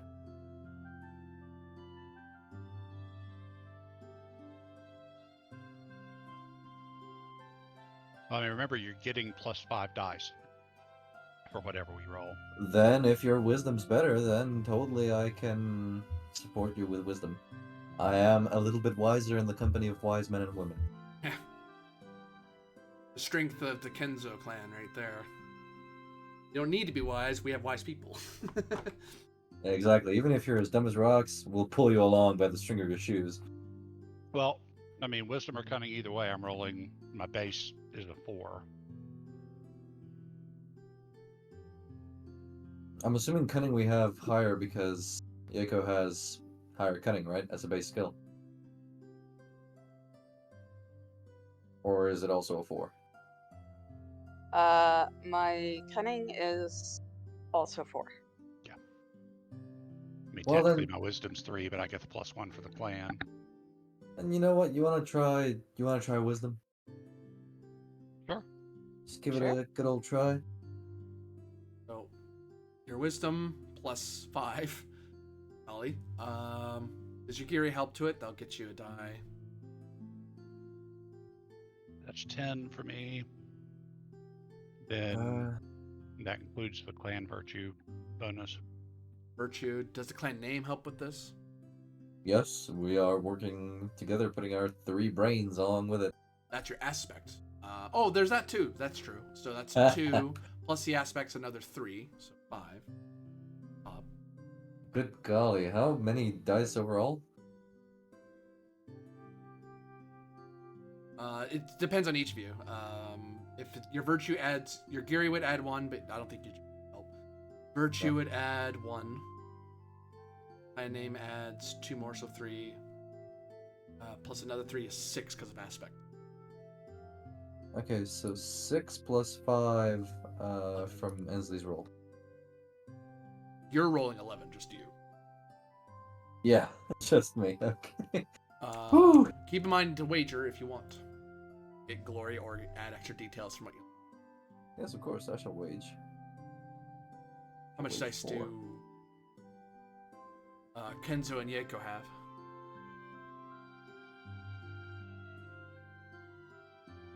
So we know that. Sure. You're at 11. Let's see.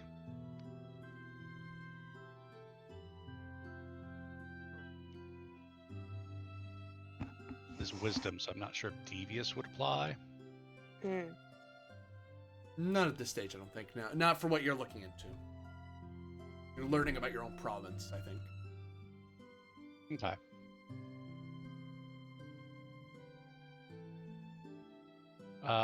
Do we get the none of us is as great as all of us bonus? Yep.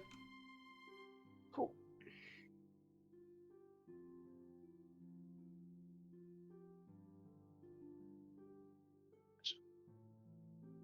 Like 14 for me. I know what Be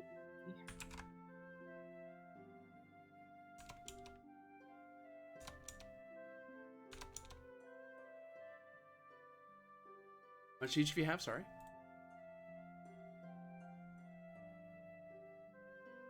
I have 11 and they have. I think Ensley said 14. Yeah, if I'm counting right, I'm at 14. Yeah, and I'd be 13 if I'm counting right, I think. How much are each of you wagering? Anything? I'm waging 4.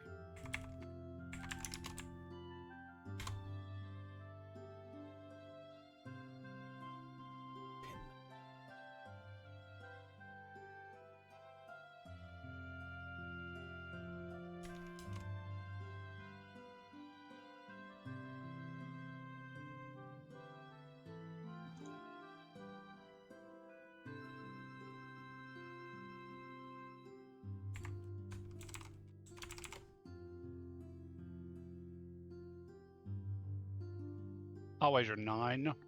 Good golly. Yep. Woo! 5, 13. I'll wager 8. Okay. Each of you roll your remainder. See if any of you get privilege.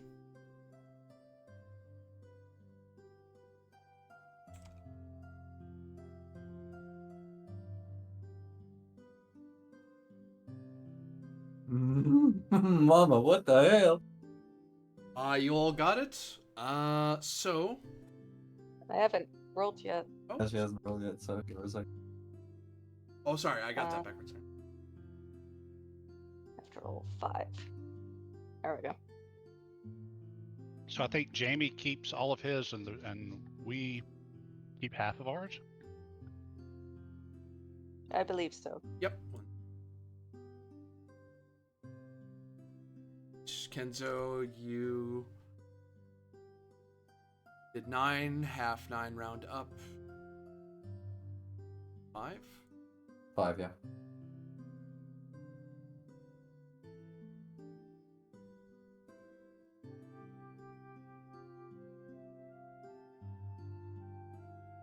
So, the person who won privileges is Yurosuke Takahashi, so you're the one establishing what you know about your province first.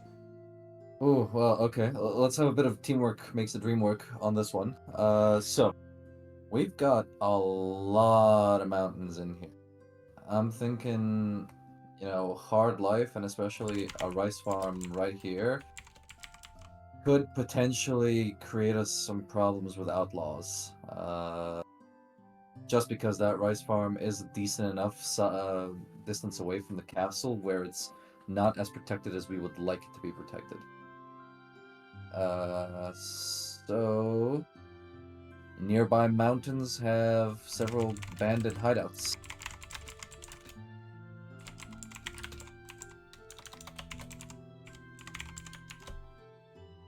All right. And it's up to you guys who wants to spend wagers, because you're all working together, so you can figure out who's spending what. Establish things. Actually, sorry, Kenzo and Yaku, you also hit it, so you have your privilege to add. Second person would be the next one up, so that would be Kenzo.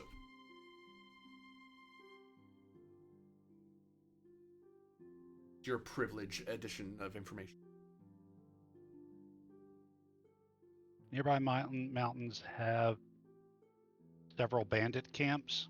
Yeah.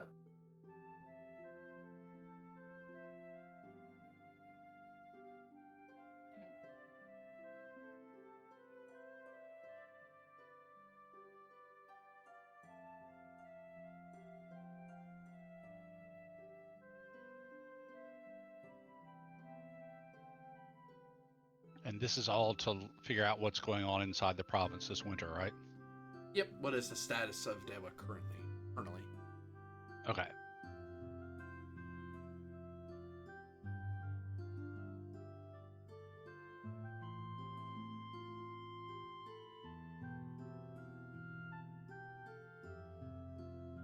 So I will say that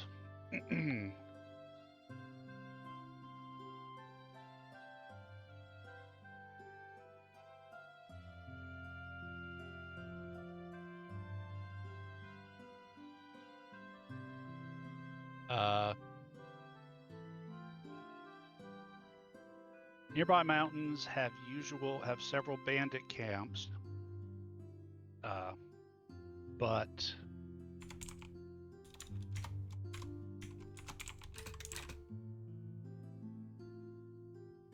Enzo spies have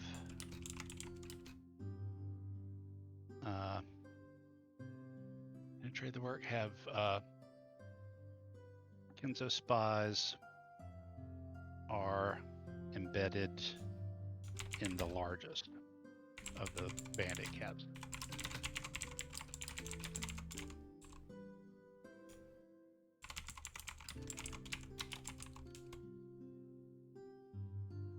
Ikko, what of your privilege?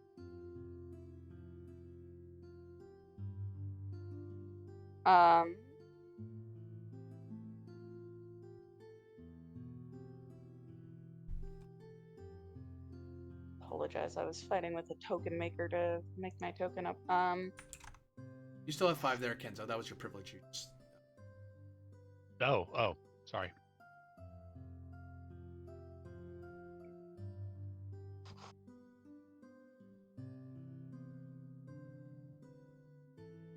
Oh, I see.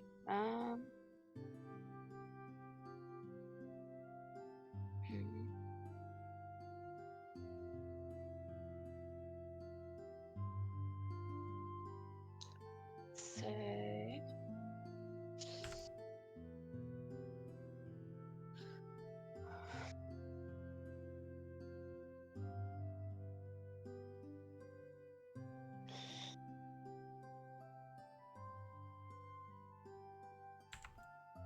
Huh? Don't worry about me. Okay.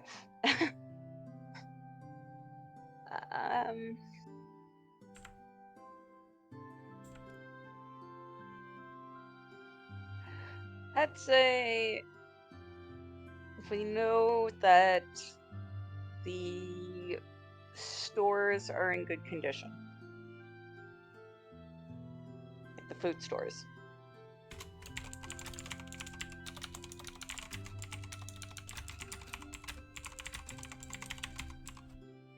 Very good. All right. Now that you've each used your privileges, who's using their wagers? You guys can decide how you want to do that. I've done the mandatory bit of seeing to privilege. Since it's cooperative, you guys can decide among yourselves, or you can just go by the same order you've already been doing. I'm good with the same order. Yeah, okay, sure. All right, Yosuke. So I can add something for how much wager? 1 wager adds 1 bit of information, as long as it doesn't contradict a previous truth. Okay. Let's spend 1 wager to say that the monks at the Buddhist temple have been seeing strange things in the north.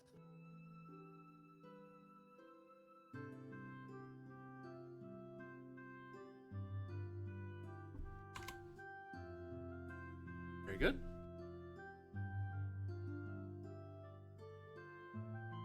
Enzo? Sorrow, I should highlight, sorry. Okay.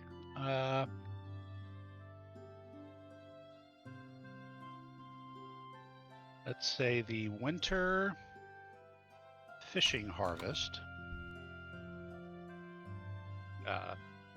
Some sort of fish migrates through near the coast during the winter months. Has been unusually prosperous.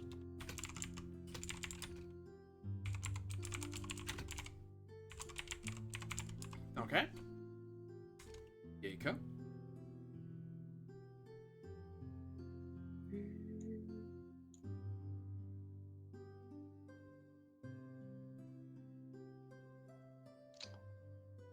I am thinking.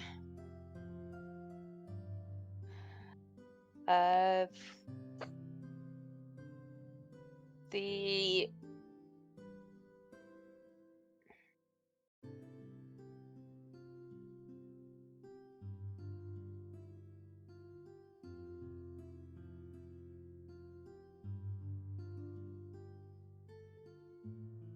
we've had more snow than is typical, making mountain pass travel unusually hazardous for this time of year.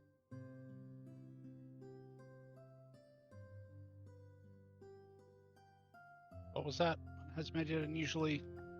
More snow than We've usual had, this year. yeah. Okay. So the avalanche risk is higher, basically, and the exposure risk is also higher because snow. Yosuke? Get this one. This one's a spicy one. During one of the last storms off our coast, a curious ship has been shipwrecked on the coast, bearing a flag of yellow and red with a blue dragon on it.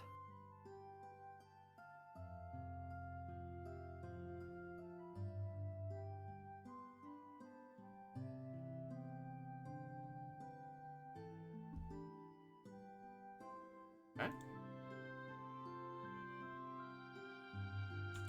Saru?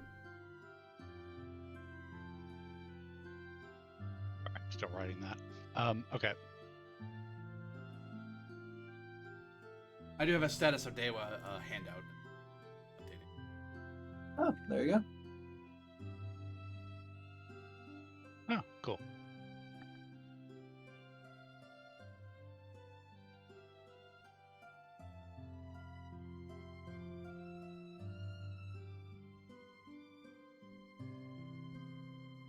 Okay.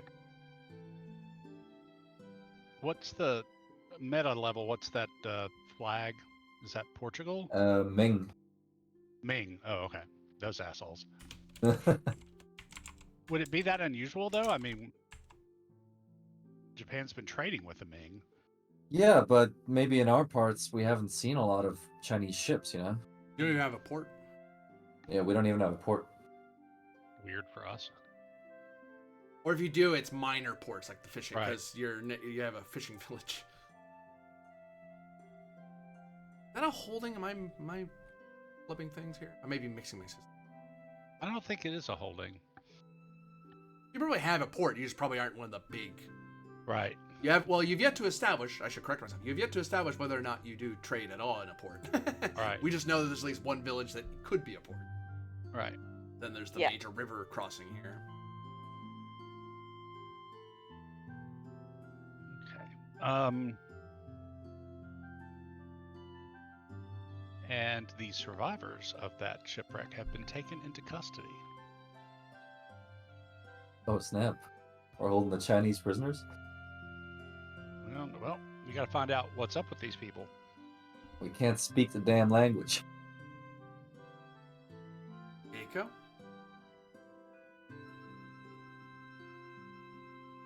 Um.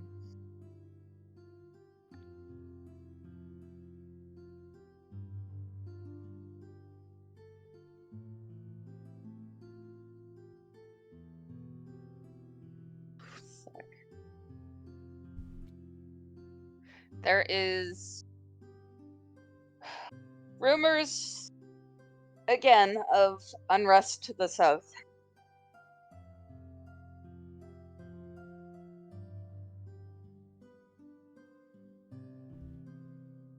Like in the south of the province, or like southern Japan, or how far south? Well, it's internal, so it'd be Dewa. Oh, okay. Yeah. So there's The south would be there's- like along this way. yeah. That's There's rumors that yeah. Whether or not those rumors are true or remains to be Right. seen. But Ryosuke Takahashi, I will alert you. You have 2. You could gain glory with that, or you can have 2 other things you want to add to the board. I want to keep adding. This is fun. Okay. Let's spice things up. In the Castle of Iron and Jade, a sumo wrestler, a famous sumo wrestler from central Japan, has been stuck here for the winter and is looking to pass the time with a worthy challenger. And he is also eating up half the castle's food stores.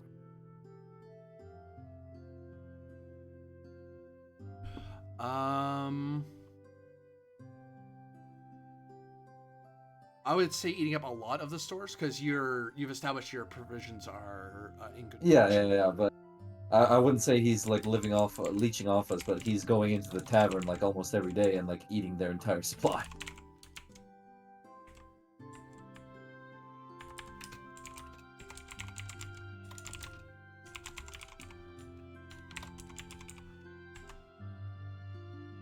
Oops.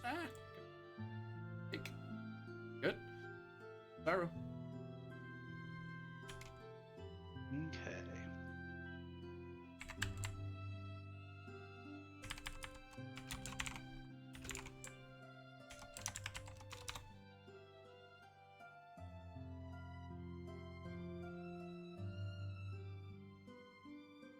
It's all internal stuff.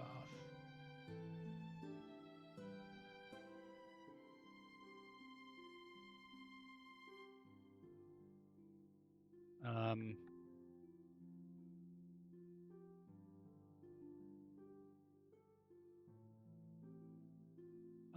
due to the unusually harsh winter conditions, the road leading into Ichigo is in a bad state of disrepair as it moves through the foothills. So once you start getting here, the elevation starts going up. The condition of the road due to the weather it's been washed out a couple times. There's been a couple of rock falls due to freezing and thawing. So the road's in need of repair. Good. I think you just threw it. I think you already threw it. Yeah. Yeiko, I will alert you. You're at 2 wagers. You can add 2 more things, or you can take your glory. That is a good question.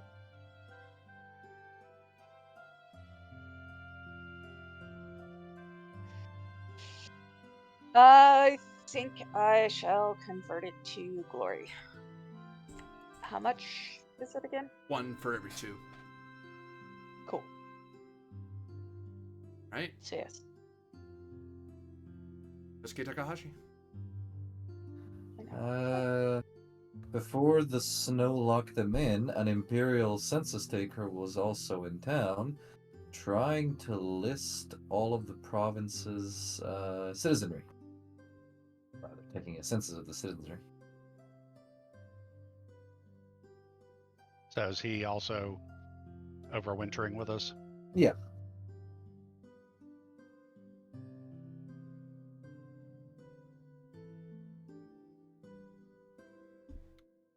Yeah, good luck collecting those taxes based on the census there, buddy. No, not taxes. He's listing the population. He's doing a census. Yeah, so that they can put taxes on us. Oh yeah, of course.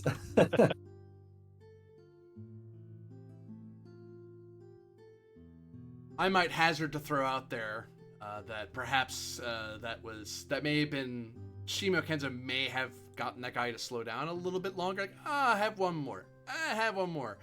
Right. Hey, you're stuck here. You can just stay here. Why? I don't want him to get numbers yet. Right.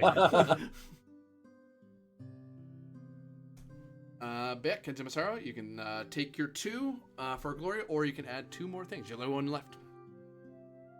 I think I'm gonna take it for glory, and I might actually buy myself another reputation with this one. We need at least 10 to buy a new reputation. Oh, okay. You need 10 glory to gain 1 point of reputation. Okay, I see. So you can bank glory. You don't have to immediately turn it to reputation. Right. Okay. And even if you got 10, you could just say, because you're going to get to a point where you might have more glory than you can afford reputation. Right.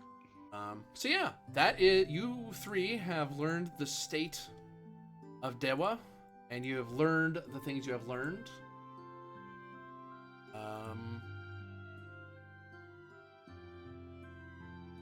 To it, So, I am going to add 1 honor to all of you, because as a wise house, you have, as a house who holds wisdom highly, you have spent a good portion of your winter delving into knowing your own province rather than drinking yourself silly or picking on the peasants or anything like that. You focused on, okay, we're in power, we need to study. And even the first thing Ryosuke did wasn't some sort of banding about his power. It was he did some poetry, because that's what a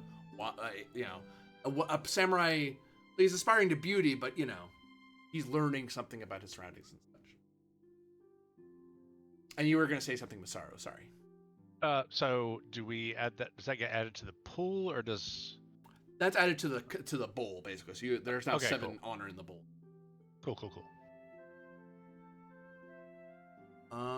It is upon that, as the 3 of you learn what you learn, that a servant comes by to alert you that the daimyo is summoning you 3 to enjoy dinner with him tonight. He has intentions to... part of it is to learn what you've learned, because he knows he would have learned that the 3 of you were gathered up, cloistered in your... Right. Under the katatsu to learn what you can, and now he wants to benefit from all that work while he was doing other stuff. Besides, he has his own, and now he wants to lay out his ambitions for the coming spring. But is there anything you do before you depart to the dinner / briefing of your daimyo? I'm good for dinner. All this work made me kind of hungry. Oh yeah. Likewise. Joke over to Masaru and Yeiko. Oh, after this one, I could eat a horse. Oh, Eat a what? a horse. Good man. Oh, a horse. I thought you said a horde. Well, a horde of horses, perhaps.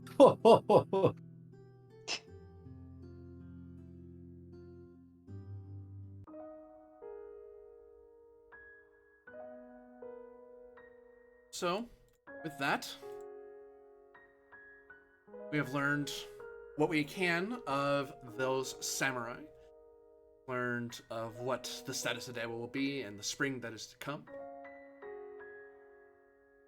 All I have left to say, esteemed guests, beloved patrons, and wandering tourists all, it seems we've reached the end of our story for tonight. Just as the sun sets and the snow falls, so too must every tale find its pause.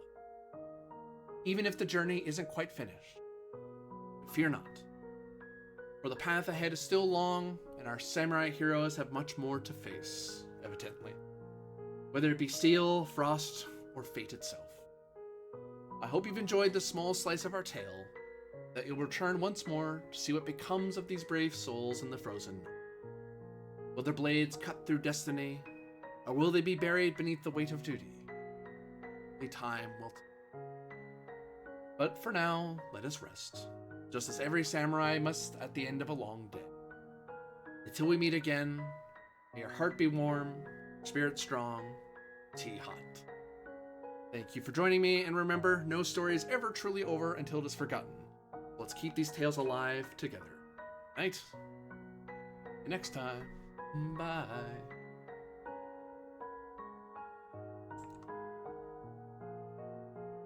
So how does advancement work? That's why I was harping on season actions. That's the only way it happens. Your daimyo gets 2 season actions to begin with, period. And to advance one of us takes 1 season action. Huh? Yeah. And that's why I was like, oh, dojo would be good.